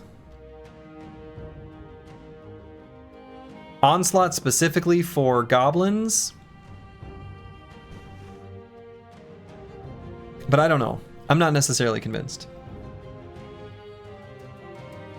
Oh no, I agree, Rufin. Like, I just want to level him up this way and we find more. Exactly. Fennec, we're not leveling up Fennec for all-purpose every fight. We're leveling up Fennec for specialist. Right? So if we're thinking the specific situations where we're going to bring him in, what I think we want to do is go, yeah, like specialist for orcs, which I think actually means if we're going to lean into the ranged route, because again, he doesn't have much offensive potential melee, I actually think the better route would be crossbow.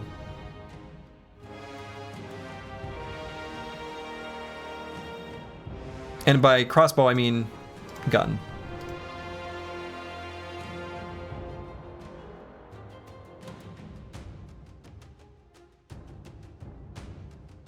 Right, so I mean, I think we'll take, like, so I think the final build will look something closer to this. And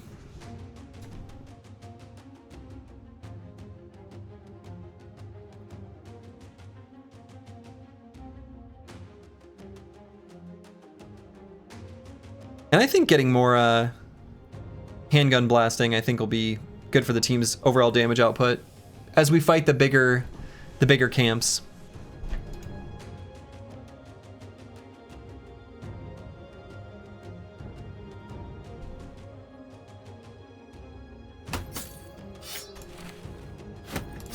But the team does need to find just like, honestly, what we kind of want to find. We need to level up Scottaboosh, and honestly kind of need to do just like,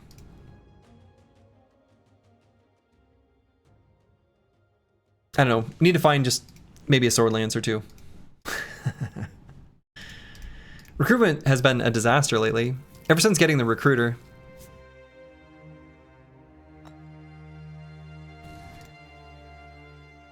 So I'm gonna do this on a ranged tactician.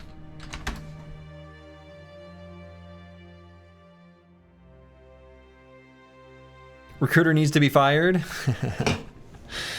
I'm still keen to get his melee skill up to 55. I wonder if the recruiter has a hidden better bro buff on it. I mean, maybe it does. People have speculated. I feel like that's one that's probably not been changed in Hardened in the mod. Sorry, I'm like futzing with my blanket here. The +2 is rough. The +2 is rough.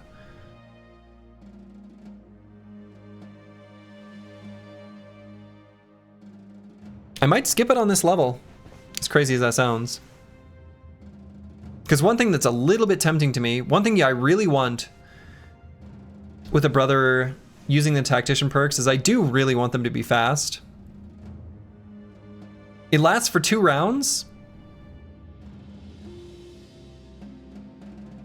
And so you either want to adrenaline before the turn starts, and this brother doesn't have access to adrenaline. Right, because that comes from Unstoppable. Or you just have really good initiative and you go before the enemy. So like, I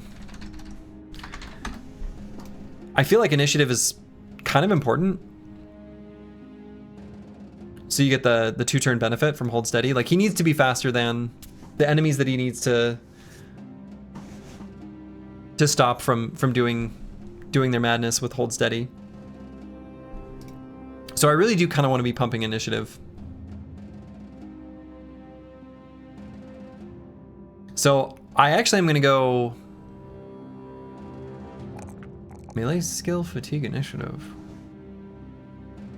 Trust the process. Here we go, range skill. I think I'll skip the +3. We've got his melee skill up to 55 already for the range defense, that's nice. And we care otherwise mostly about his fatigue. So most level ups after this point are just going to be range skill, fatigue, and initiative. We'll see how it goes. So we got to get Choppy Cat his... Oh yeah, did I decide I wanted quick hands? I think I do.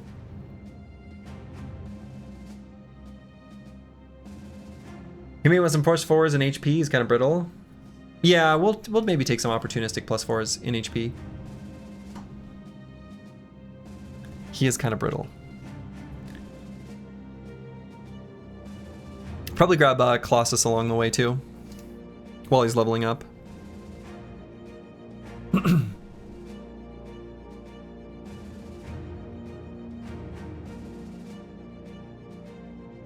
You just won't get hit? That's the spirit. And yeah, this is the heaviest armor this guy's ever gonna wear. Like, it'll never be heavier than this. In fact, it'll usually be quite a bit lighter.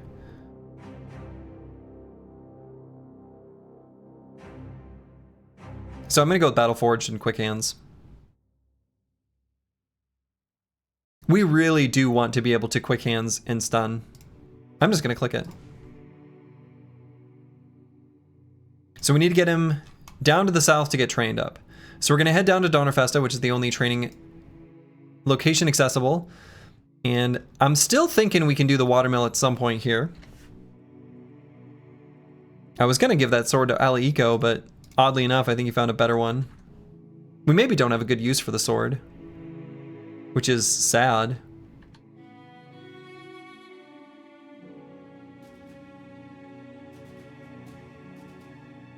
Why am I wandering off into the... Like, are we gonna fight anything right now? I mean, we can fight some stuff, but... We need tools, we need supplies, our pets' heads are falling off. If it's a duo, he also needs fatigue for the swaps, but I guess with trained it only costs 4 to swap. Same as walking a tile, so not too bad. Yeah.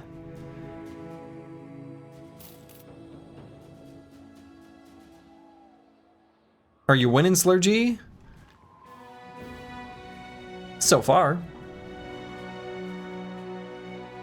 Does Slurgy want this famed mace because of Bonebreaker? Not as much as we want it to be on Choppy Cat. I mean, we'll do that for now, but we're gonna give Slurgy a cudgel. Does he have Bonebreaker? No. Slurgy has Bonebreaker. 11 out of 16 promise potential. Exactly. I'd say we're winning.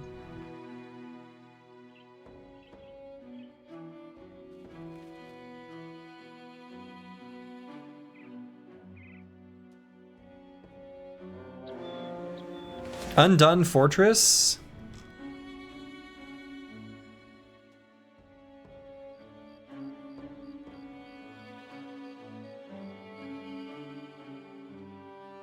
Who's our second fastest bro? It's Corvus, okay. Is someone else getting crazy frame drops? Or is that the game that's stuttering when you're moving? It's not super smooth? I've got 0 dropped frames. So, I don't know.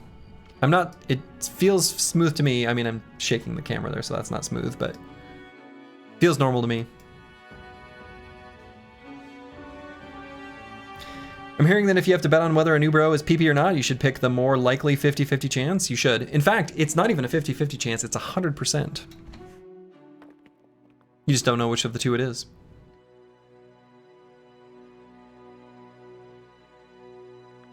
We'll take a peek at this fight. Looks like it's gonna be undead. I think we're fixed up enough, but if it's too difficult of a fight, we're gonna have to bail.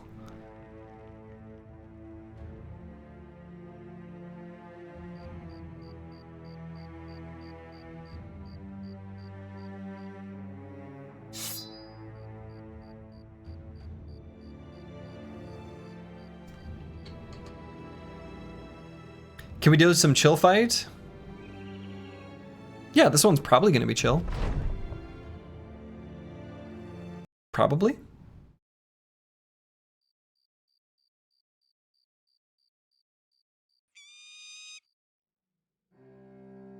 Ooh.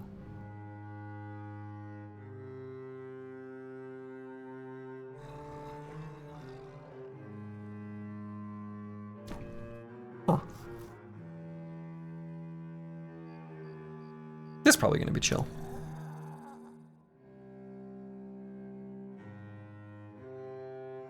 We could run and do it during the day. Yeah, let's do that. We are going to do this fight, but we'll have an opportunity to repair, you know, our armors, heal a little more hit points, etc., etc.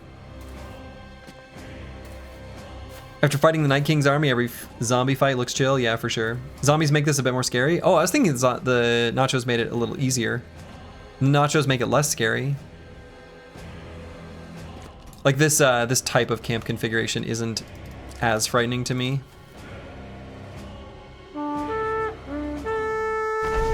Zombies plus nachos is usually not too bad. Yeah, exactly. No necro. The necro is scary. Like, necromancers are really spooky because when they possess a fallen hero, if you just get a sequence of bad rolls, it can be a bit of a disaster. But nachos we can sort of control.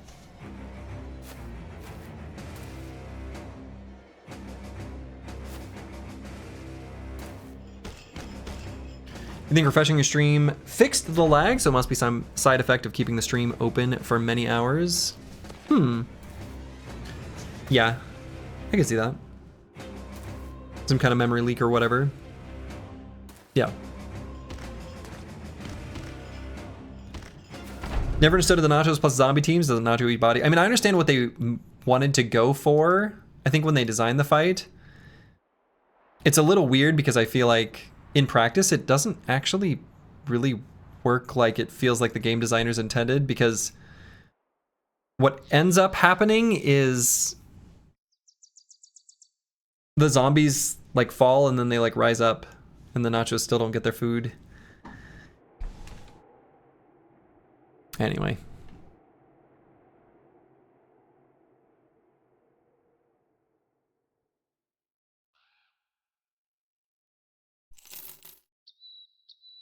So we'll do this fight during the day.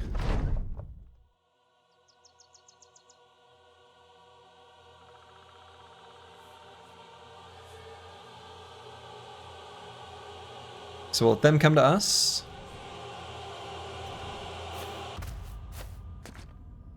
Yeah, the nachos also just get so scared after you kill the zombies again. Exactly.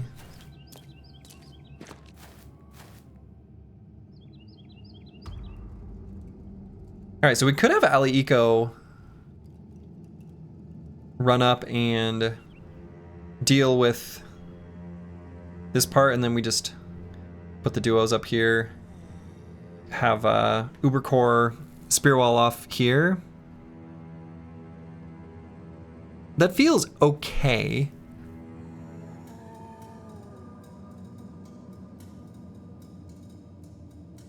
Ali Eco isn't ultra resilient to this flail, especially if he happens to also get this fallen hero on him. Though I think we're going to be okay in that regard, because if he goes and engages directly, the most enemies that will surround him will be pretty much just 3. So I think we're okay.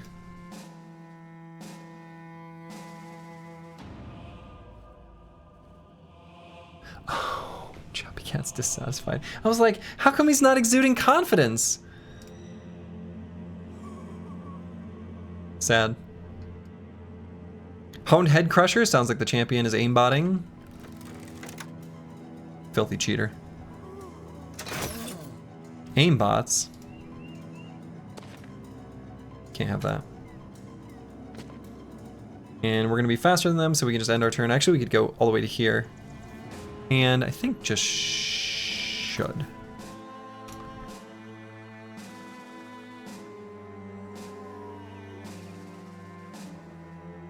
And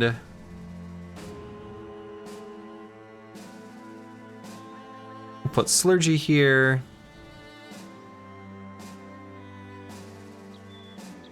Corvus here so we can get extra AP by having one enemy next to him. Yeah.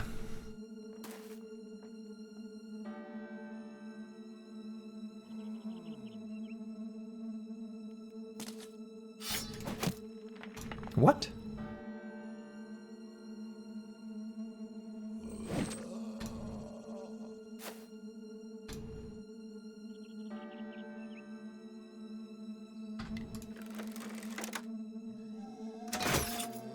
No joke, in your headcanon, you always thought the reason we have so many nachos is because we have so many zombies, so they're feeding the nachos with extra food? I don't think that's an unreasonable way to have imagined it has to have gone.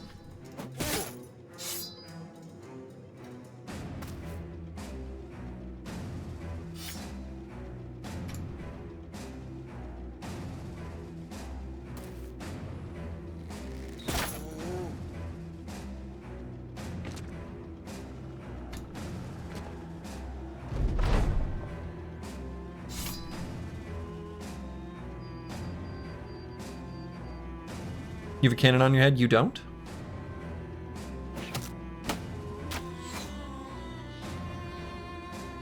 You always saw nachos as Langoliers rolling around, eating everything they saw. Yeah. Katamari style. Just anything with flesh, they'll just scarf it right up.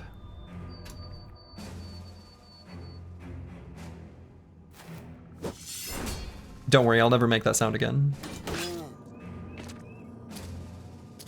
Oh, that guy didn't go there. Interesting. The enemy I'm watching most is actually this fallen hero, more than this one.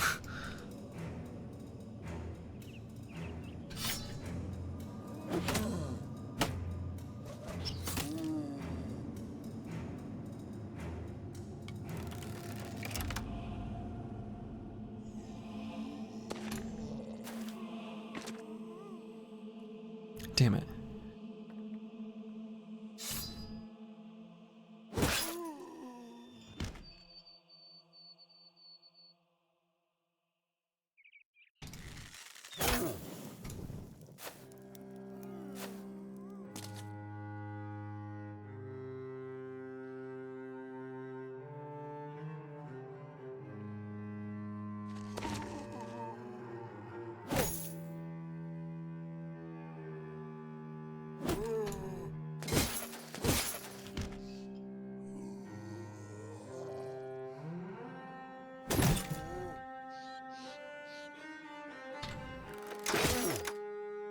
It's the one with the mace that I'm worried about. Rush of Battle, My Beloved. Oh, it's so good.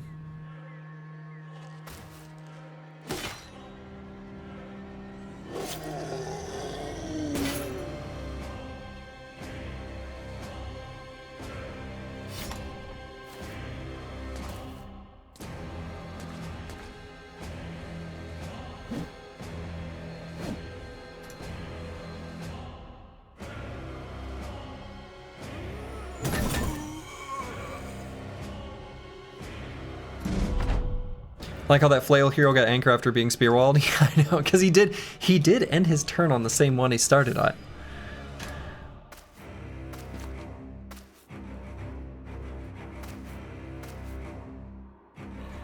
Okay, I kind of want Slurgy to shuffle so that Corvus can shuffle so we get a bunch of attacks on this Nacho to just kill it.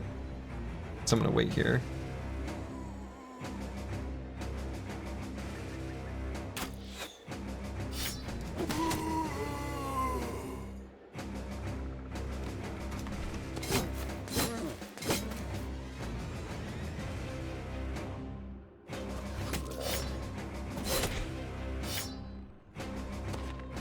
Have we seen any high quality copper on this map, or does the ENS Seer not exist in this run? No, there's high quality copper out there.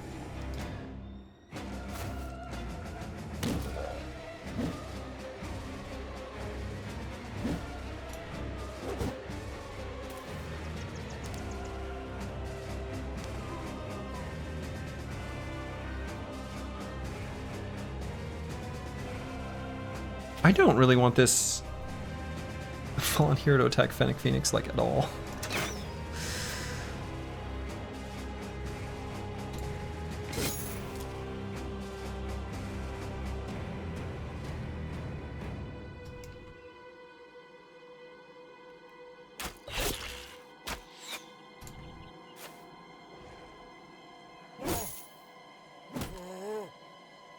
Doesn't ENS Seer famously make low quality copper? That's what the propaganda will tell you, but I am here to attest that it is not but the highest quality of coppers.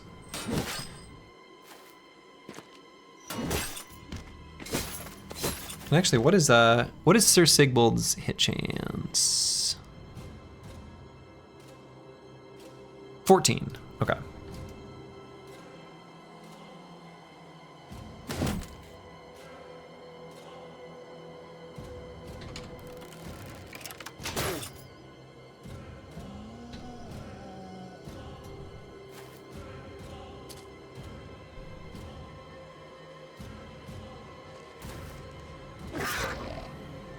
One-shotted.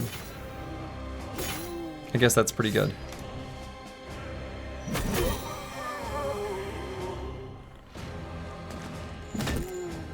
Wow. It dazes alongside the stun? That's interesting. So I think the reason it dazed was because it hit him in the head. So it did the daze because of Mace Mastery, making every hit to the head daze the target for one turn. So yeah, I think that's why it did both.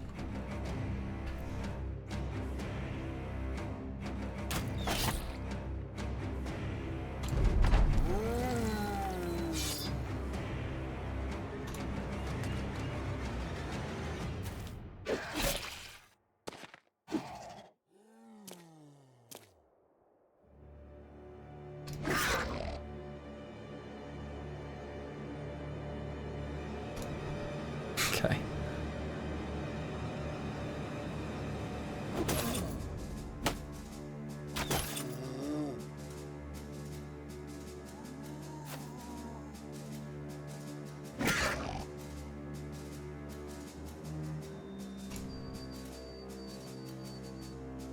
Oh, I lost,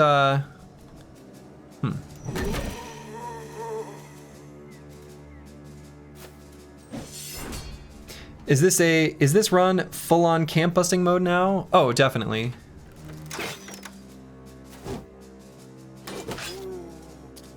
You didn't use the flail thing one turn when you had 3 spare AP? I mean, yeah, apparently.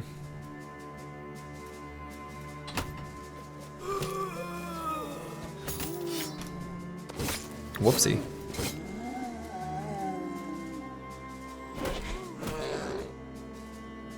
Some of the camps bust us. Well, busting make us feel good.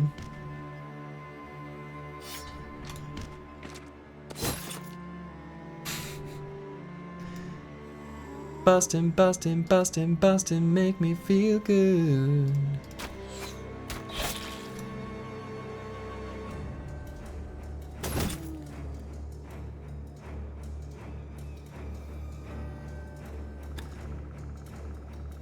He's resilient. He's resilient.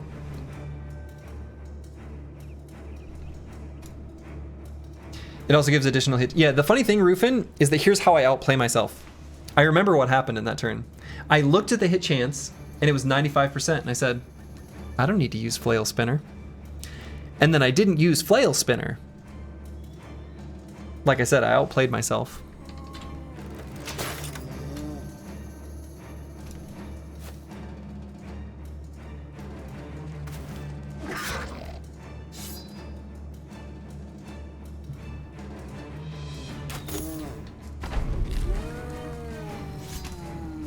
I ain't afraid of no bed.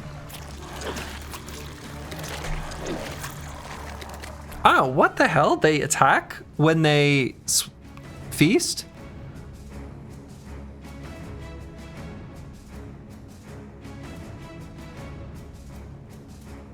Oh, I wonder if they regain Fresh and Furious.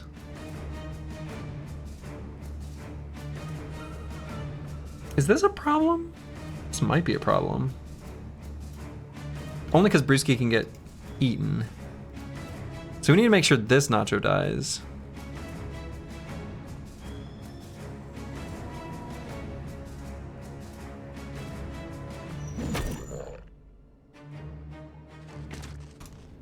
Raggy. So let's swap for combo.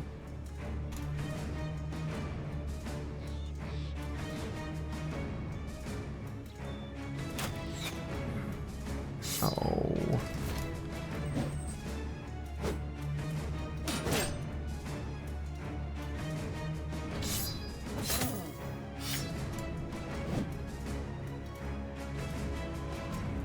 We can still get eaten when you're in Dom. I think we've learned that before.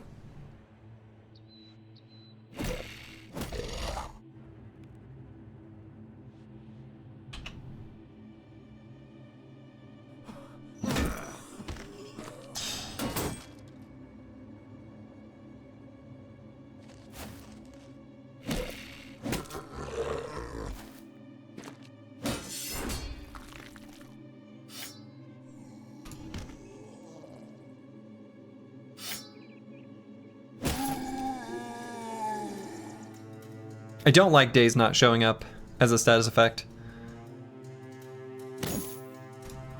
Darkso knows this. Yeah, I also hate it. It's pretty important information to have.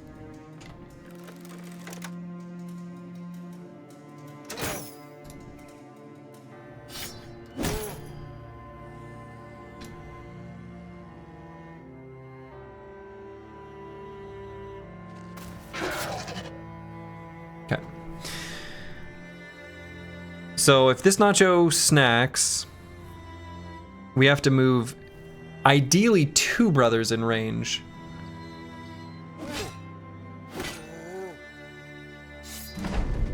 So we can't run away.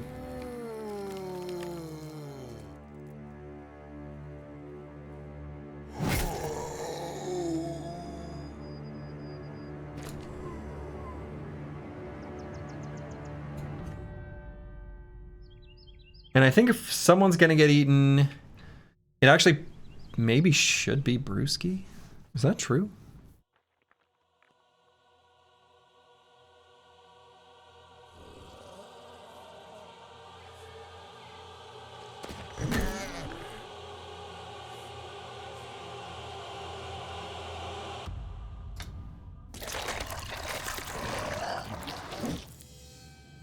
Who else got whiplash from the devs going from a fantasy RPG into a futuristic wargame? I didn't. I don't know. I feel like there's a lot of fandom overlap.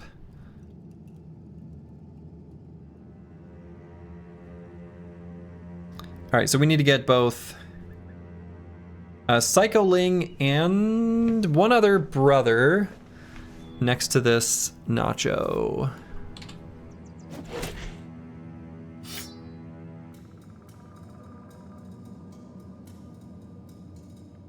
Unless we can just sort of kill him.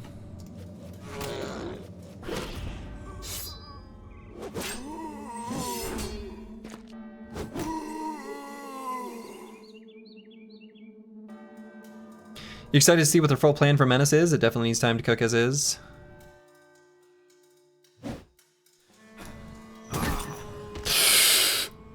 Oh, Ali Eco got hit again. And that procced 9 lives? Oh, shit.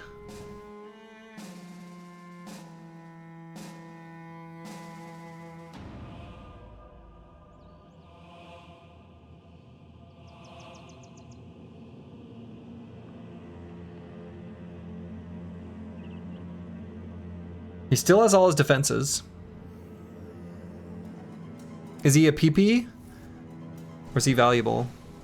He's extremely valuable.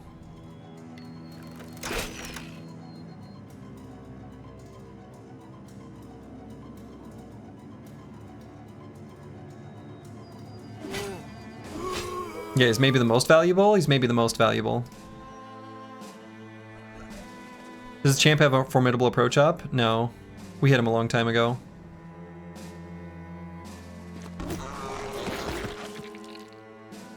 Oh, we just got rid of... Interestingly. Accidentally just got rid of...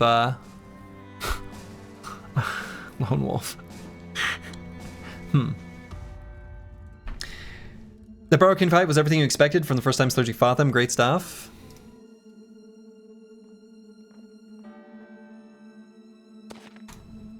I'm glad you enjoyed.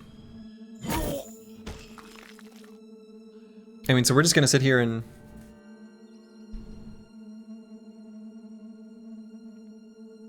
riposte. I guess we can swap to our Noble Sword and riposte, because technically... we outreach him. Either way, right? Recover?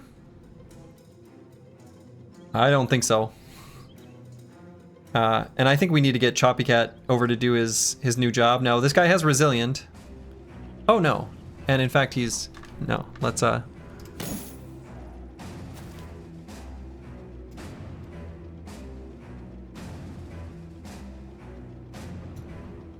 let's think for a minute.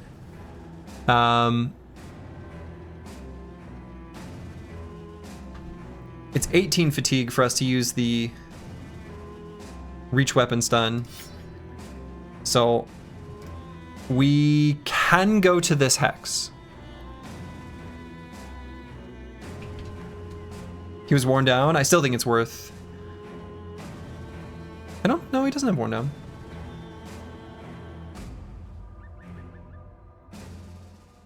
No, he doesn't have worn down. Can't go to that hex.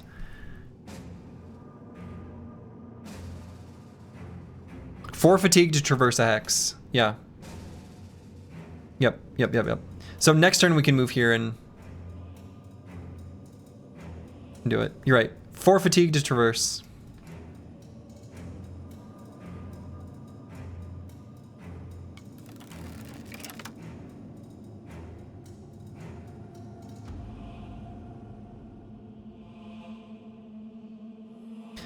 Actually, I reloaded, but I think I want to go here. Because I want to give Brewski some extra AP to do 2 attacks. Or to Flail Spinner an attack.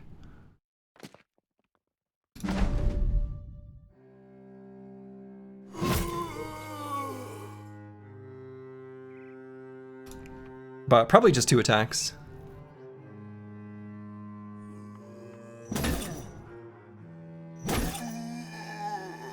Right?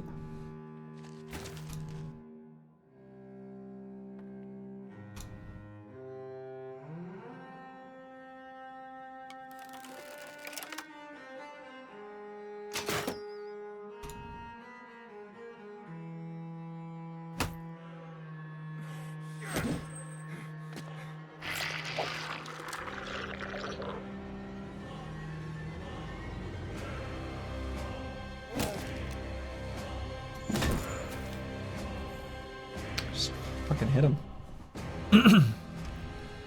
He hit his 8% and he killed him. I mean, he knocked him down.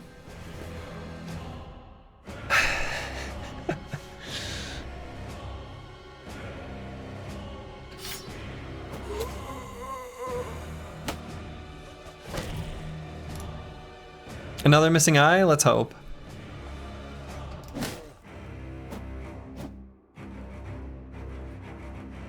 His knee is gone? God.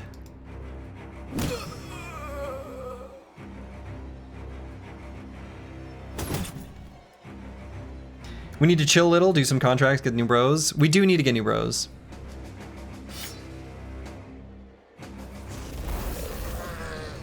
Sounded like brain damage to you? Yeah, brain damage would be great there.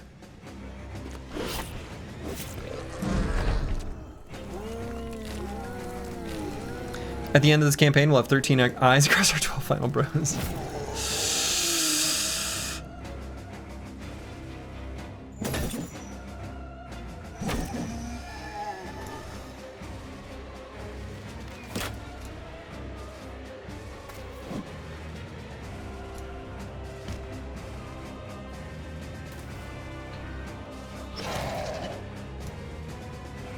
He did get hit in the head. Unfortunately, that doesn't actually influence the result.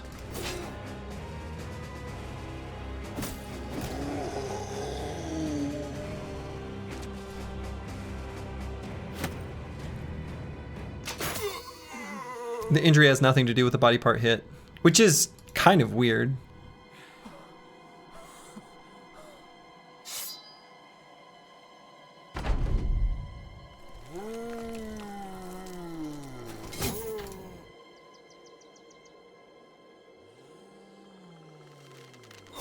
It's always felt like that should have been an easy thing to code in and would make so much more sense.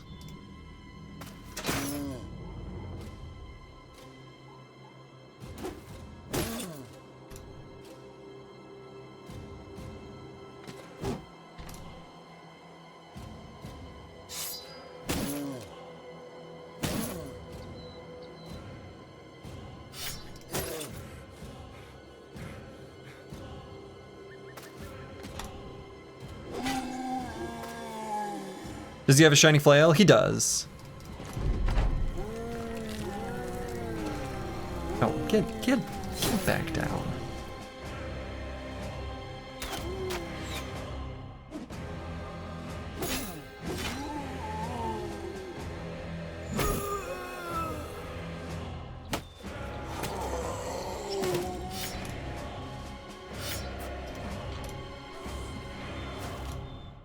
Get back down. Yeah, his shiny flail is worse than the one we have. The one we have is kind of insane. All right, missing nose is fine, actually. Missing nose is fine. Yeah, armor pen and armor damage. It's like still a really good flail, but not something to get super excited about. 13 eyes and 7 noses, yeah.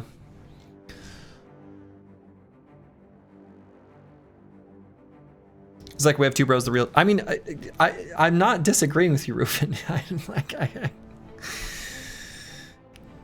We need more damage. I don't disagree.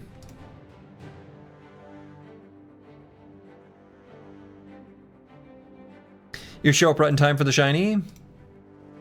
Yeah, it's not very exciting shiny though. I mean, it's only not exciting because we have this delightful specimen. Pretty good. Pretty damn good. Right? Can we please stop losing body parts for just a few days? I mean, maybe. Luckily, this injury isn't really hurting Algae Eco that badly. Like, he still functions fine.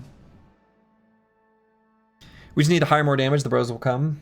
Or hire more bros, the damage will come. Yeah, exactly. Exactly. Losing body parts builds character. Pretty sure that's true.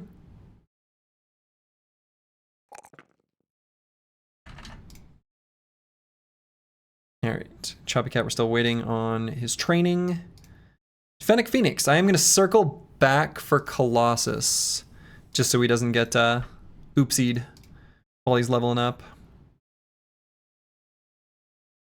El Eco can live without a few more. He only needs one of those kidneys. He doesn't really need either ear. His job is simple. He could lose some of his brain too. In fact, losing his brain, some would say that's actually to his benefit.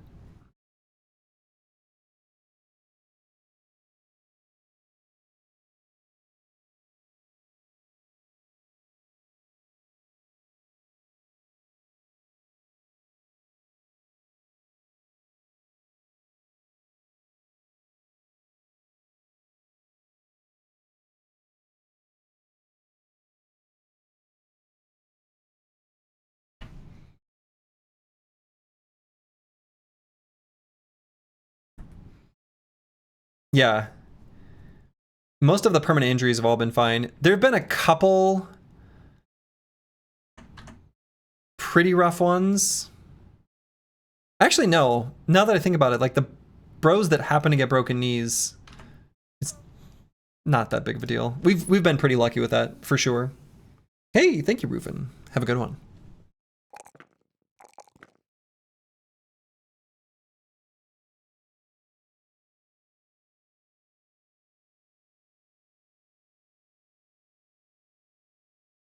HP? Nah, I don't think so. I don't think so. We're gonna end up with medium armor and pretty light armor, I think, on this brother. To keep his initiative high, keep his fatigue. Plenty of it available to be usable. In fact, we'll probably go with Relentless on this brother. Like medium armor Relentless, something like this, probably. Was water skin used in this run? It is not. We have not found the water skin yet. And I don't know that we want that one.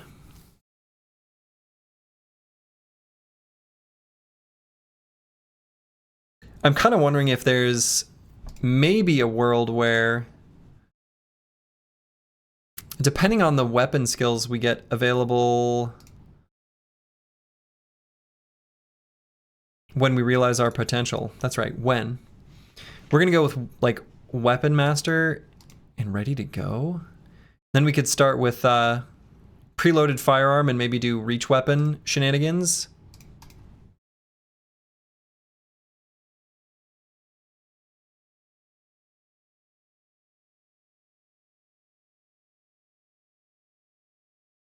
Because we're leveling up pretty poorly in our range skill.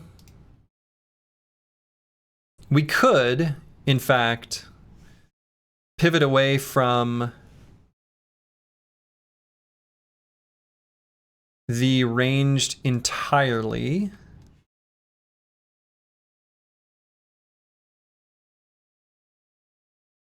Actually, hold up. Oh yeah, he's lacking range stars. Actually, an interesting prospect would be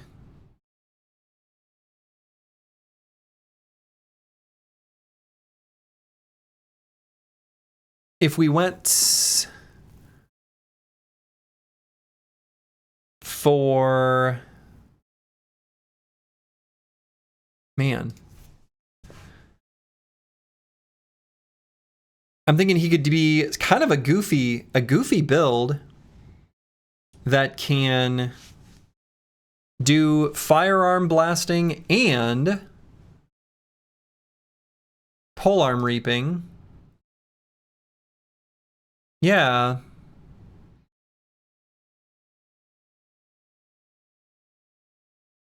I think there's a world where that actually kind of works.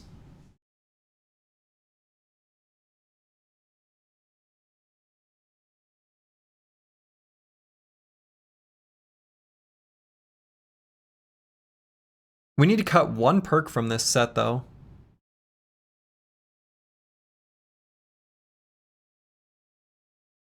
Give me the sword lance I want to reap.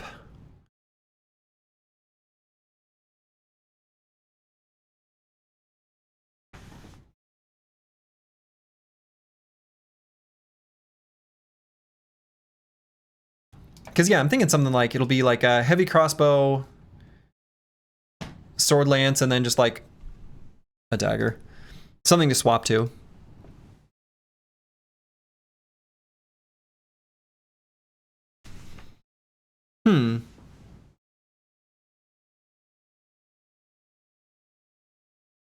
You know, the South ties a small barrel to a one-handed spear. Well, a polearm is just a big spear, and a hand cannon is just a big gun barrel. True. Relentless seems whatever. Well, the reason I like Relentless is not only for iron sights, but it is so that we can wait and then still hold steady and make sure we get our full 2 turn of value out of it. That's kind of why I like it. It might still just be cuttable, but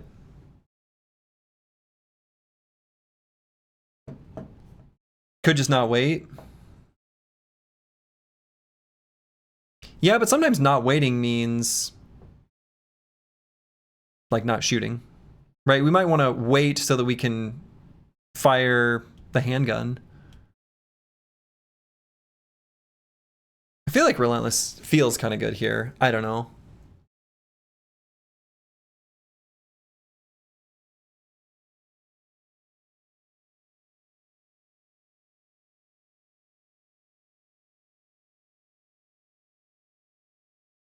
We're asking a lot out of this, bro.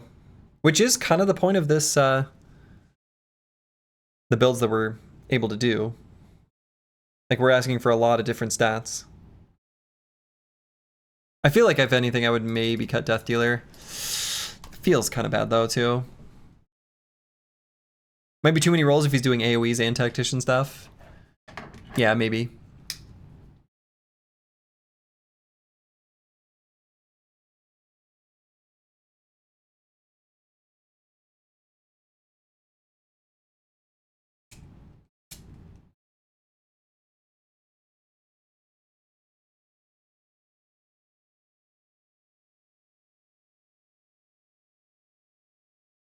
Yeah, it's probably asking too much.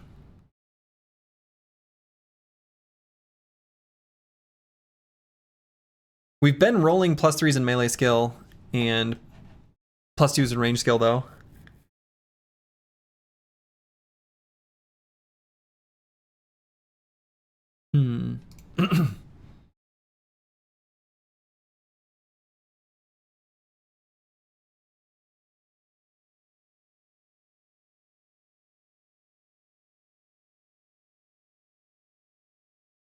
I still really want the initiative though for Hold Steady, making sure we're faster than any of the enemies we want to prevent their stuns and statuses. We need a you don't love to see it button. Yeah, I actually originally I had made one a long time ago, or like a mock-up of one, and didn't end up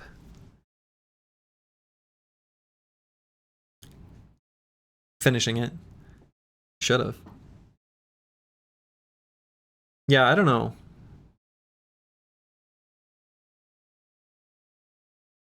Probably asking too much out of this brother.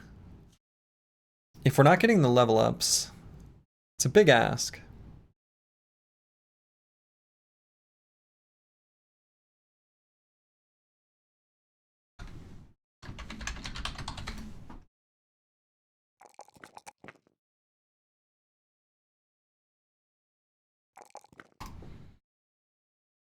We're gonna give him one more level up to see. It'd be humorous and appropriate. I mean, that's probably true. There are a lot of situations where you hate to see it. Like, for example, losing your nose. We very interestingly wanted the flail to hit in the head on one of those. Oh, that was more than 24 enemies, huh? Cool.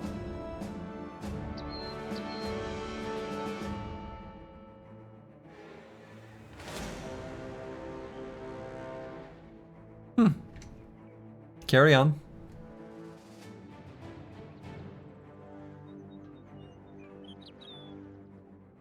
The Barrow-kin count didn't count as more than 24. I guess there weren't 24 at the start. There were 24 killed by the end. Oh, they don't have a temple here. We still need to get to a temple. We'll go to Hewland for that. So let's go ahead and train up Choppy Cat in heavy armor. And we're gonna go ahead and grab Battleforged. Now, we don't actually want to wear armor this heavy. I feel like there's gotta be something like this is a little more appropriate. We want to level up Scottaboosh, who's just sitting on the bench right now too. Could revisit the OG plan on that brother. Bow so that the first attack has a high hit chance. Yeah. Yeah, that's true. Trick Shooter is pretty good. Have a spot on the main roster soon. I mean, what we need to do, so what I'm planning on doing...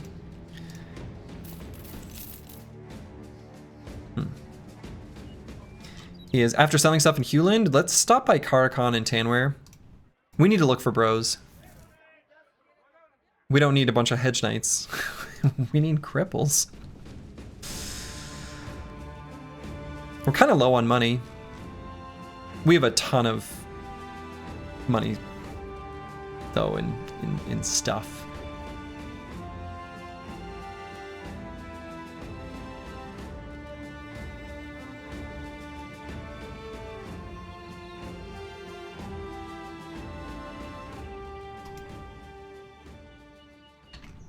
Yes, let's head over there to the temple and also to the market. We're gonna sell some stuff. All right, so now let's choose one of these besting orcs in battle or besting goblins in battle or something like that.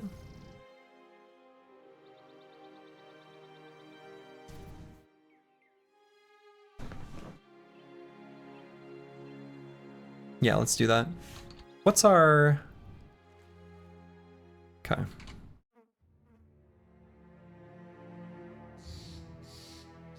Ambush trade routes, you love to see it.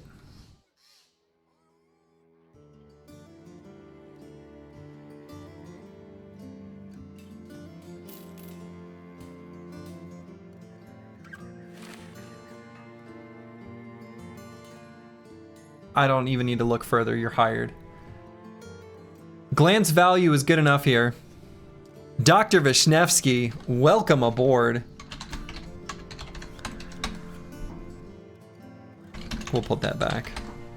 Okay, what the hell? What is this? Oh my god! This is a incredible brother.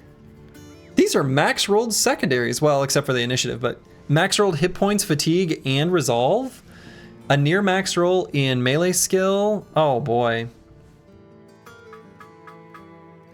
Oh boy. All right, so this is going to be a damage bro for sure.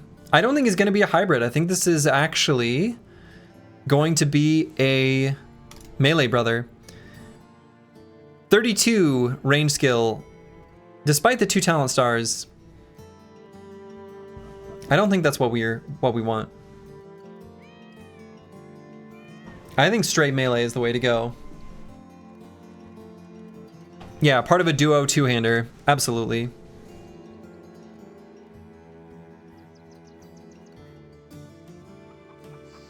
He even has Lucky as a nice little cherry on top. Yeah, for sure. Time for a power level.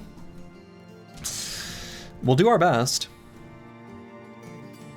Oh yeah, before we forget, so that I don't forget, let's fix that broken arm. Yeah, this bro is really good. What cool shiny can we build him for? Well, right now, with the weapon skills he has available right now, nothing. But I would maybe like to find a home for this Honed Defender or Glorious Cudgel, or shit, if push comes to shove, the Honed Head Crusher. We can train him in any weapon, right? We can. Yeah, we can.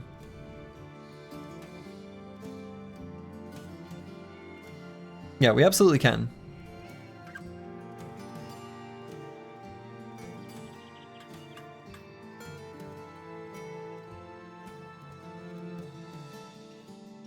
He's got battle flow? Oh yeah, I mean, that's what I'm saying, like... This bro with the Agile perk group, which is just so good, absolutely can be a damage nozzle. I know it's more ideal to train in armors for safety, but if push comes to shove and we need a damage dealer more... Yeah, yeah. Death dealer, I mean, right. So he's got all the tools to be a big damage bro. Killing Frenzy, Battle Flow, Death Dealer, right?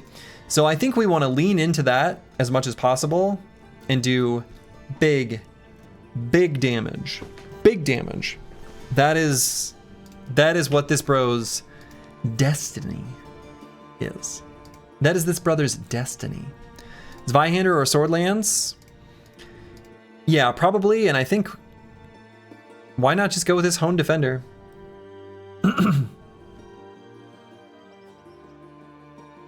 It's not crazy. We actually really want an armor pen roll on this sword.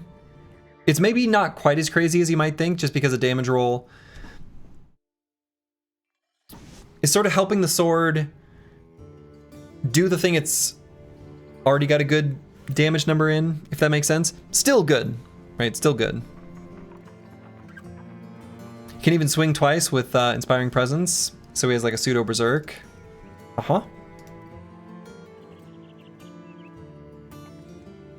Yeah, assuming that he's able to position alongside Travesty to satisfy that condition. Head hit chance is crazy there? Yeah, I mean, it's good. We like hitting things in the head. And we have other, like, brothers with additional head hit chance stuff. And pairing those together is good. So.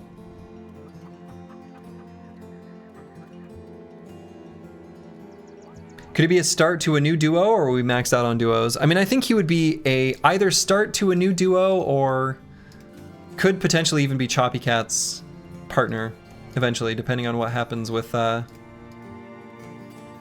Big Fat Twins. We need more duos. And if we have like 1 or 2 extra duos, that's fine. That way we could swap a whole duo in. That would be the dream. That would be the squad goals lifetime achievement dream. But yeah, this brother's really good. So let's keep him alive. Scottaboosh is also really good, and we need to level this bro up. And this could potentially be a duo partnership, though they're both offensive, right? Leave his title? Oh yeah, I got rid of it and put it back. So the fact that we've got a max roll in hit points, fatigue, and resolve is pretty great. The 56 melee skill, I mean, this brother's gonna be insane. You have others to can open, embrace the greatsword? I mean, we really don't. We kind of do need can opening, truly. So like if push came to shove and we either found or built this guy as like a two-handed hammer with full force, that's probably actually like maybe the best option for him, but we'll see. We'll see. We don't have to decide that now because we're going to be going on adventures and maybe finding some new shinies. We're at the stage in the campaign where shinies are going to be coming in still. So, flank hammer. I mean, yeah. It's actually a build here.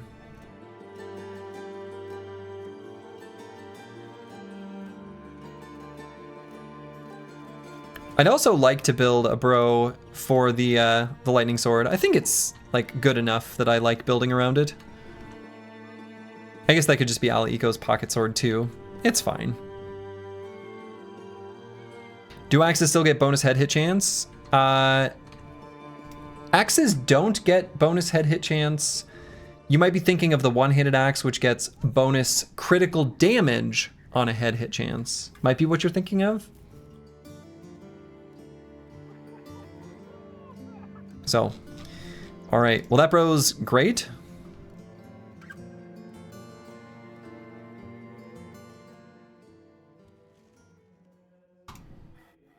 So let's sell stuff.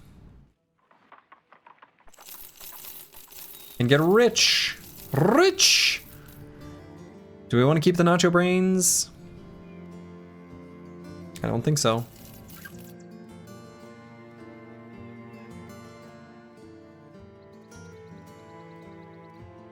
God, I can never remember what the forgetfulness potion...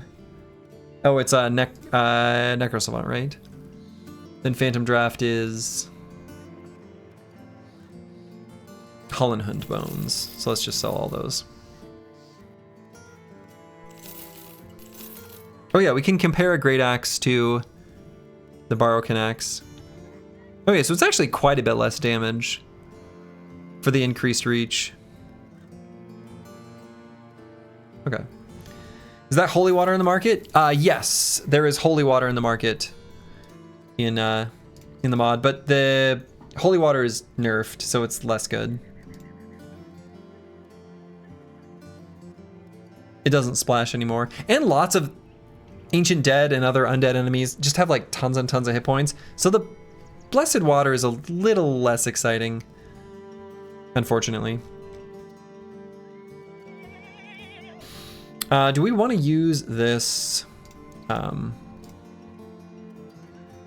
halberd? Holy water is very thick and doesn't splash. Yeah, it's like that no splash bleach that you can pour in your toilets when you want to clean them and don't splash bleach all over the place.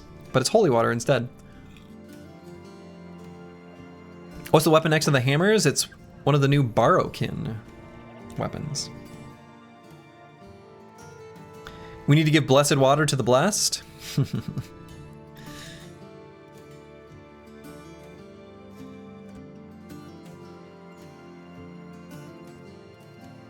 No, we'll figure out a way to get him some serious damage. Do I want to keep this halberd? I guess I don't. You can always get more. It's easy enough to get more. I'm carrying around too many hammers. I'm actually going to sell one. We're just going to keep one. Again, we can get more of these easily.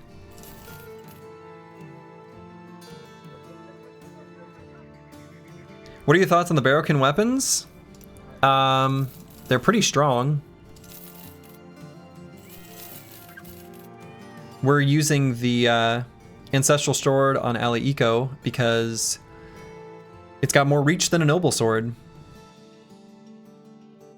making it basically better for him. One-handed sword has nice art. Yeah, a lot of the weapons have good art. We're gonna get this bro some training.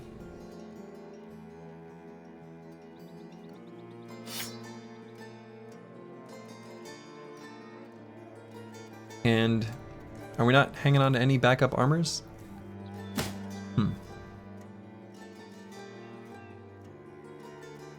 I'd really like to maybe make a bro around this weapon too. It's pretty good, but maybe it won't happen.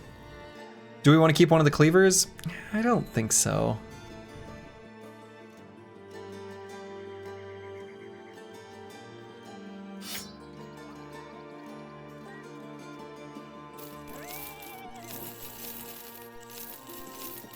So do I just sell this noble sword? Feels weird.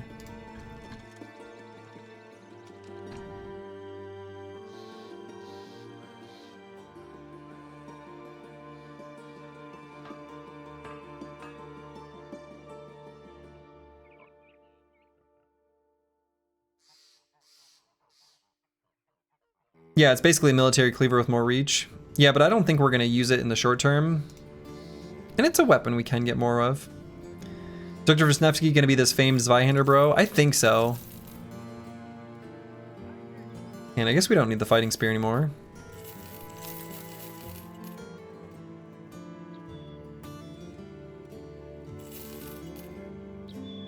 Alright, we are now rich.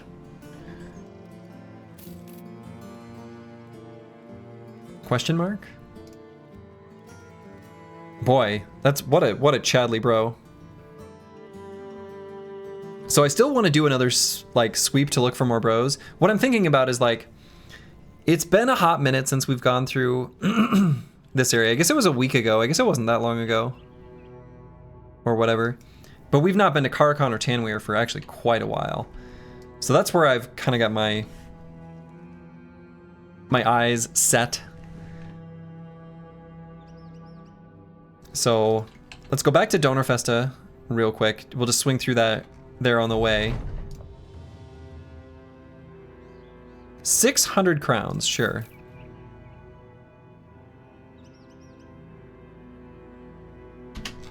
Now that should reveal a location with a named item, right?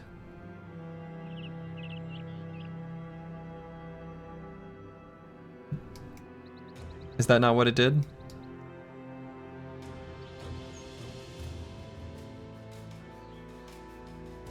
I wonder if it can be one you've already discovered. Oh!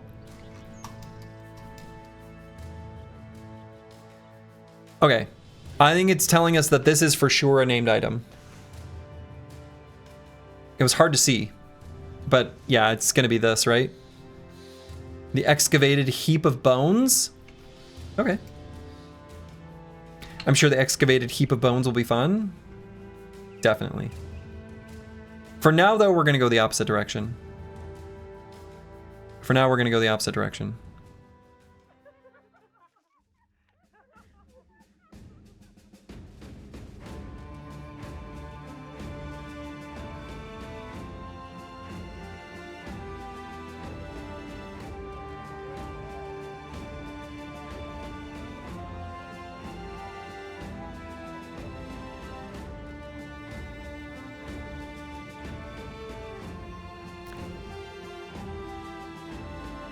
Let's spread it out, just in case.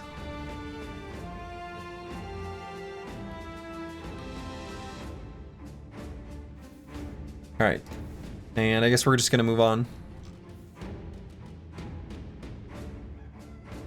Oh, we should equip this this silly bird. Put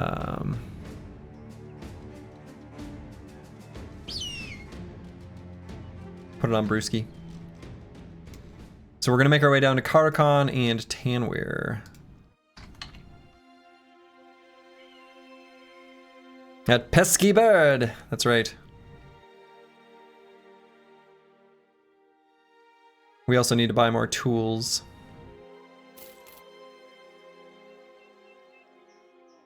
See what's going on here at the rundown cottage while we're passing by.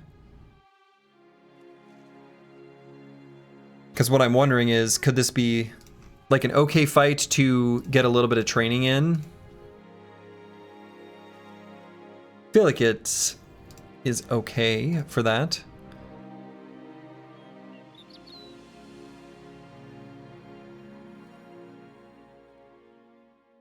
Do we know what the next crisis is going to be? Not yet.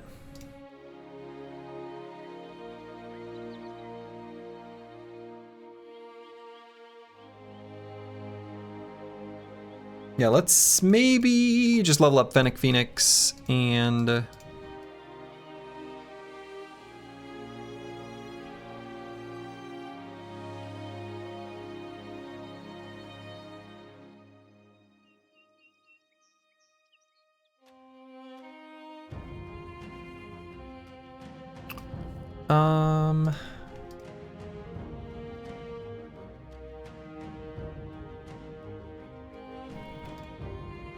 trying to think of who I want to cut. I'm actually like not entirely sure. I guess Mystic Nemo. We'll bring in Scottaboosh, and I'm gonna leave Dr. Vishnevsky. I want to do an easier fight than the goblins, just so he gets his very first like level or two. This should be okay.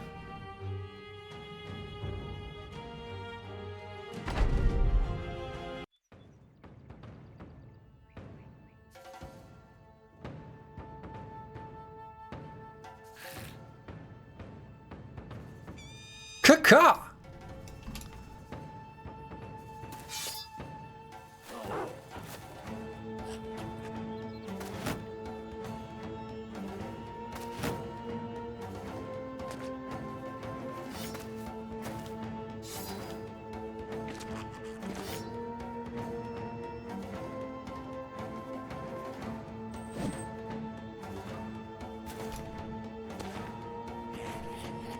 That was an aggressive maneuver.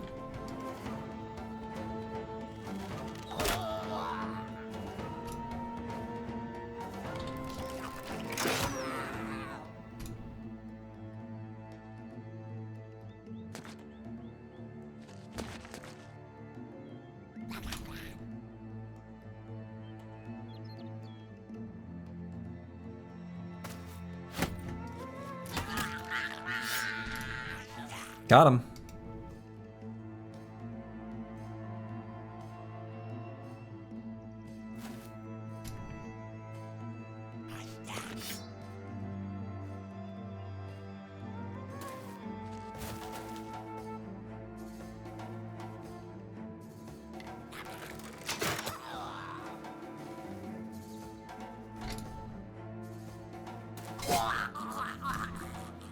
Get wrecked.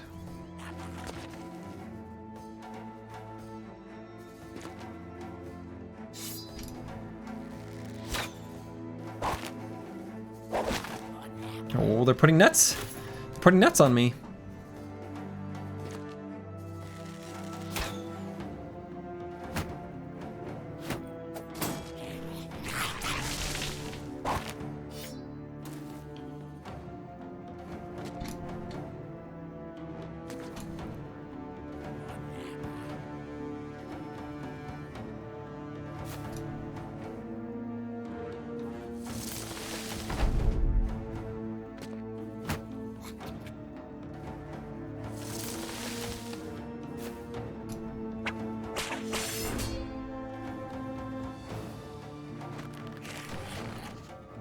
Okay. Still want to have an attack on that bro, so we're gonna just pause for a moment. Wow, Goblin Wolf Rider. I guess we did give him a path.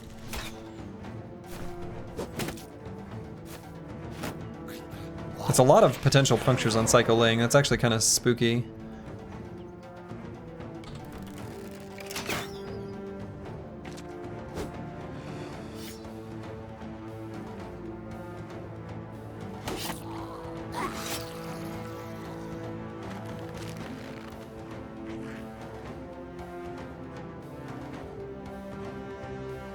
I think I'm most concerned about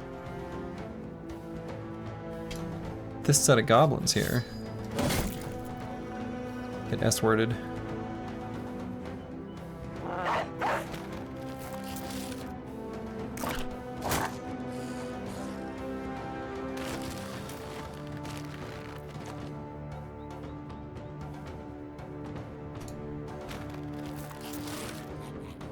Okay, let's free ally. Which mod displays the hit chance before the attack? That is built into Hardened. So.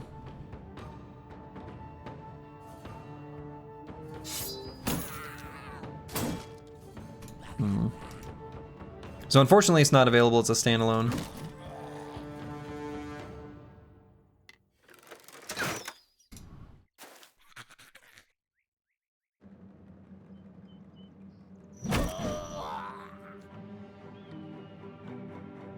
And I guess, interestingly, I think I want Brewski to be the one here.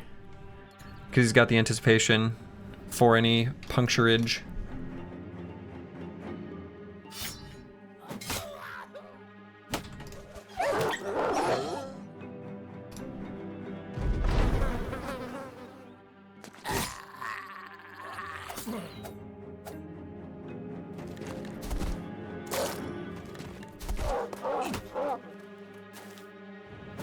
Some weird moves.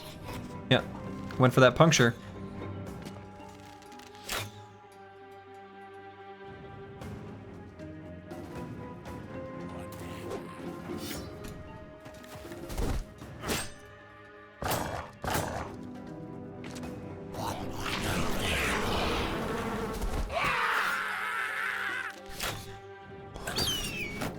Hold up. Hold up, what actually happened? This Goblin Skirmisher footworked forward, threw a bola at Big Fat Wins, hit his ally, which caused him to go fleeing. This guy also went fleeing, and then he stepped back? Did I get that sequence correct? Is that what I witnessed? I mean, what?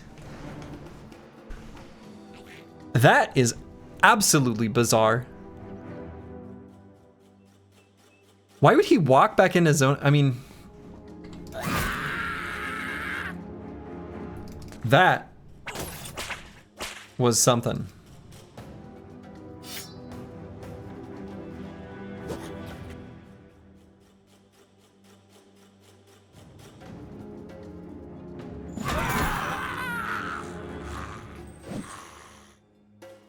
Dude wants to end the fight sooner. He has places to be. I guess. Wow. Apparently.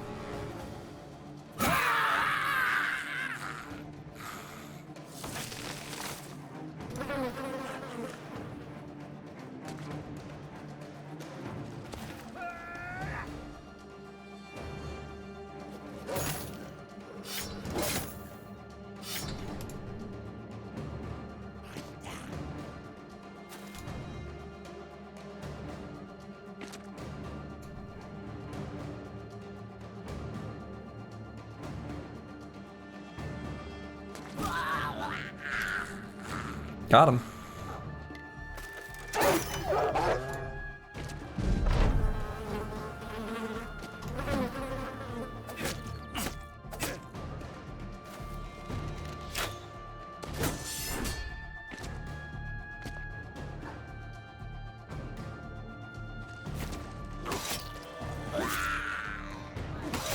See you later, nerds.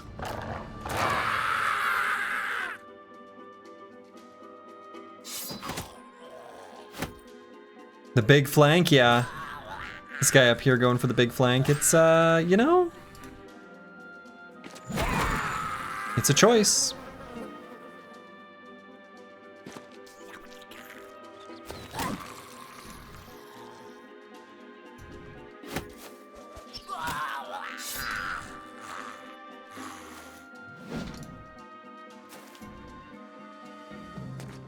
Are goblins as annoying in this mod as they are in vanilla? Uh-huh. Sure are.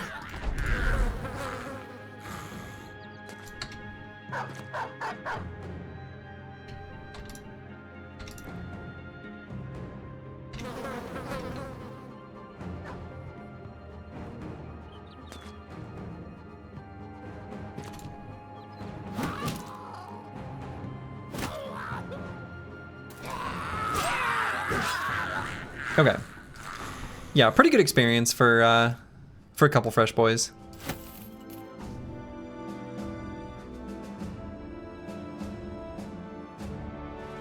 Yeah, there's no zombie goblins and shamans are pretty nerfed. All true statements, all true statements.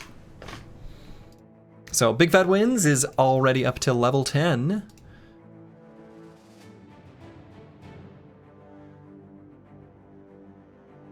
Oh, are you trying to share a link, I'm Just Rocket? One moment. Oh, just kidding. I was gonna make you a VIP so that you're able to share links, but I'm out of VIP slots, so never mind.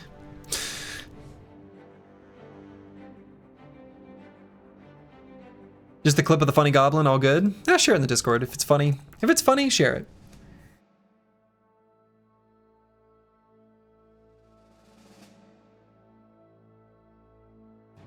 Oops, did I not mute in time? I may have pressed, did I press the wrong button on my, I don't know. How come you don't recruit necromancers? Are you bros stupid? It must be stupid. Initiative? Maybe. We may end up wanting to get like bow mastery on this brother. Either bow or crossbow. And if we end up going that route, then we're gonna stick with nimble, and I don't know that initiative is something we're gonna be able to play off of too much. Our initiative is pretty good. So we may be able to make use of it, but we need a famed warbow. We need a famed warbow. Melee attack? Yeah, either melee attack or initiative. I think you've hit the two stats that I'm considering. Considering most anyway.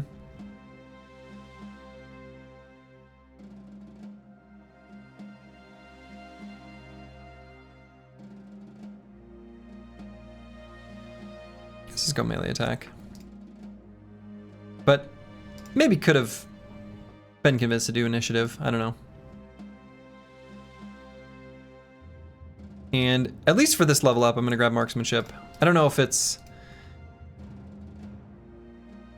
gonna be something we're actually gonna want later. Probably not, but all right, I'm not gonna chase them out of the way. Oh, but I will take out a quick ruined hut. Raiders, highwaymen, scoundrels, and a robber. That sounds like Dr. Vishnevsky can get his first fight in. So we'll put him in instead of Travesty? Yeah. Bro's gonna be so good.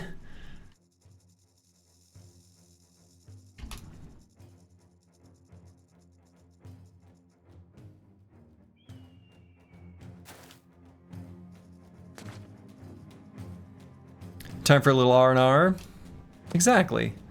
Back to hunting briggies, as we were meant to. Since we're in the south, we can farm to get incendiary ammo. Well, first we need to get a gun in the first place, but yes. That is a thing we can do.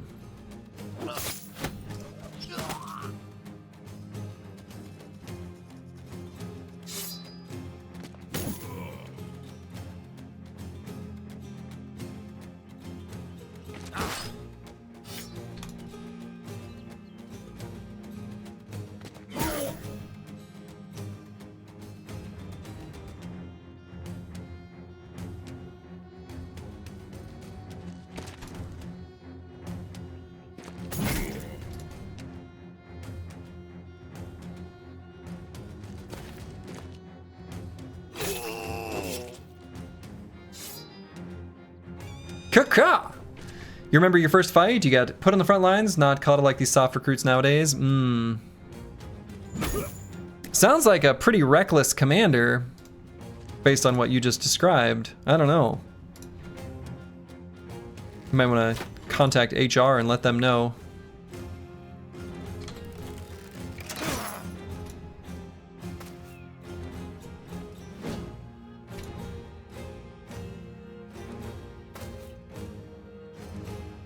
There could be some sort of violation going on there, you know? Your first fight, your eye was ripped right out of your skull. First day on the job, too. So that's what I'm saying. You might want to contact HR and let them know that there could have been a workplace violation. And maybe you're entitled to some sort of compensation.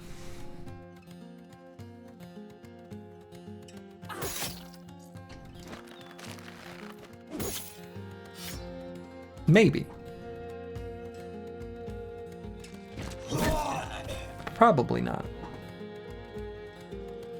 Earlier in your career, you got fed to a ghost. Your knee still aches when it rains.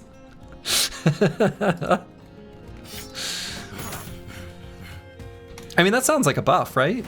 Like a secret benefit? Doesn't it? That seems like a good thing. Like a built-in weather forecast? Into your knee?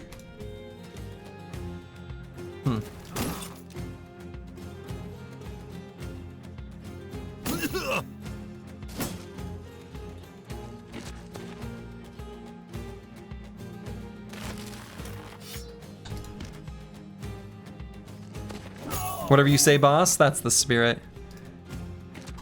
Somebody's gonna get Employee of the Week.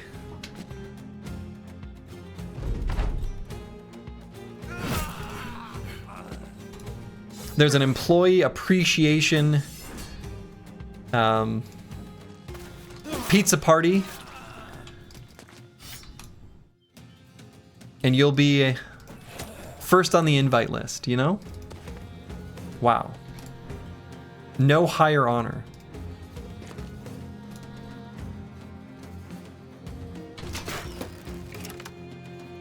Alright, I think the new boys hit literally no one.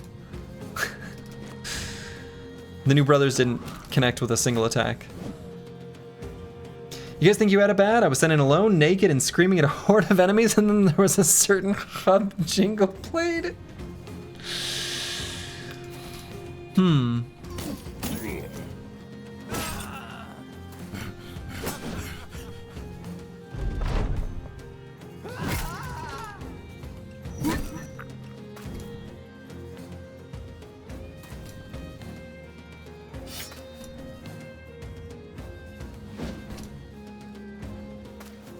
Standard corporate promote the guys who have good attitudes about work, but by good attitudes I mean the ones who don't disagree with you.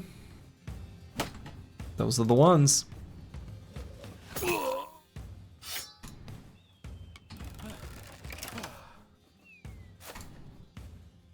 The ones who don't disagree obviously are more committed to customer success.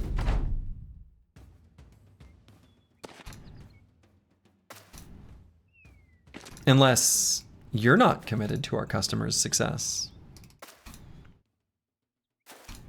Here at Slurgy Core. Alright, that guy's getting away.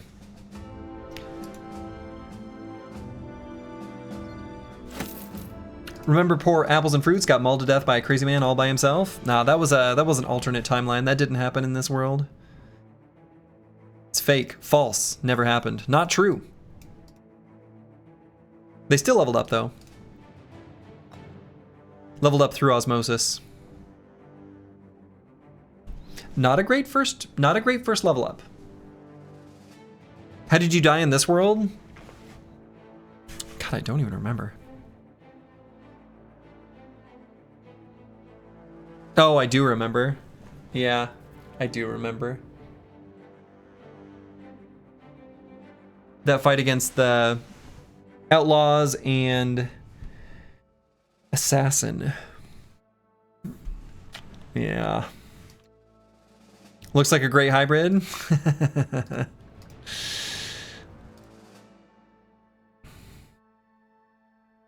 Yeah, I didn't give you flexible. I gave you bullseye instead of flexible. Oopsie. And yeah, it's funny because since this is the kind of bro that someone would say, although weirdly enough, also like in this mod, perk groups end up being such a bigger influencing factor that sometimes you can.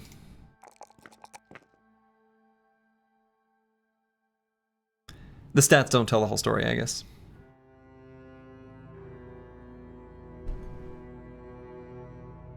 Resolve? Yeah, I think the first level resolve is fine. Because we're going to want it to be higher than this, but we're going to want to pump fatigue on this brother.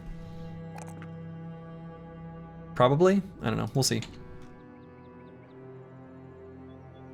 Alright, so we're hoping for bros here. That's the goal, that's the dream. Oh, wow, this is this new fancy boy. The Executioner. Cute.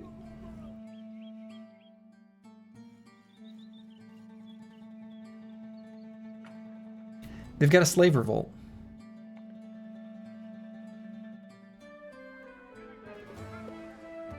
Get his hat? Boy. Do we know what this hat is? This feels like a pretty steep price to pay for a hat that probably isn't very good. It'd be nice if I knew what it was.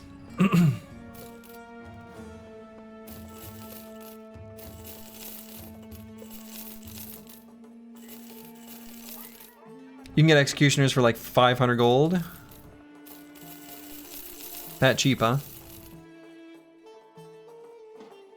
It's not great, it's a hood? Yeah, okay. I guess I don't feel like I need it then.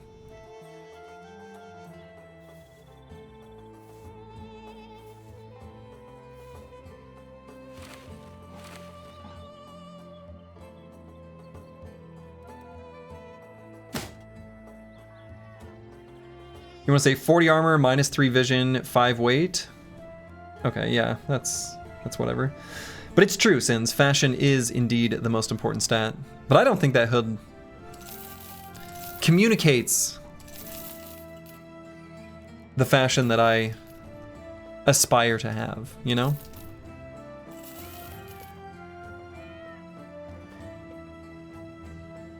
Do they not like us here? They're okay with us. Could do hunting beasts just so that we, because we're about to go to a taxidermist in Tanware, and if it is hyenas, we want more hyena pelts. Pretty sure. Can we stock up on fire pots, fire and smoke? Yeah, we should. We can get 1 smoke pot, fire pots.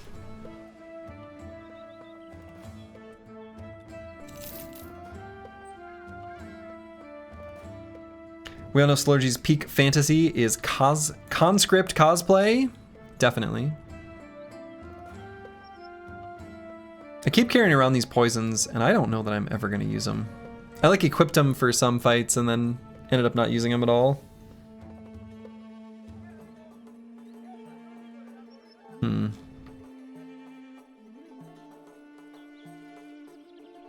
I don't know that it's going to happen, but...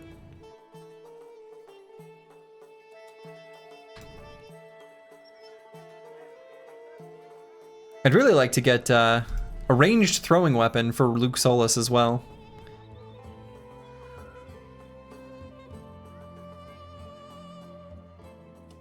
I want a bunch of shinies.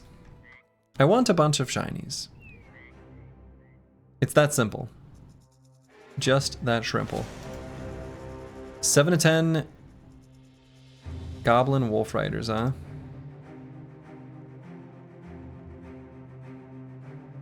Yeah, let's level up the fresh boys.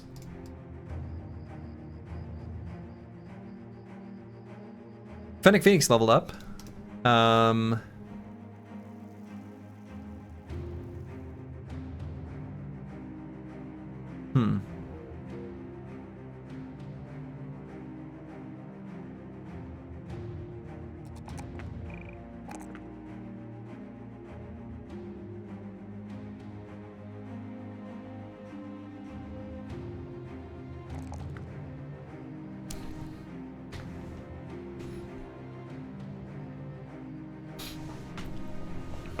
And while we're leveling, I'm still gonna grab this crossbow and fire mastery.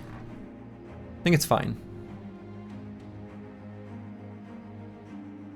Dusk is denied, which isn't exactly when we want to fight him, but it will be fine. Good. Please just run up and fight us.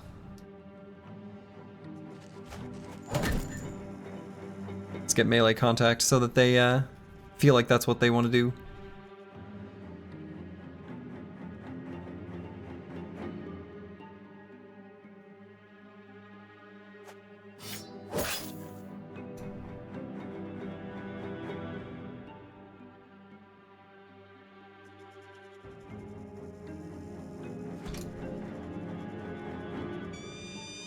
Caw!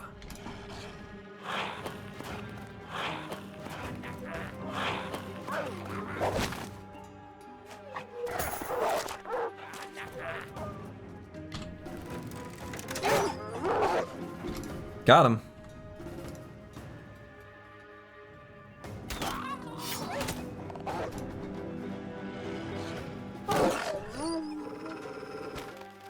Got him. Got him. Didn't quite get him. Didn't get him.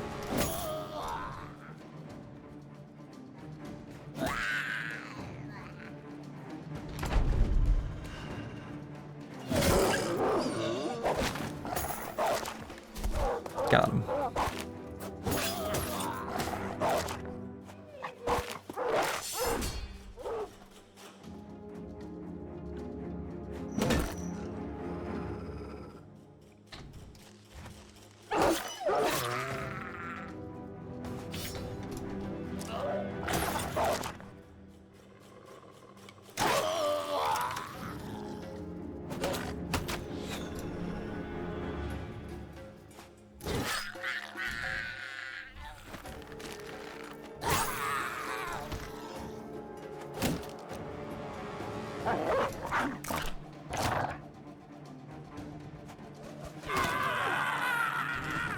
Okay, little tasty bit of experience here.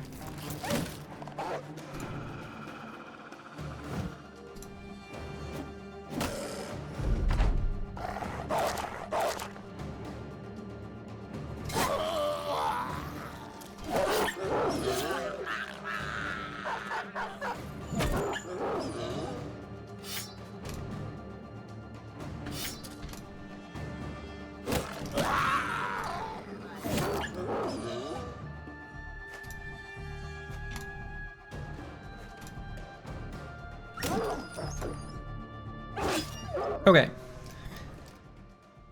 Cute, quick fight. Got some nets out of it. Dr. Wisniewski leveled up again.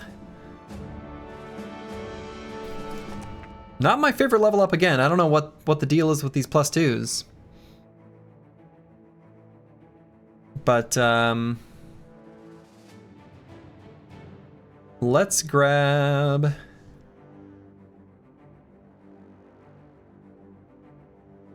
Colossus on this level, just to keep him safe. Feels like that's gonna be the play. Yeah, nice and safe Colossus. Thinking the same thing. Would indebted only be possible, or are they too bad? No, you could totally do that.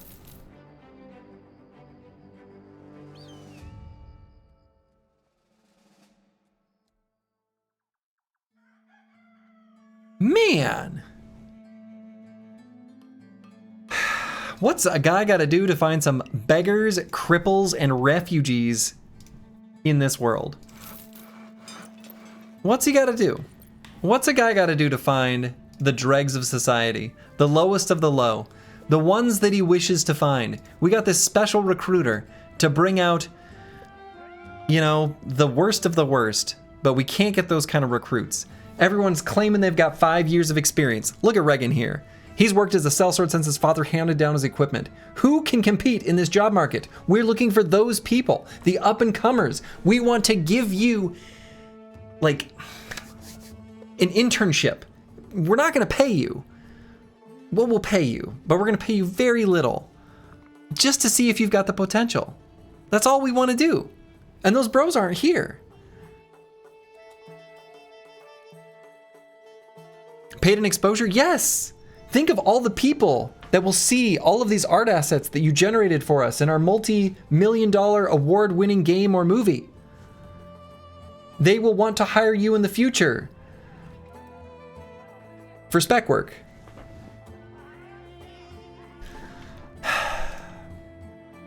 It's a tough economy.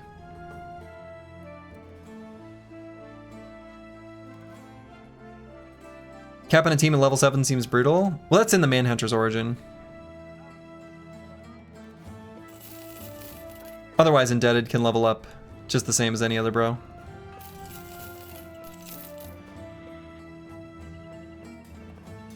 Only sometimes we'll feed you naked to starving brigands to see if you survive with brain damage. Yeah. But it's just to see if you were worth it.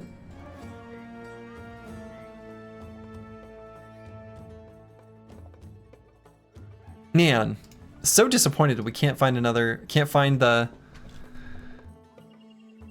beggars, cripples, and refugees that we need.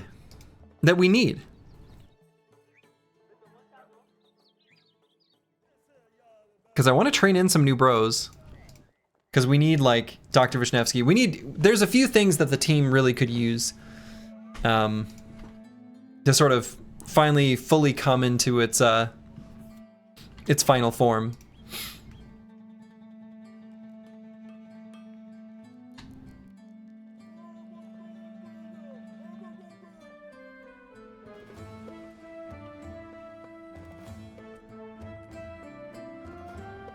We've got some good brothers, though.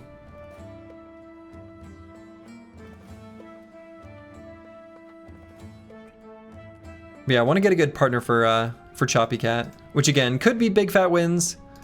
I think in a perfect world it would maybe be Dr. Vishnevsky, and we could maybe see what happens when Big Fat Wins realizes his potential. And then either Scottaboosh or Dr. Vishnevsky does it. The thing is too is that, like, we could get unlucky with the final Promised Potential brothers. So we still need to get 2 more.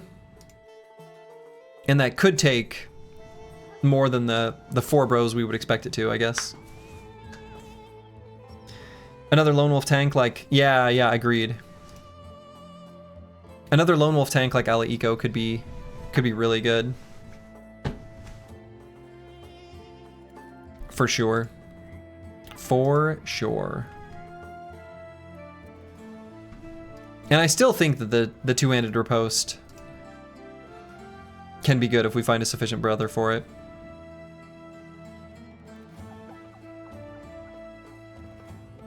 But we gotta find that brother. I mean, it technically, I guess, like, could be Dr. Vishnevsky, but no, I think this brother I want to lean towards damage. Even though our melee defense rolls have been pretty supreme. Anyway, I think that's where I'm going to call it for the evening. That's a good place to stop. That's a good place to stop. I will be back tomorrow. Let's confirm if that's true. I should always look. Ooh, it is true. But I do have D&D tomorrow, so I will be doing a slightly shorter stream. Anyway. So, that's where I'm going to call it for the evening. I will be back tomorrow. We should be able to hopefully find some new bros, and I think tomorrow will be a good day to visit the watermill. And we'd like to find a bro who can wield a lightning sword, just because it's fun. Just because it's fun. Oh, and I didn't type in... Let's see. Do I not know how to type? Huh, I didn't know how to type. So, that's what I'm going to call it for the evening. I'm going to go head to bed. So to all of you, wherever you are in the world, make it a good one. Ta-ta.